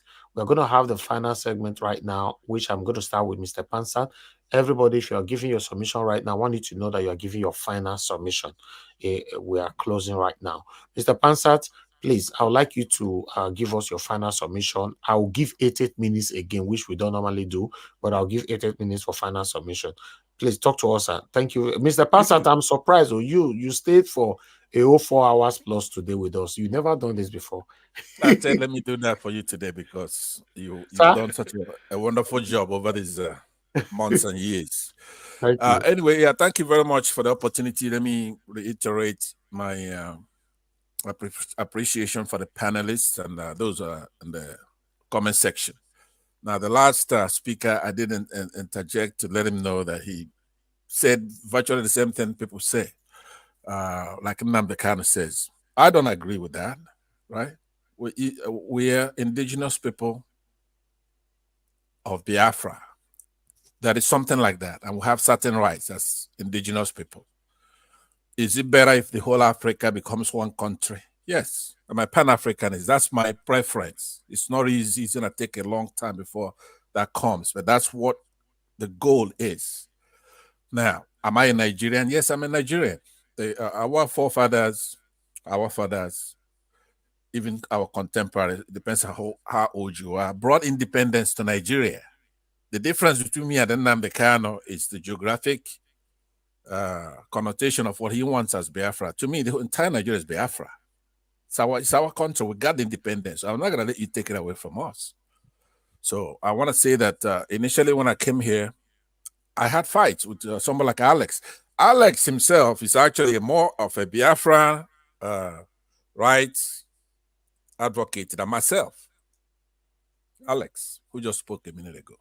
But the major disagreement I had with him, what was it? I was talking about Wike. He was effusively praising Wike.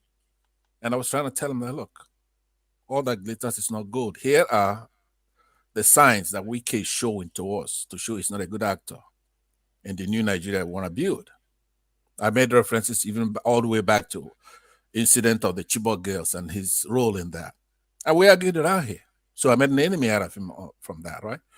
Now, what is my problem with Elvis, who's an impeccable host here, given his platform? Everybody tells him how much they love him. That's true, but he's not inerrant, right? So there was a kid that comes here with Emeka as his name. That's one example. There's about 3 or 4 people that I say, hey, look, these people are distracting us. I don't want him to be here, but I'm not saying it. Mr. Pansat, yeah. Emeka is a satanic devil. It took me time before I get to understand that he was a devil. So, we've removed him permanently from this platform.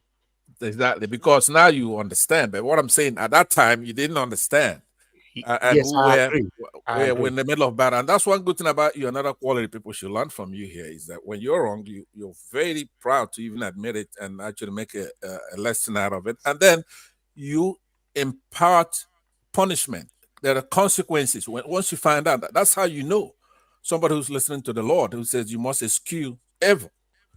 Now, some of us are more talented, like such as myself. I don't even know why anybody will have problem with me. I'm seldom wrong. Maybe it's going to take a while to come to fruition because I'm in the same way. I'm in search of the truth.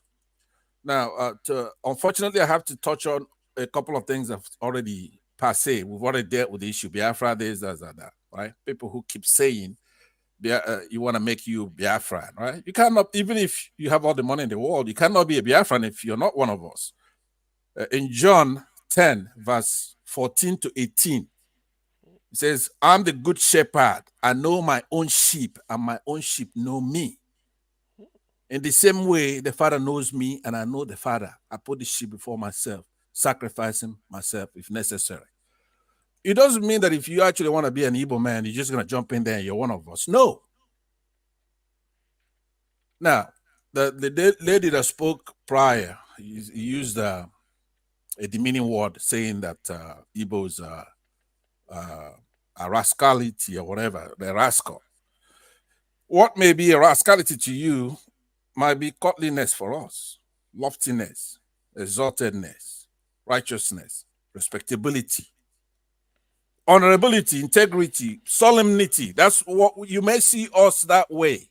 Should we abandon it and rebrand? No, because then the opposite is we have to be victims. We're crying victims to you. Why? Why should we?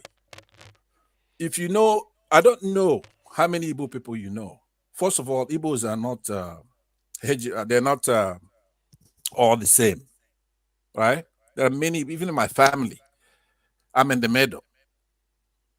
I have a brother who's older than me. He's a gentleman. He's like a Peter Obi. I'm not like that. I don't want to be like that. I could be like that if I want to be, but I don't want to. If God makes me today and I have a choice, I want to be exactly the way I am. So you cannot even in a family find Igbos that are the same. Now to Madam Nobi, I've heard her speak here many times, and I know she's got a nice head screwed on her head, right? She's a nice, strong Igbo woman and has her opinion, but obviously she's suffering from peer pressure. Nobody wants to be on Mr. Elvis's wrong side because Mr. Elvis, a lot of people have respect for him here. He's a star, and it's fair. So sometimes you have to, that balance is very hard to, how do you be a Nigerian and also protect your people when there is evil being done against them? That's a hard thing to do. Not everybody could do, but I could. You don't have to like me. Miss Nobi may not have that quality. She cannot come here and appear to be partial because the truth is partial. Believe it or not. I couldn't say because I'm right a minute ago, so let me try to be wrong to balance it out. No, I'm not going to do that. So we juggle all kinds of things together when we come on a platform like this.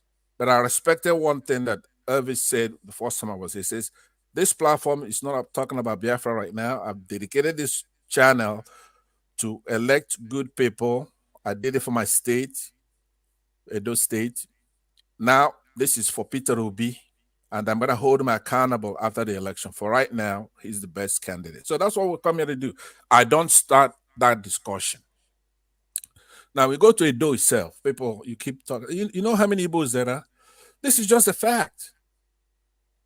There are probably over 100 million Igbos. Yeah, a lot of Igbos run into exile. You go anywhere, even into the North Pole, you're going to see Igbos there. You go to any state. Even in Edo State, you're going to have a lot of Igbos there. Now, Edo probably has 4 or so ethnic groups. The Benis, Owan, Esan, and Efemai, which is Shako and Akoko Edo. In that state, you have minorities of Edos in that state. Minority is not a bad word. I'm in the United States, as much as you have Nigerians here, you have Black Americans, you have all kinds of blacks here. Blacks are a minority in the United States. So here I'm a minority. You can hold a man.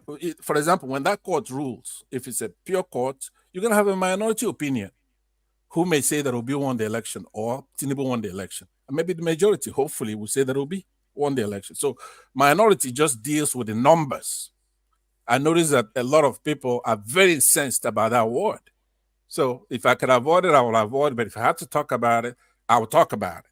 Because you cannot, by fiat, create your own definitions. You have to use the acceptable political thing about minorities, and their rights have to be protected. That's basically what it boils down to. So to bring it tighter, to actually deal with other issues here, I want people to be aware of what is called a paradox. A paradox sometimes is a logical, self-contradictory statement that runs contrary to one's expectation. It's one of the tricks that we have in that country. You cannot have a unified Nigeria unless you're dealing with the truth and be fair and have the goal in mind to do the right thing. You have to do the right thing. Thank you, sir.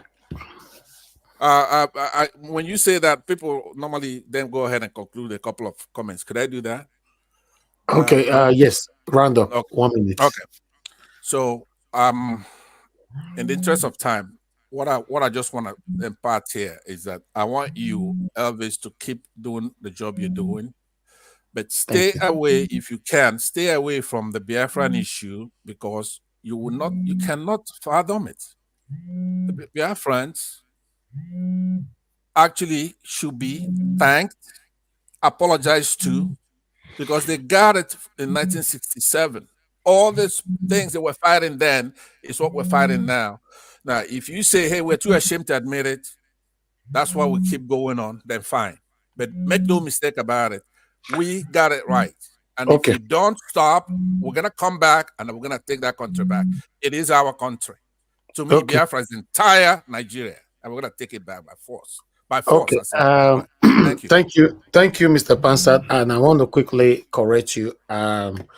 Telling me to stay away from Biafra. I have never ever come here bringing a topic or a title of a Biafra. It's just something Mr. Oraka is talking. So Mr. Oraka is one of the people that we showcase here almost every day. So I just wanted to make that clear. I Our like him. title, The other day, yes, he had a lipstick on and he had a makeup, and I was just laughing. I fell out from my chair. yeah. I like Mr. Raka, but he cannot. Everybody, it's not just him. Almost every Nigerian who's not Biafran doesn't understand. They got it wrong, right? They are in the same position we were in 1967. We're not going to wait for you because there's a lot more of us and we can defeat that country. Just Okay. because Let's move on, sir. British and I have Russians somebody on the came and phone. fought us, don't Thank play you. with Biafrans, all right? Thank you. Thank you. Mr. Pansat is the only person, even though you give him 10 hours to talk, he will still tell you, let me land. All right, let me move forward to Mr. Joy. Thank you, Mr. Joy. Madam Joy, God bless you for calling in. Please talk to us. Thank you, Madam. Oh, yeah, you just make me crack up. I want to talk with first, but I can't. Anyway, let me go straight. Please, all protocols observed. This is my submission for today. Earlier, it was to straighten out a few things. So God bless everyone. I greet everyone here. My focus whenever when I come here, I'm like, if only I can speak to my people, the youth of Nigeria.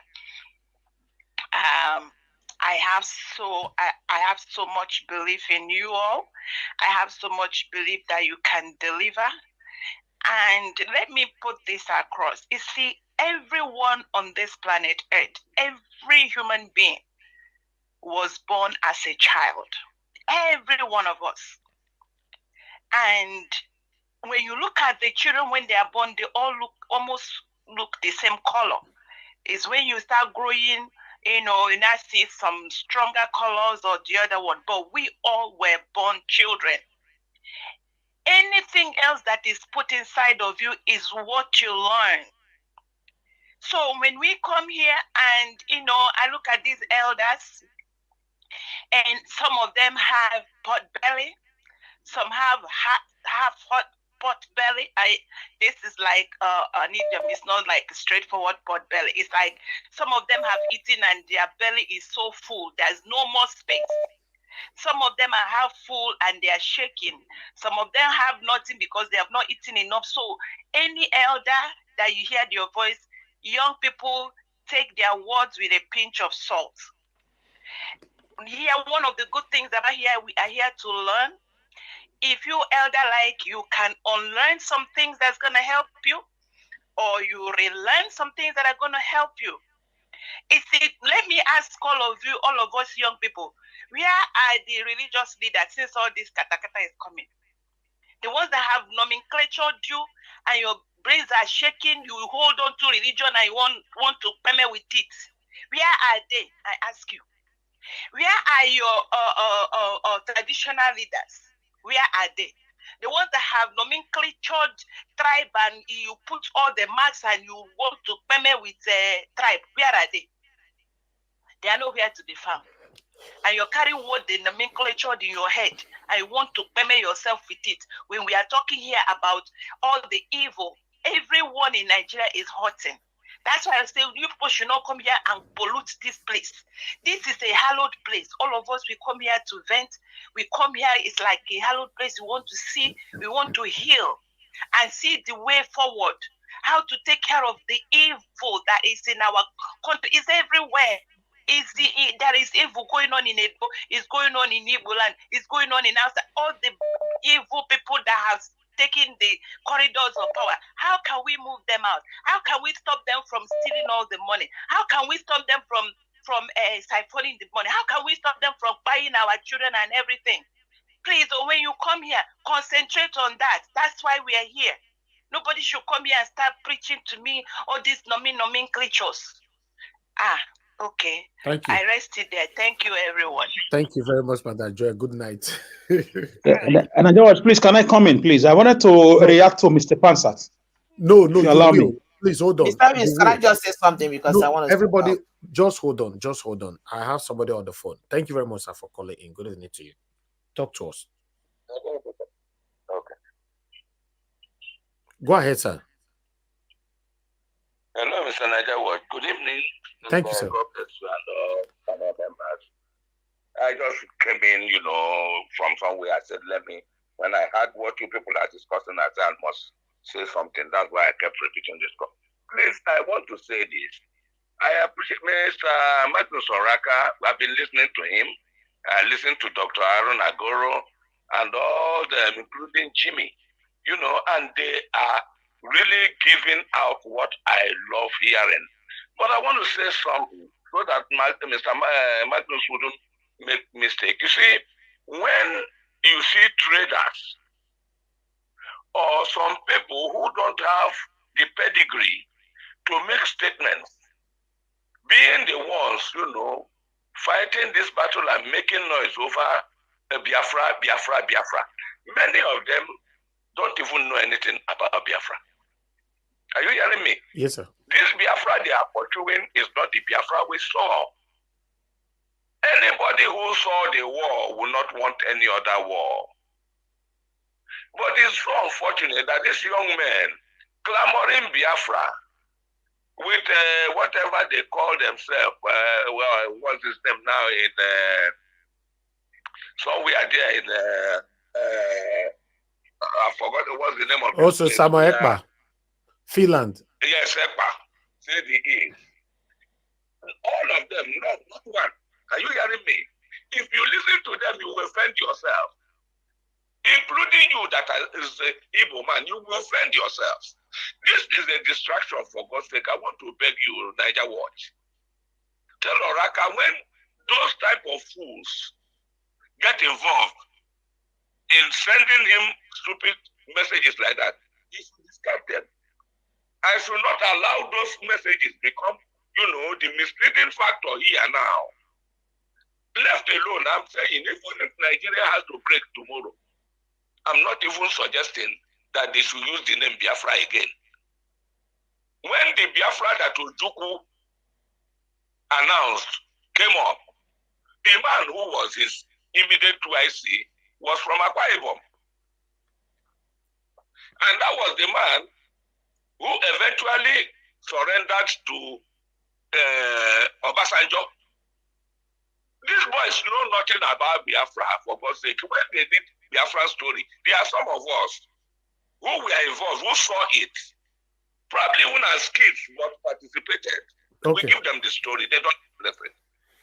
So nobody should please listen to these people so that they don't get you people offended.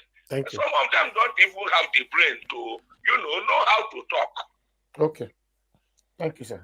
The country we are in is a multilingual country. People from there have lived in most of the states of the country. I can tell you that by virtue of the job I did. But then, we must know one thing. Nobody is bigger or greater than the other person. Okay, sir. My Round up. brother, we can be all from Edo. If you are more intelligent than me, you are more intelligent than me. There's no two ways about it. Thank you, sir. No rascality can change that. Thank you. If you are from Yoruba land and you are wiser than me, you are wiser. There is no two ways. But our people don't seem, some of them don't want to know it. All these small boys, I call them small boys because you may be big, both in age and everything, and you lack obvious. Okay, sir. Thank you. To you is just wasting time. Thank you. God bless you. I don't want to say more than this, please. That's what I call for. Thank you, Let us discuss this Biafra thing for now.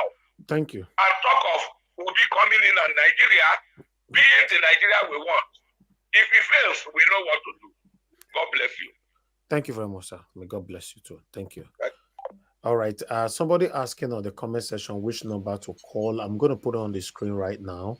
We're supposed to round up on that course now. But before you call in, I'd like to quickly, Madam Nena, you wanted to say something earlier on? Yes, I just want to quickly say something because I'm trying. Do you want to give your final submission now? Yes, because I'm not going to take time because I'm supposed to be stepping. Okay, go ahead then. I'll come to first of all, before I will say what I want to say, Mr. Pansat, I take exception to your derogatory comments about me. Use coming on public air to say that I succumb to peer pressure is an insult on my person because you don't know who I am. You don't know anything about me. Because I don't come here because I did not support what you were saying does not mean I succumb to peer pressure. And if anybody that knows me, I'm not the kind of person that dance to gallery. You think if I say something contrary that Mr. Davis is going to look, Mr. Davis don't feed me. If I come here and they bring up a topic that I'm against, I will speak against it. And nobody here fits me. So don't even make that. That is very derogatory to my person because you have no clue who I am. You don't know me. You don't know nothing about me. So you have no right to speak to me in such a derogatory manner. I feel offended by your comments and I feel like, I was trying to avoid saying what people are saying, that you sound very arrogant, but at this point, that is how it feels. You don't know who. I take exception to that comment. Honestly, I feel offended by that. But having said that, Mr. Evans, the only thing I just wanted to say here before I quickly run out, first of all, the issue of Tinubu not submitting here, trying to block his whatever, all these things, I mean, is a very clear indication to everybody that cares to know that there is absolutely, first of all, FBI, CIA, or most of these organizations that I mentioned, they don't keep records of people who do something good. They don't just keep records of people. They keep record of you if you have something incriminating that you have, and there's something wrong. Something if you have criminal record, that's the only time they can keep your record. So Tinubu knows what he's doing. And again, I said myself, he tried this move during the Chicago. He couldn't stop. They can only delay. Of course, I understand. I can understand the reason why they said they blocked, because initially I think the motion that these people filed was for them to hasten in bringing out the record. But I can understand the reason, because this is different from Chicago, where you're just looking for few pages of papers. But this one has to do with a lot of papers that they have to put together. I feel I can understand why they didn't want to do it hastily. So, I mean, and then his people jubilating. It's so unfortunate. And again, finally, I just want to end my speech here, Mr. Evans. I remember the others, I know it's not part of the topic that is being talked about today. One of the days I was listening, and I wasn't on the panel, I was listening, and somebody was making comment about, I think it was Mr.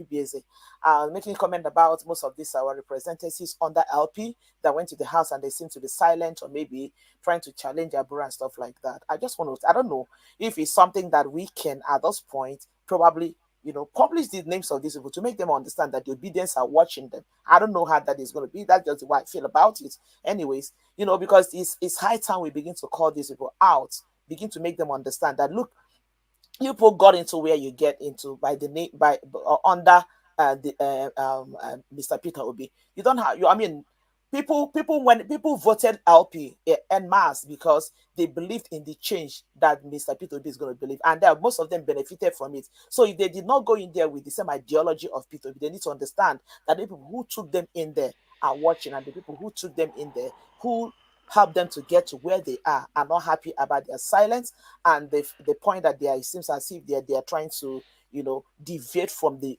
vision and the purpose for which people voted them in there. That is just the way I feel about it. I don't know if that is something that can be done, but I was just thinking about it.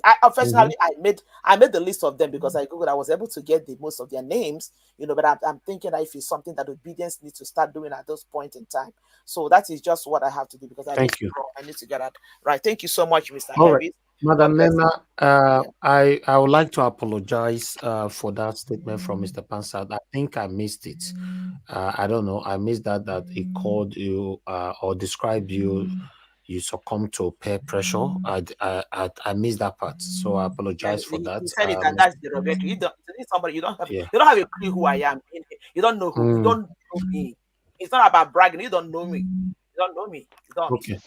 All right. That's fine, madam. This. Please, can I come in? No, not yet, Mr. Alex. Please hold on, please. I know I'll call you are the next, but just hold on. Thank you, God's power, for calling in. Good evening to you. Please talk to us. 2 minutes. Good evening, Mr. Irene. And good evening to everyone on the Nigerian family. And good evening to every the obedient family. First of all, I just want to commend you for what you've been doing, Mr. Evans. May God bless you. I must say, you and Mr. Obi is our hero during this time of fighting for better Nigerians. And I pray that posterity will never forget you and your generation. I want to quickly send this message to the well-meaningful Nigerian that it's high time for us to know that these people have nothing for Nigerians. So it's left for Nigerians to wake up, including me, to let us know what we're going to do. Because, to be honest, I lost hope in the judiciary, and I don't expect anything from them unless there will be God divine intervention. Because if you really check these people very well, see, since the time they've been fighting case, after the elections, the presidential election, up till now, these people wrote the script and which they are playing according to the way their paymaster give it to them. Imagine, it's very insulting for this man to take Nigerians for granted. One man to be taking the whole Nigerians, the out of Africa, for granted, and see the way he's dragging the name of Nigerians into mud. So I want to call on the Nigerians, well-meaningful Nigerians, police sector, the military sectors, that how are we going to be looking this man to be dragging our name into the mud for crying loud? God bless that country with a lot of natural resources. But one man cannot be coming to dragging the name of Nigerians up and down. Please, I want us to wake up and let's take our country back from this satanic people. Thank you. Thank you, God's power. Now God bless you too, sir. Thank you. Okay, before I take another call, let me go to Mr. Alex. Okay, Mr. Alex, hold on, please. Let me take this call. Thank you very much, Mr. Kelechi, for calling in. I saw you requested for the number earlier on. Please go ahead, talk to us, sir. Hello, are you there? Hello? Hello, you're not saying anything. Hello? Hello? You're not talking, sir. Hello? Oh, very sad. We cannot be waiting 1 minute. You're just there. You're not talking. I don't know. Maybe it's your system. I don't know what's wrong. And once Alex starts talking now, I'm not going to stop him. Let me call him back. Please, guys, bear with me. Because he requested for the number. Let's see if we can quickly hear from him.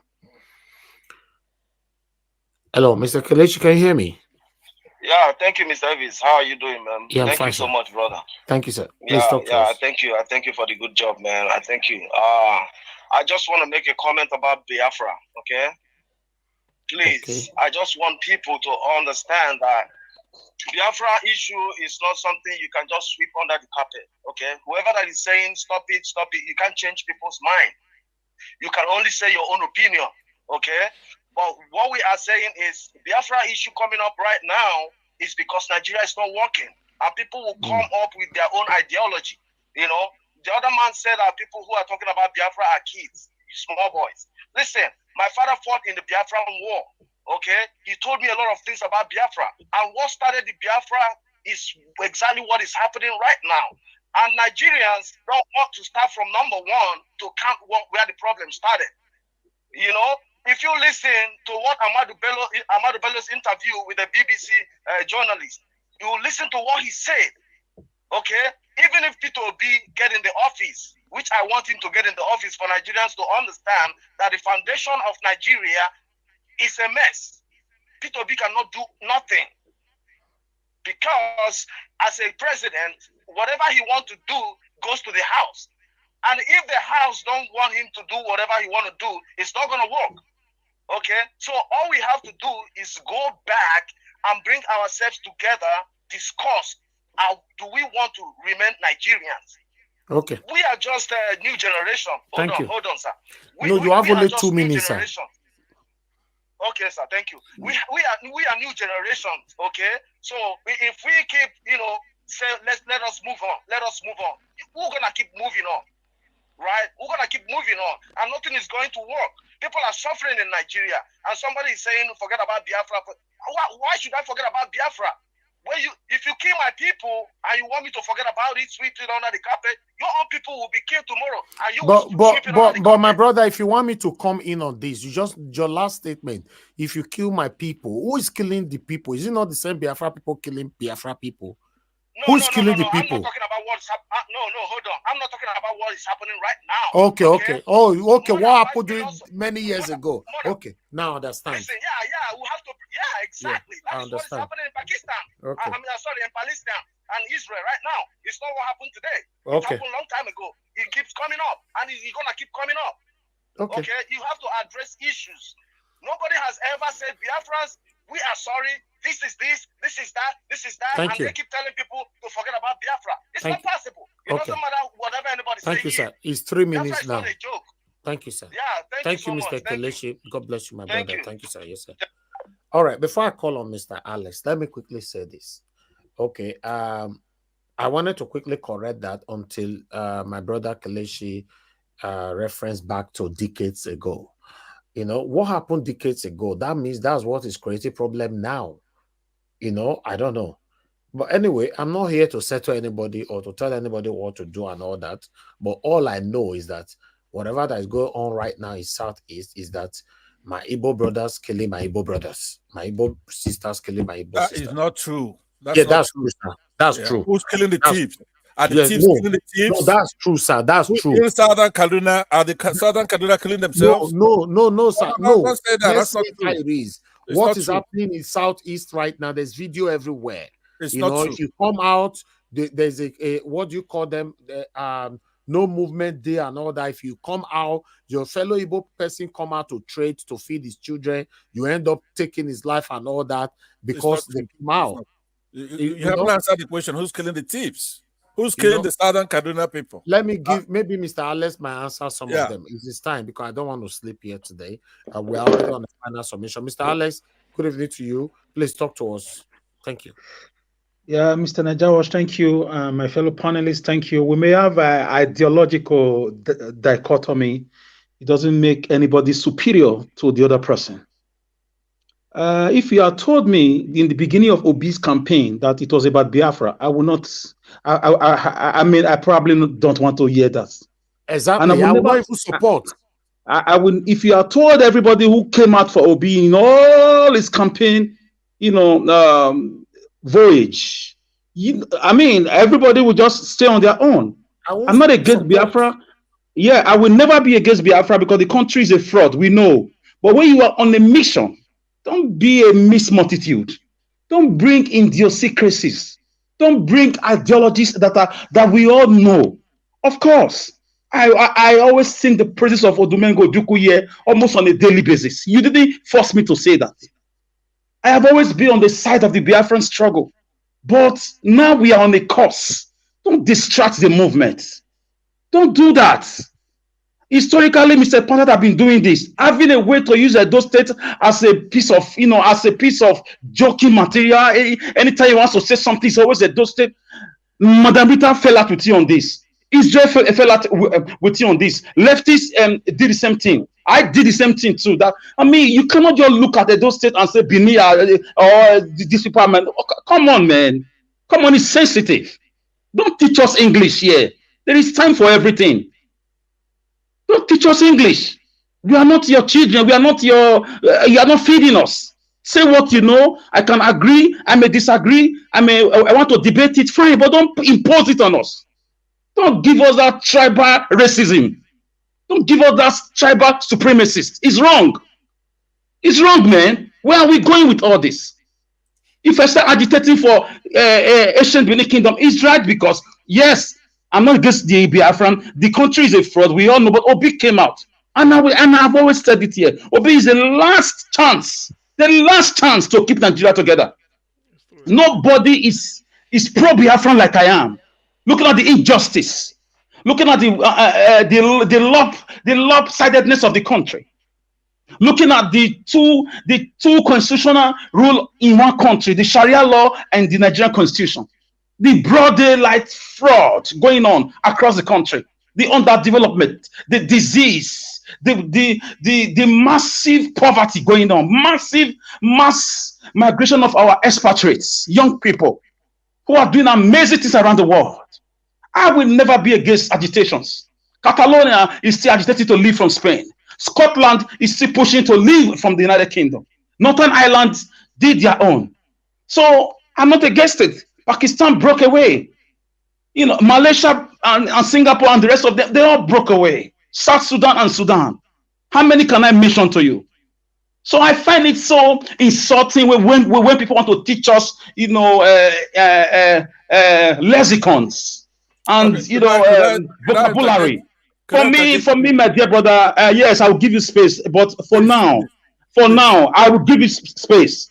That tribal numerical supremacy is totally wrong. It's very, very, very sensitive. You shouldn't do that. You've been doing this. This is not the first time.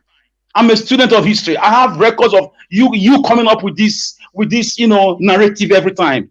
It's becoming sickening. Please let me in for a minute. I won't waste your time. If I didn't know you very well, I would say you're being deceitful, right? You're being insincere. You're being devious. What did I say? I said that you are even more pro-Biafra than I am when you're on this platform. You admit that. What did I mention about Edo State? But that does not give you the right to insult me. You are the one who's devious. You are the one that is being insincere. You have no right to insult me. I never insulted you. You did that just now. You feed me. Who are you? Hold on. I said if I didn't know you better, right, from what you're just saying now, if I judge but you said that and went on to say two other things. You said you were the one who came in here telling me stuff that I didn't do, right? Don't teach you grammar. I've been listening. Wait a minute. If anybody's teaching anybody grammar here or on the internet, it's you. You either second or even better than Mr. Boyeho. Nobody's here to teach you grammar. The point I'm making is that there is actually no daylight between you and I. I said where you made a mistake. Number one was your trust with the former governor of Rivers State. And you apologize for that. That's the only time you and I have clashed. What did I say that is wrong? What did I say about Edo that is wrong? I said that Edo is a minority. You could argue till you die here. Edo is not a minority, Oga. Yes, you are the one who's the minority.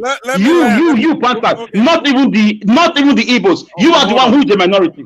I could be. I'm a minority where I am. I don't. You're a minority to yourself. Don't call it those names to that. I will never say Igbos are minority. I will not say that. Even if I know they can be. Hold on, please. Hold on. The thing that you are the last person that I expect to have a problem with that word, because It's a meaning, something you could Google and You are tell you not what it you. You don't know how So sensitive it is. There if is you pain. There is let me pain for everything, my dear brother. hold on. There is Let pain me for everything. You Alex, do not. Alex, okay, You do Alex, not. okay. let me Alex, let it's me okay. yeah, let me just conclude and let you have your time back, right? Alex, if you're supporting P2B for me or for Igbos, don't.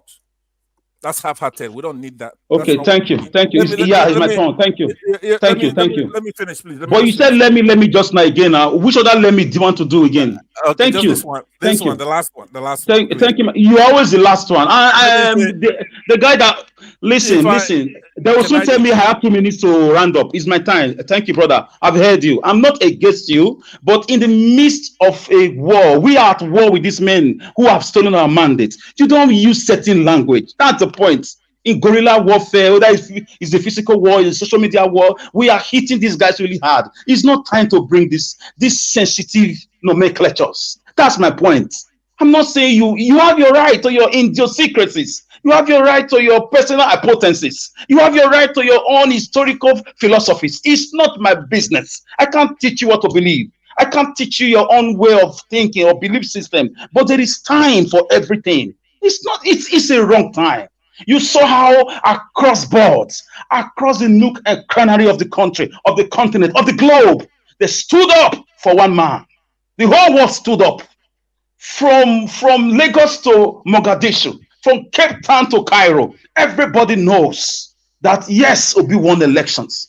People took his picture all the way to Mount Everest. Can you beat that?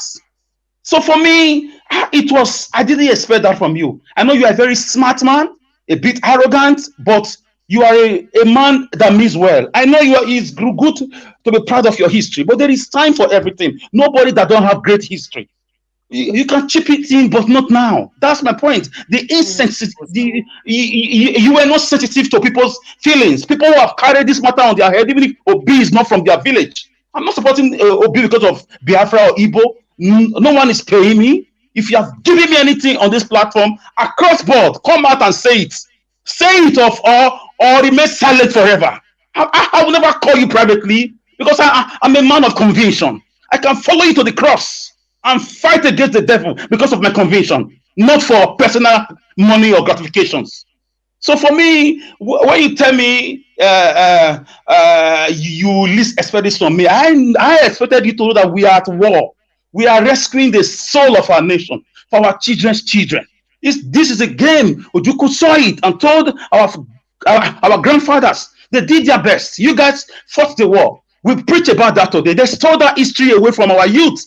So our youth, most of them don't know their left from their right. And when you don't know your history, you are lost.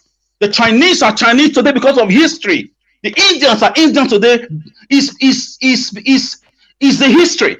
Why our youth are lost today? They are carried away with social media and Instagram and the nudity life is because of lack of history, and that is what we are giving them on a Jawas platform, so that people will know that we are not one. They force us together. It's either they make it work or they divide the country. I am a pro division person when the country is not working. I can never be against Oduduwa Republic, against Biafra, or against anybody.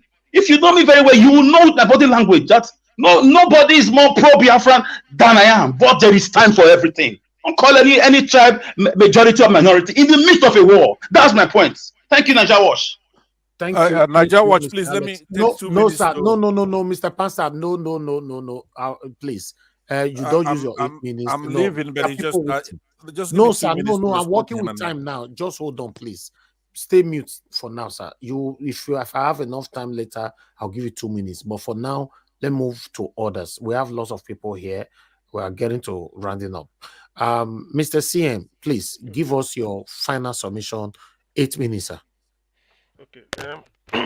Thank you, Niger Watch. Thank you, everybody who has spoken. Actually, what a spirited the debate we're having this evening, or we've had this evening. But in the after all said and done, it is for the good of each and every one of us. I know passions are high, emotions are high, people scoring points off each other, but in the end, we have to take a step back and reflect. The thing is, Nigeria is in their straits. That is where my thing centers. Whatever Alex said today, I've already known what Alex stood for. The same thing with my Pansat, my friend, or no, Norma, who left us, and then give us our mandate. Whatever happens to everybody, even who has spoken, because I've been here for months, so I know the world view of each and everybody. So whatever happens today, I don't really take it as anything. It's only that I wanted to come and talk to Magnus Oraka. He has a noble idea, no doubt about it. I can When you hear somebody speak, you know where the person is going to. I've spoken with him a long time, like I said, 2, 3 years ago, even four. Think about 2, 3 years ago, we were speaking. Then I advised him. I said, look, Winston Churchill said, if you must throw stone to every dog that barks while you are walking, you will never get to your destination. So Magnus Oraka, if you are listening, you have a good intention, because you made me realize. You said, look, you Igbo people, what you are suffering in Nigeria, well, because of the way your Biafra experience, we Urobos are suffering the same thing. Look at our oil. Are we in control? Look at, we are scrambling. When there is an oil pipeline at Jesse, in those days, it was the robots, they were killed because they were looking for oil to scoop. So that was the beginning of our discussion, my discussion with Magnus Oraka. And the thing drew me close to him. He said, what we should do is, we pull resources together. Let's come together. Let's come together. Let them not, don't make this Igbo affair or this thing. Let's come. We are suffering the same thing. So I now told him, I said, look, because he complained, he said, why should people just be talking? Somebody will just talk to you anyhow. I said, Magnus, you say you had a master's degree, I think in philosophy or public administration, University of Maiduguri. I said, but most of these people, some of them may be secondary school or maybe HND, even if it's first degree. I said, you must get to know something. I advise him, say, get close to Ohanese and Igbo. Go to at least to that level. They won't, because by the time you open your mouth and talk to any of them, try. Then they will bring you close and say, okay, you are Urobo. What do you think? And then get close to your people, organize them. This was what our discussion. So when I now like what he made today, I don't like people. If you hold a different opinion to me, the way I debate is, forget about I may be ugly, I may be short. I will say my reasons are, I give you reasons. It is that reason I want you to attack. When you attack that reason with facts or figures, I will come back. In the end, we are brainstorming. So what happened to Magnus, the video you played, I wasn't happy about it. Because there's no point, unless maybe because it was only him, he was the person reading out the messages, unless maybe he's making it up, which I doubt. So what the others type is doesn't make any, it doesn't mean it's not. What do I like such people, I bring the person close, because some people may be saying certain things without knowing the facts. So when you bring him close, you just give the facts and then tell him this. Before you know it, it becomes a debate. And the person will now know that, yes, oh, I didn't know this was like that. So please, let us that be our guiding light. The issue of Tinubu and the FBI, he knows FBI and CIA will eventually release what they have, but he's trying to buy time so that by going to court with them, maybe they put the FBI and CIA between Tinubu and FBI and CIA in one court in Washington D.C. They will hear the case maybe November 1. So Tinubu will be hoping that before then, Supreme Court of Nigeria must have said, okay, we've not had anything from what evidence before us. We have to quash this case for lack of merit. Therefore, we return Tinubu, but God forbid. So that is what he's buying time for, such that if eventually the FBI and CIA release whatever they have on him before the Supreme Court gives the judgment, they will say it's inconsequential. I say, you see, if they had done it earlier, so that he's buying time. So that we know that, but God so kind. Nigeria, what we know is that the next move, I don't even have faith in the Supreme Court anymore. If they confirm, our, what we have, said that the Tinubu should not be on the ballot, ab initio, then I will thank them. But I'm not. I will say, okay, we already know the judgment. But if they do otherwise, I won't be disappointed too, because I know that all this money being borrowed, like people are suggesting, it cannot be to give us power or to give us drinking water or improve security in Nigeria. It's just to use it to bribe. So that is the issue where we are now. But having said that, please, all of us, in fact, if there is anything now, we may even be having, for those that still believe that, because I doubt, with Tinubu at the seat of affairs, at the helm of affairs, look at the economy, look at Nigeria. Before Christmas, I don't think Nigeria, I doubt it. Something must give way, but I don't want it that way.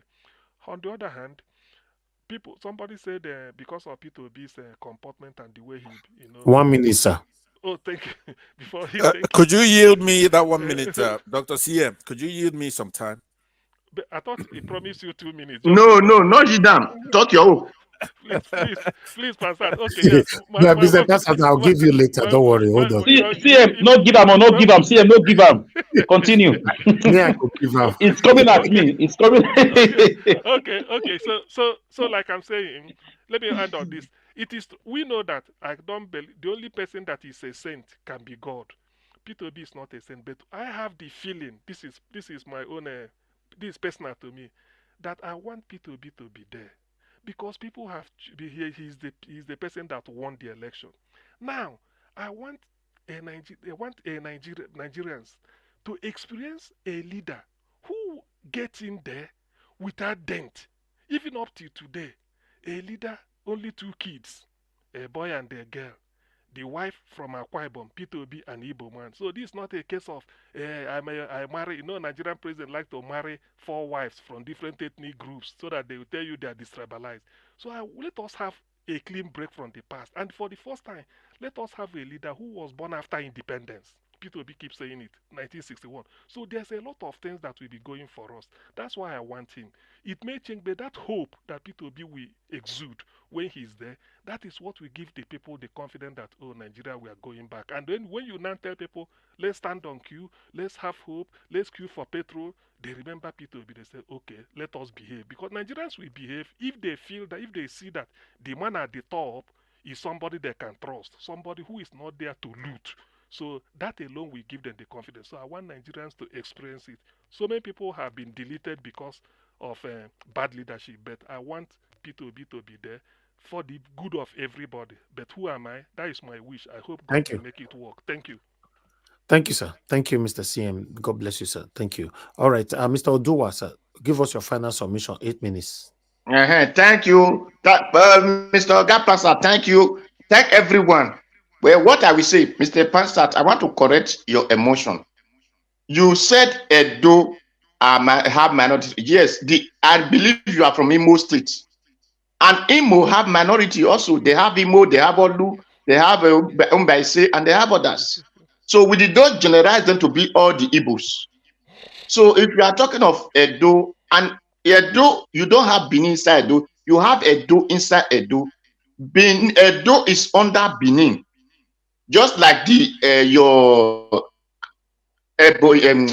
Olu or whatsoever are under Igbo. So that is how the Edo is under Edo State, and Edo State is under Benin. Benin is an empire, not a particular person, a particular local government. Benin is an empire. So you understand English and check the meaning of empire. So that is what I want to correct from you. So we did not follow Peter Obi because he's an Igbo man. We follow Peter Obi because he's a good man. We did not follow Peter Obi because he's the most clever person. No, because we follow Peter Obi because of his character that he has lived before. So we want such character to be in time of affair so that things can go well. Peter Obi is a good businessman. The knowledge he used to do business, he will have used it to do the country okay. Not a Milo con. That is what I used to say. Because the money this man borrowed, he did not borrow it to come and support this Nigeria Delta boys that are refining fuel. The fuel that's supposed to legalize the people and protect them. Instead of doing that, they will start killing, destroying their tank and whatever fuel they do. So the Nigeria doesn't have refinery, and we have those boys that are refining fuel. If I were to be any president, I would have employed those people to be refining fuel, since we cannot refine fuel in Russia and refine fuel in these things. Our refinery is not working. So let those boys become the refinery and do fuel for us. That's my summation for those who will come to power. Like one sister said, that those who enter office in the name of Labour Party, it is good for the obedience to call them and let them know that we did not vote them there for because of their pocket. We vote them for them to be a good example of what Peter Obi represents. So thank you and God bless everyone. Good night all. Thank you. All right. Thank you very much, Mr. Oduwa. It's good to have you on the show today. May God bless you, sir. Thank you so much. All right.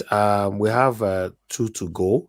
Mr. Jonathan Kisley, you are just joining us right now, so I'll give you 5 minutes to talk to us. Is your first submission and the final submission all inclusive? 5 minutes. Good evening to you, sir. Please talk to us. Okay. Thank you very much, Mr. Elvis. Thanks to everyone, all the panelists and all the discussions today.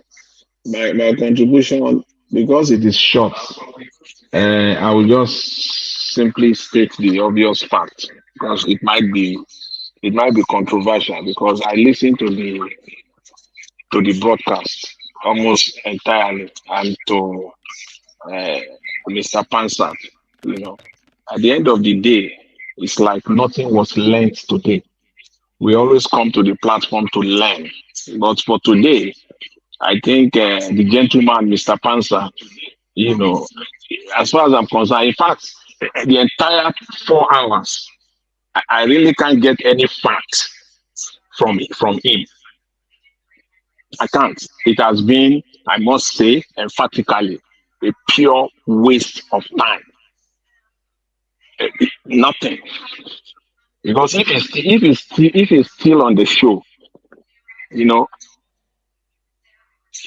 I know he interrupted dozens of times today.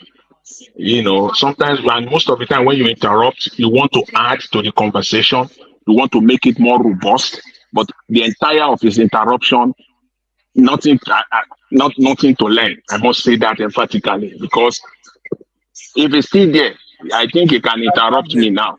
I'm here. You can interrupt me now. Do you believe in one Nigeria? It's a yes or no answer.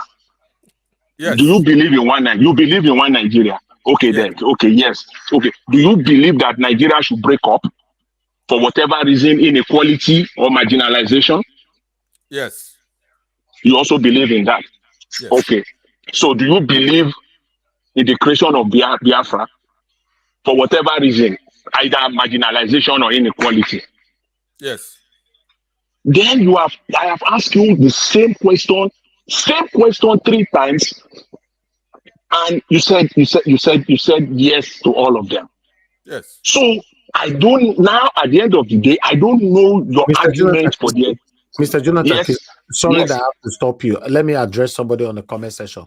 Okay. Mr. Olumude, you don't come here to insult anybody because you are one of us here. That's why I'm giving you this warning. Please don't let that happen again. You can't call anybody mumu here. That, you know, people that believe in one Nigeria, that is disrespectful to a lot of people.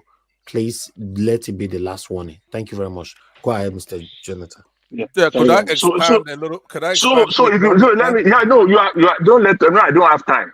You know, you have spent like 3 hours talking. If you calculate you want me to tell you why? Then I'll tell you why. No, you have answered my question, and I appreciate it. You have answered those 3 questions. They are just yes or no question, and I appreciate the fact that you just give it a direct answer. You know, yes or no, without explaining. That's just what I want to know, and that says it all for me. Because then there is no argument from you at all. If you believe in one Nigeria, at the same time, you don't want Nigeria to break up. So what is your position with respect to Biafra? Are you talking of inequality to the Biafran people or marginalization of the Biafran people? Which is that your position? I could tell you.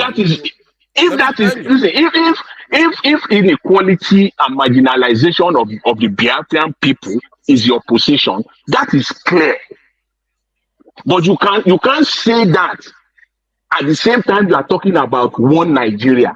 At the same time you say you don't want Nigeria to break up. That is why you make the whole conversation complicated, and we just have to uncomplicate the whole complication that you brought on board. Yeah, but give me a chance so I could tell you within a minute, right? so you can understand where I'm coming from. I was responding to you with a yes or no because you asked for that. But if you need a longer Let me conclude. You see, so that we don't go round the same rat hole that has been on for the past 5 hours with you on this platform today. See, let me conclude with this. For the very first time in the history of Nigeria, there has been no time that Nigerians as people come together to support one man. Fortunately or unfortunately, however you want to spin it, this man happens to be an Igbo man, comes from Eastern Nigeria. What does that tell a rational person? It tells a rational person that, see, Nigeria as a collective people, they are not tribalistic, especially when they are seeking for good governance. They are seeking for good leadership. Tribalism does not come in for Nigerians. For the very first time in the history of Nigerians rally behind majority of Yoruba people rally behind Mr. Peter Obi. Majority of Edo Bini people rally behind the candidature of Mr. Obi, a man from Eastern Nigeria. In fact, I can tell you, majority of Hausa people rally behind him. And he won the election for the very first time in the history of Nigeria. So nobody should come and be telling us about, tribal stuff.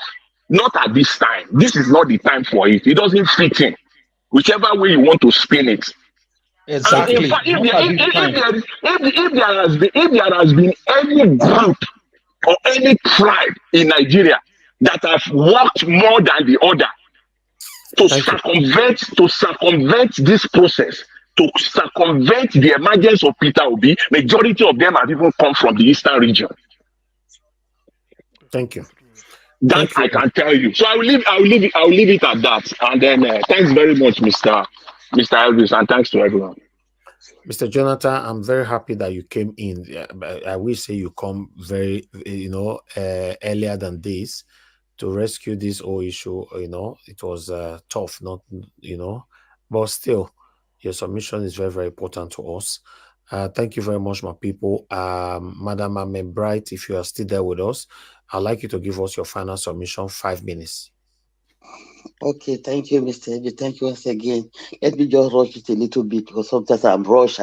My brother Pans CM, thank you for correcting me about being rascal. I thank you for that one because I want to rush this over. I want to address my brother Pansa again. We were talking of being arrogant and being rascal.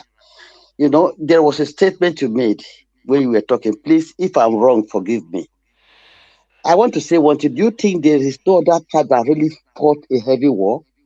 Do you listen to our brother Alex about the war being fought with the Western world involving the Portuguese that later we had everything with and so on and so forth? You heard it. Mr. Alex said it here. But we don't come to make noise. They said the proud man fought before your pride.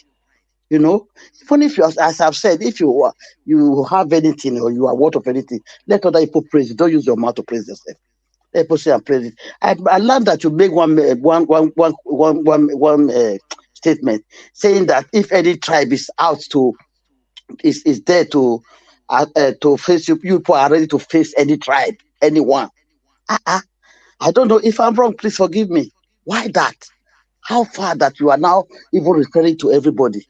You think what people are suffering, we are not against your agitating. We are not against it.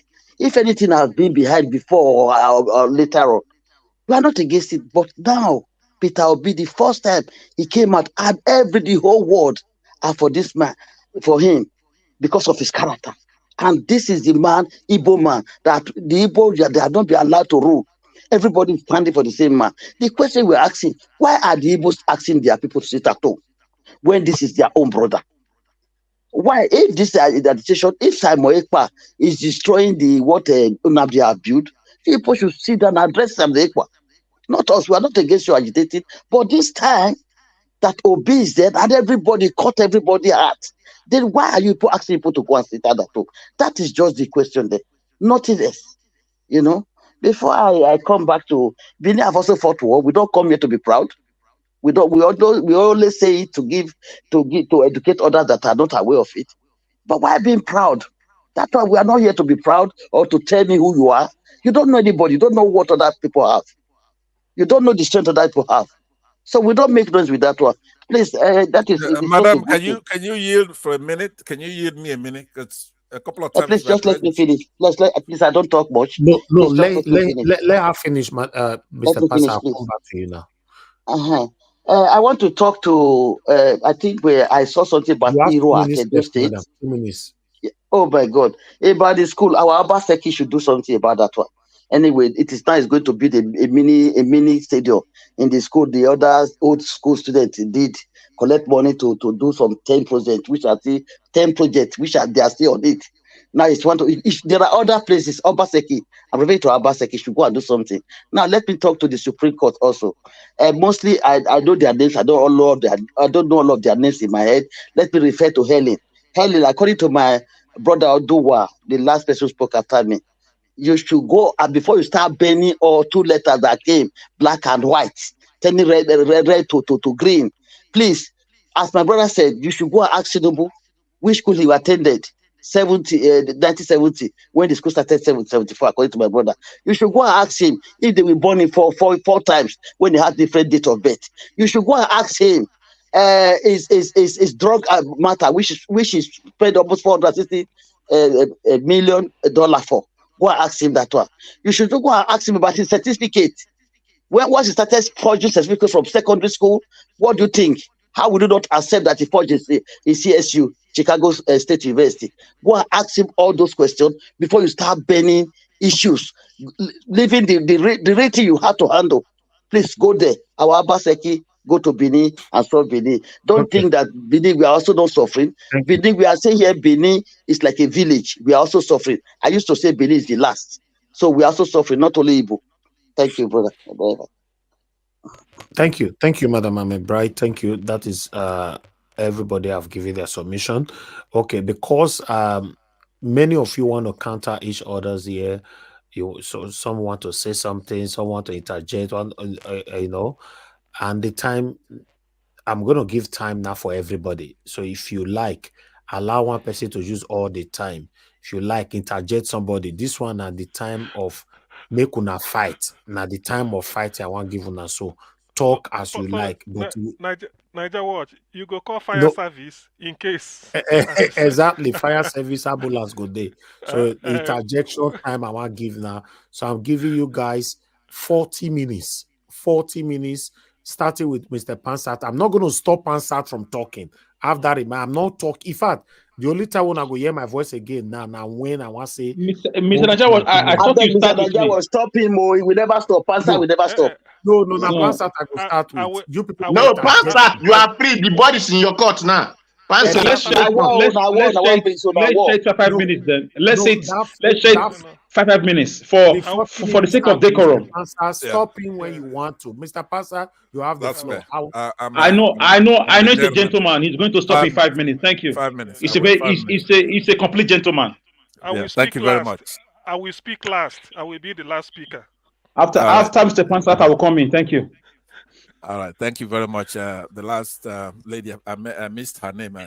A couple of times she's addressed us, and I mean, Igbos pretty much, and she's using that arrogance, especially in the sense of haughtiness, conceit, like egotism, hubris, swagger, boasting, pomposity, even. But no, that's not. I don't know how many Igbos you know. First of all, I haven't done that here today. If She know many. She know many. Okay, well, she just knows the wrong ones, right? Nigerians pretty much are indistinguishable in their character. If you're a Christian, there are two traditions in Nigeria. You have the Muslims, you have the Christians, right? Now, are there people who worship the devil? Not two traditions. Hey, correct that one. You have Muslim, you have Christian, you have the African traditions, and you have no traditions at all. So they are all traditions. These are not coming out of my time now. Hold on. Like I said before, you have a set, then you have a subset. The same thing is like Wazobia. That's the thing where I'm arguing, which I was going to address Mr. Alex, who there's no daylight between us politically. I've listened to him. I was going to vote for him before if I had a chance, if he ran. I'm not going to vote for him anymore because He disappointed me by his terminologically inexactitude when it comes to the word minority. We not decide class, so we not decide class. No technology. So what I'm saying though, listen to what I'm saying, right? The issues are just jumbled up together. You have Igbos, that's different. You have Biafrans, that's different. Many people don't know that because look, Edo, it hasn't been long that we start all getting together. To us, like to me, let me speak for myself. Edo is on the other side. You either Yoruba or your Hausa. We and Edo, we had nothing in common as far as I'm concerned. But lately, since 2015, there's a new epoch. So we had to let you taste a little bit of what we're tasting. But still, a lot of you don't even get it. Apparently, right? You saw Buhari come in there. You thought you were special. If you were in the train, Edo people were in the train, and the Fulanis came in there, terrorists, and whacked them. And you don't even talk about that. You want to hide that under the table to show you're special. You're not different from us. The Igbos, whatever we're suffering, you're suffering the same thing. But we don't have the impetus to come speaking for you. Or let's say I want to talk about my marginalization. Then I'm going to say, oh, I'm marginalized. Edo people are marginalized too. No. You talk about your marginalization. Peter Obi, I go to another topic because of time. I really wish we had time to deal with all these issues because there's pesky little issues, right? You're not sitting on some kind of soapbox. You're not. Who are you talking to, anyways? If you want to fight, go and fight the Fulanis. We did it, and we're proud of it. Go and fight. Do your thing. Mr. Pansat, we fought. No.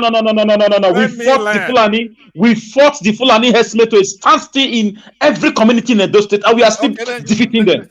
Then good for you. Well, so there's not, like I said, there's no difference between you and I.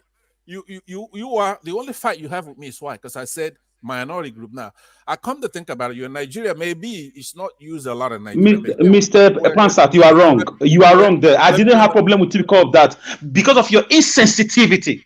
The timing. You don't use such things in the middle of a war. You don't do that. I say, okay. So now, if that's what you have a problem with, okay, maybe I'm just somebody who likes to be sincere when I'm talking. I don't suspend the truth during war and during peace. Right? I know that what the speed of light is. During war, I'm going to tell you that's the speed of light. During peace, I'm going to tell you that's the speed of light. Because that's just truth. So I don't know you to be somebody who's economical with the truth. I've said that. I'm saying that terminologically, the inexactitude of it, maybe you're squabbling with that because over here, it's not the regulatory thing to say somebody's a minority. It's no big deal. Now, I hope you would. It's a big deal. It's a big deal. No. If you let me tell you what if you and I disagree with the numbers, fine. Okay, I said there was about 4.7 million Edo in Edo State. Now, did you catch your own people in your Mr. Pansat? Yeah. You'll be landing. And you never land. Mr. Pansat, you've been landing. Okay. Let me target you for a minute, sir. Please. I crave your indulgence, please. For me, there is no point, fact checking all these things in the midst of recovering a stolen man. If you tell me that the country should be divided, no problem. I've got no problem with that because the country has proved to be a fraud. It has proved Ojuku right. And why he called for a meeting that held for 3 days with all the leaders of thought from all the regions that gave birth to 3 countries, the Biafra, Oduduwa, and the Nigerian state. It was gazetted. There was saboteur. But right now, we are on a course. Using some language is very discouraging. Somebody who has been carrying a load, suddenly you just call that person, you are a minority. When you know the person is fighting for somebody who's not from his own place, there is kind of insensitive. That is my point. Please, everyone, Mr. Alex, see, that is wait, please, let me say this. Please, let me say this. Let me say this briefly. See, all along this broadcast today, that's what Mr. Alex just said, that is the inconsistency, I would say, that Mr. Pansat, has portrayed all day long. Do you want Nigeria to break? If you want Nigeria to break, stay on that.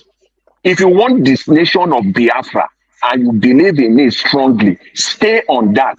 Don't be on both sides, because there is no way you can be on both sides and make coherent arguments. You can't. In Nigeria, as Nigeria stands right now, do you believe in one Nigeria? Yes. If you believe in one Nigeria, so in fact, your last I'm on less than break. Oh, two I didn't know minutes, I was telling, I was. less than two Let me minutes ago now. let me address Less than 2 minutes ago now, you still said that the Igbos and Biafrans, they are different people. Right. Let me That address they are that. not the same Let people. me address that to clarify it. I wanted to take time from him to answer that question. Right. I don't think I'm unique in that position. Right. All of us want Nigeria to work. We all do. Even Baba Med, he said it. If you destroy that constitution, then that's the only thing that's holding us together, right? So we are waiting for the Supreme Court to render the verdict, and we want to be respected. We want the Constitution to be respected. They turned up the beavers, went through that appellate court, and they have been disrespecting the people, right? So once that Supreme Court renders its verdict, then we're gonna move from wishing that Nigeria will work to actually holding somebody accountable, right? We're gonna, if they don't want it, you can't make everybody belong to one country if they don't want to. But there has to be a constitution that holds people together. But if we've been so captured to where our institutions are taken over by evildoers, right? Then we have to talk. We have to do something about it. So you don't get the country you wish to have. You have to deal with the country you have. So we are waiting for the verdict to come in, because you have to go through that process. Even if you go to the United Nations, they want to make sure that you've exhausted every avenue that's presented for you in your country. So Mr. don't Pamsat, forget. can I Yeah, let interject me you? laugh, please. It's a very important. The question has been I asked, and know they're say you asking go me. on land. I go follow you up here. Oh. So what I'm saying to you is that Elvis himself have said it perhaps in a more polite way. Elvis is a gentleman. I'm not a gentleman, right? So he said it. The Supreme Court should do the right thing. If they don't do the right thing, then he's going to have to review things after that. So that's the same thing I'm saying. If I don't mind if we have to start with a smaller unit such as Biafra, and then later on talk. But you do not have any business in that Biafra. Stay out of it. If you're not a Biafran, stay out of it. Talk about your own problems. Talk about your Thank you people. very much. Right. Thank you very So much. you I let, accept me See that. now, let me see finish. now. Let me finish. Let Can me finish. I come in, So Mr. I Pamsat? normally I'll say one more Pamsat, sentence and I'm Mr. done. Pansat, One more Pamsat, sentence. no, One no, more wait. sentence. Let One me more Mr. Pansat, sentence. show and you you So, live everything together. and you so live in the United States where you see didn't know how now. it was founded, Alex, where you it's didn't know how it okay. came about, Alex, it's but you are okay. telling people Alex, to stay out of your Biafra that you've not even gotten. Alex, Let me just land Alex. now. I beg. I Let don't me know. finish. I One don't more understand. I sentence. don't Mr. understand One Fansad, Biafra. more. 5 minutes is over. I was gonna I say Can try one I more to, and speak? but then United I States one try is to, more. but you people should have a I don't. decorum. I One Can just, I more. speak? Can you honor Okay. me, yeah, please? Okay. yeah. Thank you very much. I'll I've been yield. Okay. hearing. Thank you, Mr. Pamsat. Thank you, Mr. Alex. Mr. Alex, cool temper. You see, sometimes when some word comes to you and the word he wants to bring out some kind of thing that want to provoke your personality or your heart. Sometimes you try as much as possible to put it Yeah, down, we are just talking like this. pull it down We so do like that these things. It's not so quarrel. that Mr. We are CN, just talking like. it I doesn't agree with make you. clarification you is to go needed. the other way around. But I want to pay my respect to everybody on the floor on this media, and I want to thank everyone. I want to say kudos to all of you. I Otwaka for all of you out there. Thank you for doing a great job and a great service, despite our coming from different direction, but we are still going to one place. We might have argument, we might have dispute, we might have some kind of confusion might come. That's we are trying to really understand the situation that we are.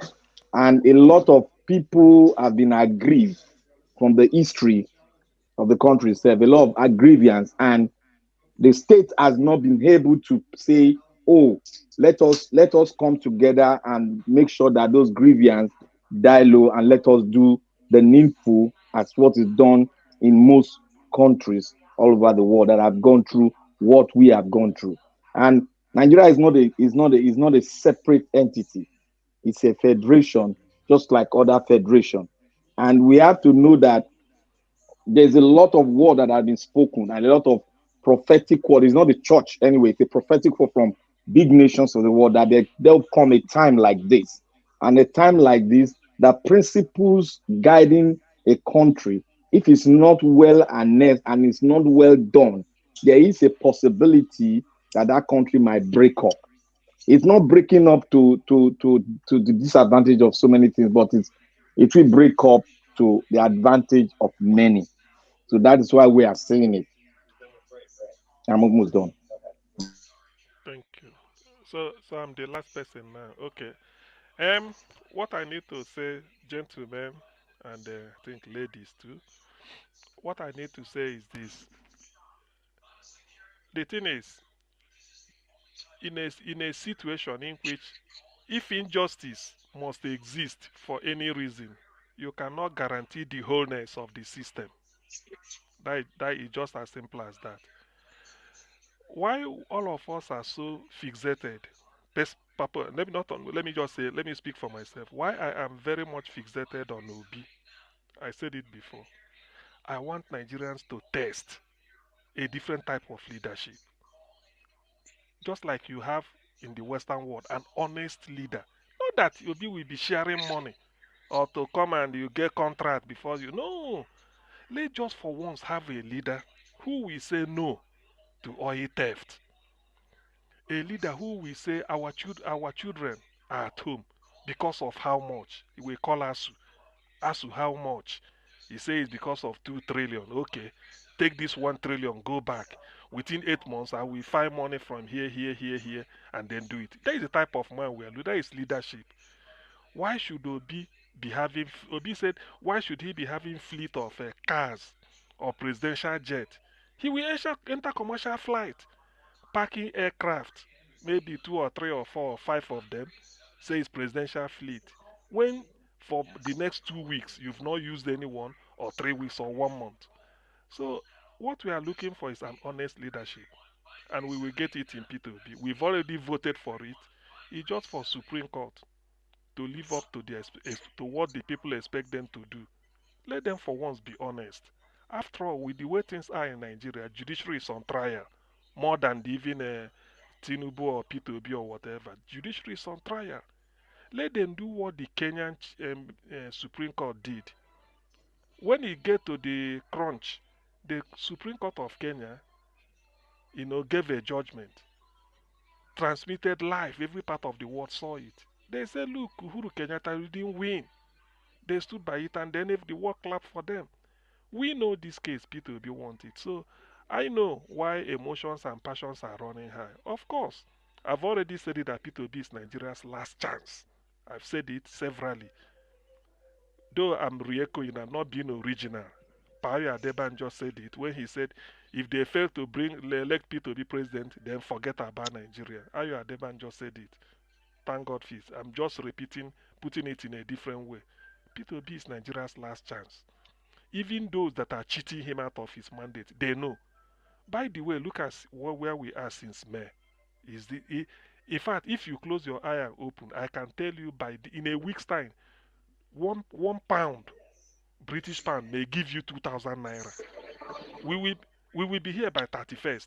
1 pound, I think I'm seeing 1,500 already. So 1 British pound may give you 2,000 naira in a week's time. Dollar may be $1 up to 1,500 naira in a week's time.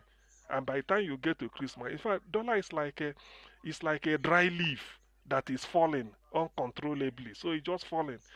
That is the issue, and people are suffering. Nigeria has never had this bad. That's why at this point, although we've done our bit, we didn't wait. We elected the right man. And then we've gone all the way. God has exposed him all the way. But those cabal, those people, they feel that they can play God, which I always say here. When people want to play God, let them remember what happened to Sani Abacha. When the pontiff from Vatican came to tell Abacha, release Abiola, the world is afraid and not happy with Nigeria. Let him go. The mandate is not, let him go. Abacha refused. 3 months later, as God will have it, Abacha was called home. So there are things that sometimes people may feel that it defies the spirit. It doesn't. I believe as a human being there's an there's a power higher than the human being, which is God, and is in heaven looking upon us. So what is happening in Nigeria has gone beyond the ordinary. We know exactly, everybody know exactly what Nigeria needs now. To calm the nerves down, the ice water, the ice block Nigeria needs is P2P. Let the Supreme Court, all these Tinubu shenanigans, they should understand that there are some wars you may win. You won't even be happy that that you won the war. You know, you may not even be happy that you won. This is a case like that. Since May 25th, since May 29th, Nigerians are, nobody is congratulating. Nigerians are not happy. Even the 8 people they claim 8 point something million voted for Tinubu, where are they? Are they happy buying petrol almost 700 naira a liter? Are they happy that the dollar is crashing? Are they happy that everybody is running away? So even if there are people that voted for it, they are regretting it. And because of that regret, they know it's P2B. So all these things, when we come here, I know sometimes the emotion run high. Why wouldn't? When you look at the way Nigeria is, nobody will be happy. But let us not forget, let us not use today to judge ourselves. That's why I'm saying I know what LX stands for. I've had Pansat. I know his worldview. I know that of Give Us Our Mandate. I know Black Panther, Niger Watch, who gave us the platform. You sure say no, Business, man. Madam Business. Even if you come through the window, don't worry. That's why I'm saying I don't. I I am don't. for full Biafra. No I don't. shaking. So forget for whatever And it is. Mr. CM, you grant me Yes. 20 seconds to interject you. Okay. No matter what anybody says, please just 20 seconds, sir. No Okay. matter what anybody says, no matter, there is no abracadabra. If Nigeria continues like this, the division of Nigeria is just like the biblical mene mene tekel ufasi. It can never be it can never be circumvented. We all know from hypothesis, It's true. from philosophies. It's true. So It's it true. will implode eventually. Thank you. It's true. That's why I don't want us to turn the, what is it called? Is it the this what is it called? I don't want us to turn the arrow or the spear on ourselves. I know what everybody stands for. We want the best. So whatever happens today, I believe it's just one of those days we get our wires crossed. So Mr. because I've Sien, no already vex. You okay. you know the reason you are talking like this. You are from Anambra. If you are from Imo State, you will not be talking like this. Why Because do you Mr. say so? Pansat is from Imo State. No, Now no. you Yes, sir. see So what so Mr. so Siam, so so Mr. please, Siam, yes, please, yes. see what you just said, some few minutes ago is a fact.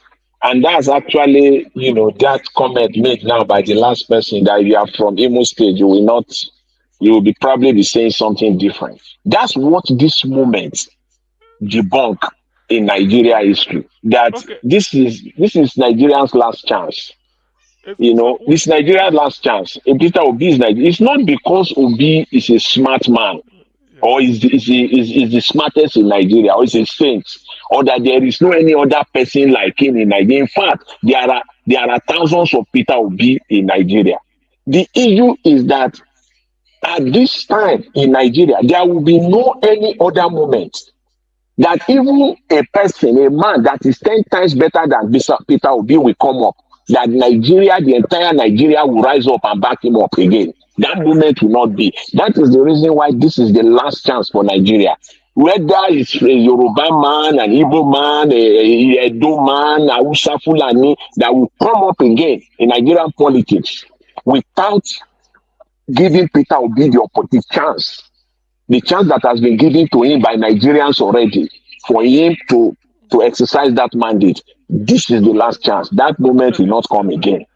Okay, thank you. So just by way of one comment, Kelechi Ndoka is asking me, we've done it for 63 years. Am I waiting for 100 years? Kelechi, let me tell you this. God, Abraham Lincoln became the president of United States after so much trial at the age of 60. That was in 1861. The day he was being inaugurated, 20th January 1861.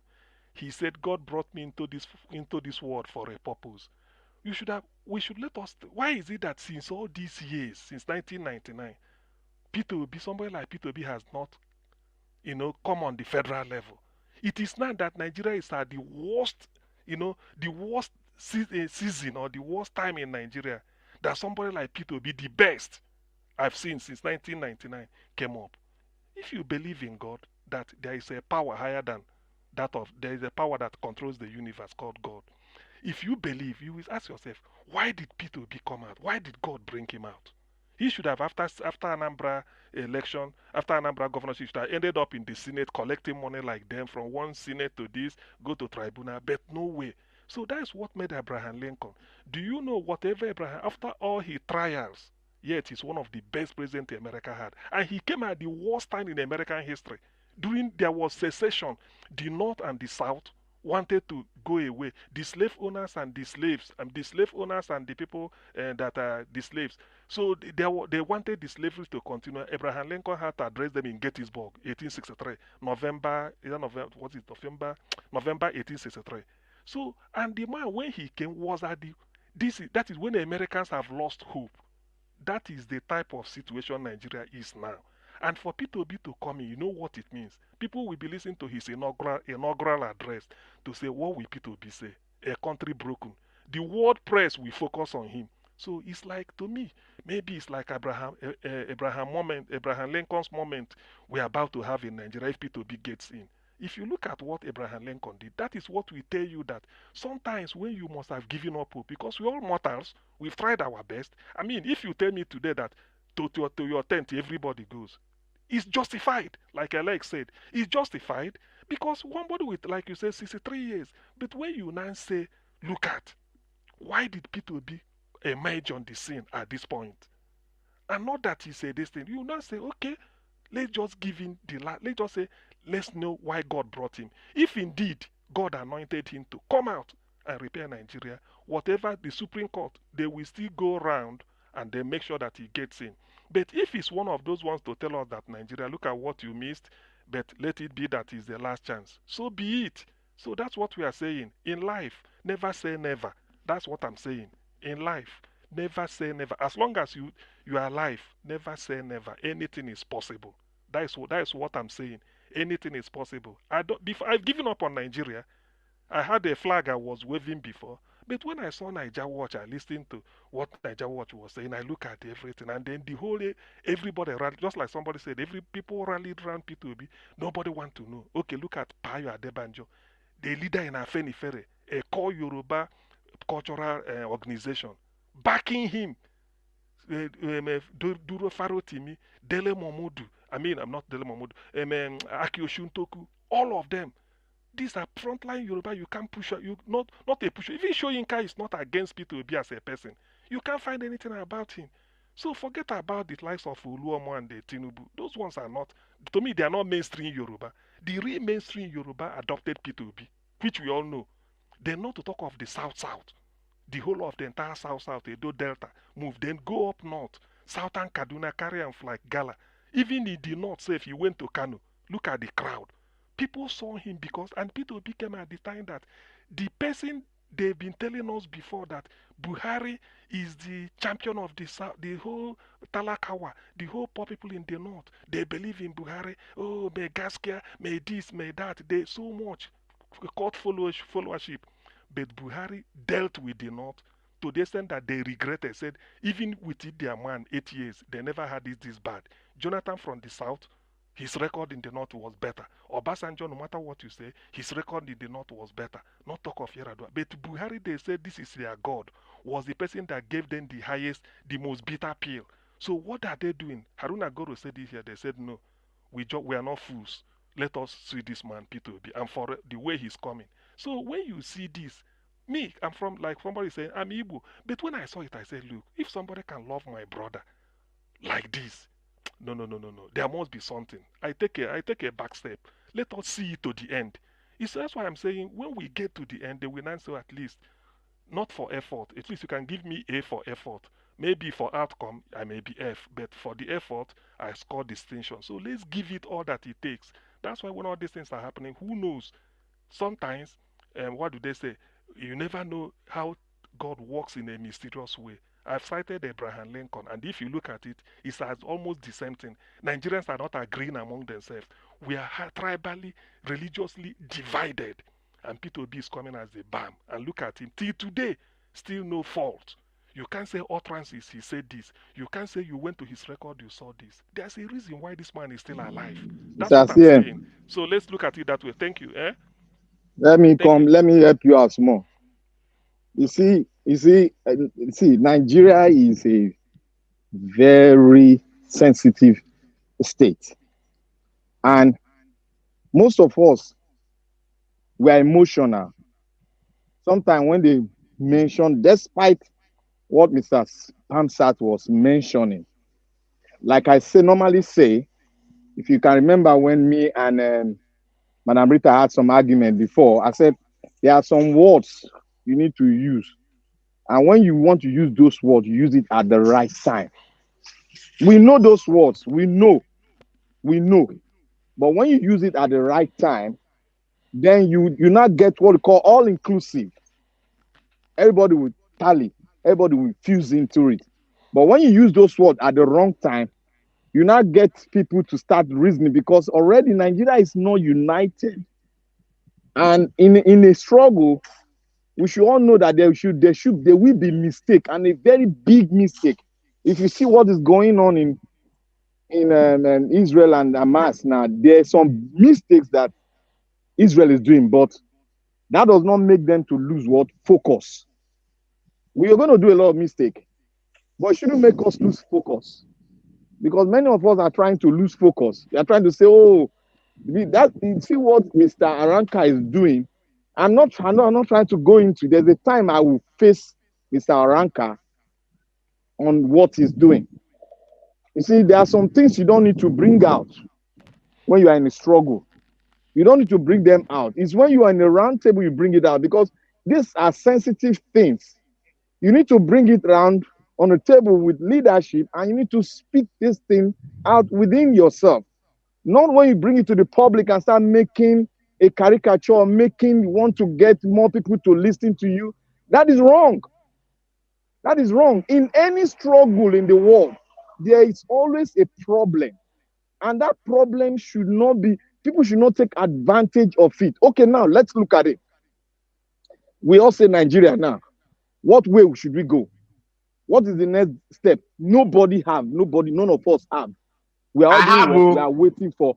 My Oga, wait first. We are waiting for the Supreme Court. Even after after the election, we say, what will you do? You say we should come out and do. Are the Nigerians because I know Nigeria, they don't come out at the time you want them to come out. They are slow, they are very slow in reaction. But when they react, it's very difficult for you to bring them back because we are not united. That is the problem. We are not united. Everybody cherish. Wait, let me finish. Yeah. Everybody cherish their tribe. You see, there's one thing, it's not only Nigeria that has tribe. That thing is born in all African nations. African nation has one defective thing, and that's the problem of tribe. And who made that to be so? It is the colonial people that made that to be so. Before, we were not taking reasoning that way. But our mindset has been changed, and they now make us focus on our tribe. And tribal issue has brought about a lot of civil war and displacement in many African countries. Now, we all have to look at what made South and North Sudan, what made Sudan to break. We need to go and check. Look, most of us don't even study some things that happen in Africa. We need to go and study it. And when we study it very well, we'll begin to reason and we'll bring out a point that will make us sweat, that will be solid, and you know the trajectory that is being played in Nigeria now. Nigeria is going the trajectory of the Sudan trajectory. That's where we are going to. And that's exactly what happened in Sudan, where the North were taking over the resources, gotten from the South. And that came to an optimum point whereby the South got to react. Go and look at where it's developed in the entire Sudan now. It is the northern part of Sudan that is well developed. That is the problem. And for them to lift up now, they are trying to lift up, but they are still having some internal wrangling. So there's one thing we should note here. When Mr. Jonathan was asking a question to Pamsat, I was even answering it. I was saying yes, yes, yes, yes. Because none among us, none among the Nigerians have been able to stand and boldly confront our problem. The only people that have boldly confronted our problem we have in Nigeria is from the southeast. Thank you very much. Now, can I let me just let me we join. Don't need, wait, let me. If please let me join you there. Give me 2 minutes. Just give me 2 minutes. Just 1 minute, please. If anybody from the southeast is speaking, they might be very emotional, but don't take that emotional. You might correct them, but try as much as possible to, correct them and think and make it known to them that this is not the right time to correct. say Let it. me come Thank in you. here, because now I'm gonna be a little controversial here. Let's just get it all out here today, so that tomorrow they will start going back to the main issue we should be dealing with, right? Even though you made those statements and you are generous, you say it in brotherhood because it's true. There's nothing to correct. What you see when Nigerians, we're not all equally yoked in that country, because the Southeast fought against the country, right? There are benefits to it, right? We went through now as Nigerians what's called a complete metamorphosis. A lot of people who were on the Nigerian side did not. You open your eyes and you notice that the country from the north, like we were saying, they're insatiable for power, unquenchable, unappeasable, prodigious, uncontrollable greed for power, rapacious. It's actually compulsive. So that's who we're dealing with. Now, we fought, went to war for 3 years. And through that period, we went through the egg stage to become a Nigerian. We went through the larvae. We went through the pupa stage before we emerged as butterflies, as adults. A lot of Nigerians haven't gone through that because you're on the other side. You just notice that, oh, these people are gluttonous for power, compulsive. And then you want to hold them accountable because you haven't gone through what we went through. So when who are you gonna correct? Who's supposed to be correcting who? We're supposed to be correcting you. I said, because we went through the whole stages. My village still go through the war. Pardon? What was that? My village go through the war. Okay, fine. So you're on this side now. You went through the complete metamorphosis. And those who didn't go through it, egg, lava, pupa, and then imagine say Nigerian, like we've done. We are the ones who are supposed to be correcting you, because you wouldn't even pay attention when we're telling you in 67, 68, hey, look, you got these Nigerian soldiers. Some of them were bad actors, and they whacked their Sadoana, and they did this and they did that. Maybe they did the wrong thing. But we're civilians when Kaduna kind of doing business. We're civilians. We don't know what the hell these soldiers are doing. But they started buying our people, committing genocide on our people. Now, are the thieves, they're not going to the same thing. Some people say I come here or on the platforms. Who do I talk about when I come on the platform? The thieves, Southern Kaduna, the shares, and that's who I talk about. I'd never even, because of trying to avoid people accusing me of being tribal, I don't even talk about Igbos and what they're going through. But I don't stand for insult on the Igbos either. So I'm quite outspoken when it comes to that. Right? So I talk about all the victims in Nigeria. I talk about IDP camps. Every time, I don't talk about P2B. Why? Because P2B is not an Igbo project. True Biafrans don't want P2B to be president. If you don't want to know, if you want to know the truth. Any real Biafran doesn't care about P2B being president of Nigeria or whatever. We want out. But now, he's a good candidate as an African, which I am also. I could be a Biafran, I could be a Nigerian, I could be an African, I could be a human being. It depends. What are we talking about here? So when you have our own people, right? For example, Nobi, she's not happy with me. Alex, my brother Alex, there's no daylight between us. He's a He believes that if Nigeria is not going to be fair, then it should break up. He's never said anything against. If he likes Ojukwu, for example, if I mention Ojukwu here, people are going to just shoot me with their eyes, right? So it's not, the lines are blurred. People are not shooting you. People are not shooting you. What I'm saying. So what I'm saying to you though is that being unveracious, not voracious, like I was talking about the power, being untruthful in a communication and dialogue between brothers and sisters here.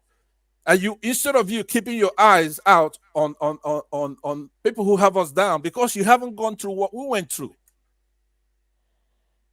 I was in a panel over the weekend and I was telling them that don't go talking about Biafra carelessly because first of all, you don't know what the hell you're talking about.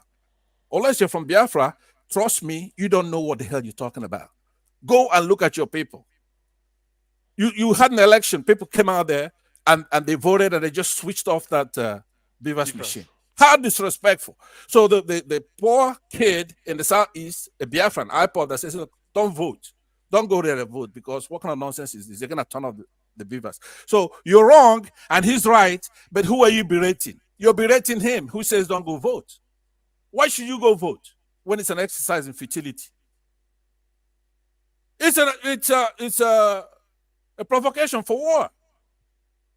We spent a lot of time going through that exercise. So they have no respect. They just go, look, the same election, senators, they let that go through. And then they shut off the presidential one and then we're arguing. Then you go to the tribunal and they really insulted those people who went down there. So who's right? You imagine the cockroach just from the egg because it's an incomplete metamorphosis. And you're poking your hands on the eyes of people who went through the butterfly that went through the whole thing and emerged. So that's the irony is that you can't even talk. If you come here to talk, it's like you're being arrogant. Like when I said there are many P2Bs now. Why did I say that? Because I didn't want to say that's only P2B who can be president, who has a character. I don't believe that anyways. But if I say something like that, I'll be arrogant. So I say we have many P2Bs from every tribe. Did I get away with that? No. There are people here who are berating me that why would you say there are many P2Bs?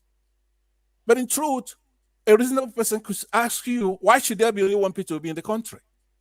Well, Nigeria is a big country with a lot of intelligent people. For example, Baba Ahmed. I like Baba Ahmed. Dirty.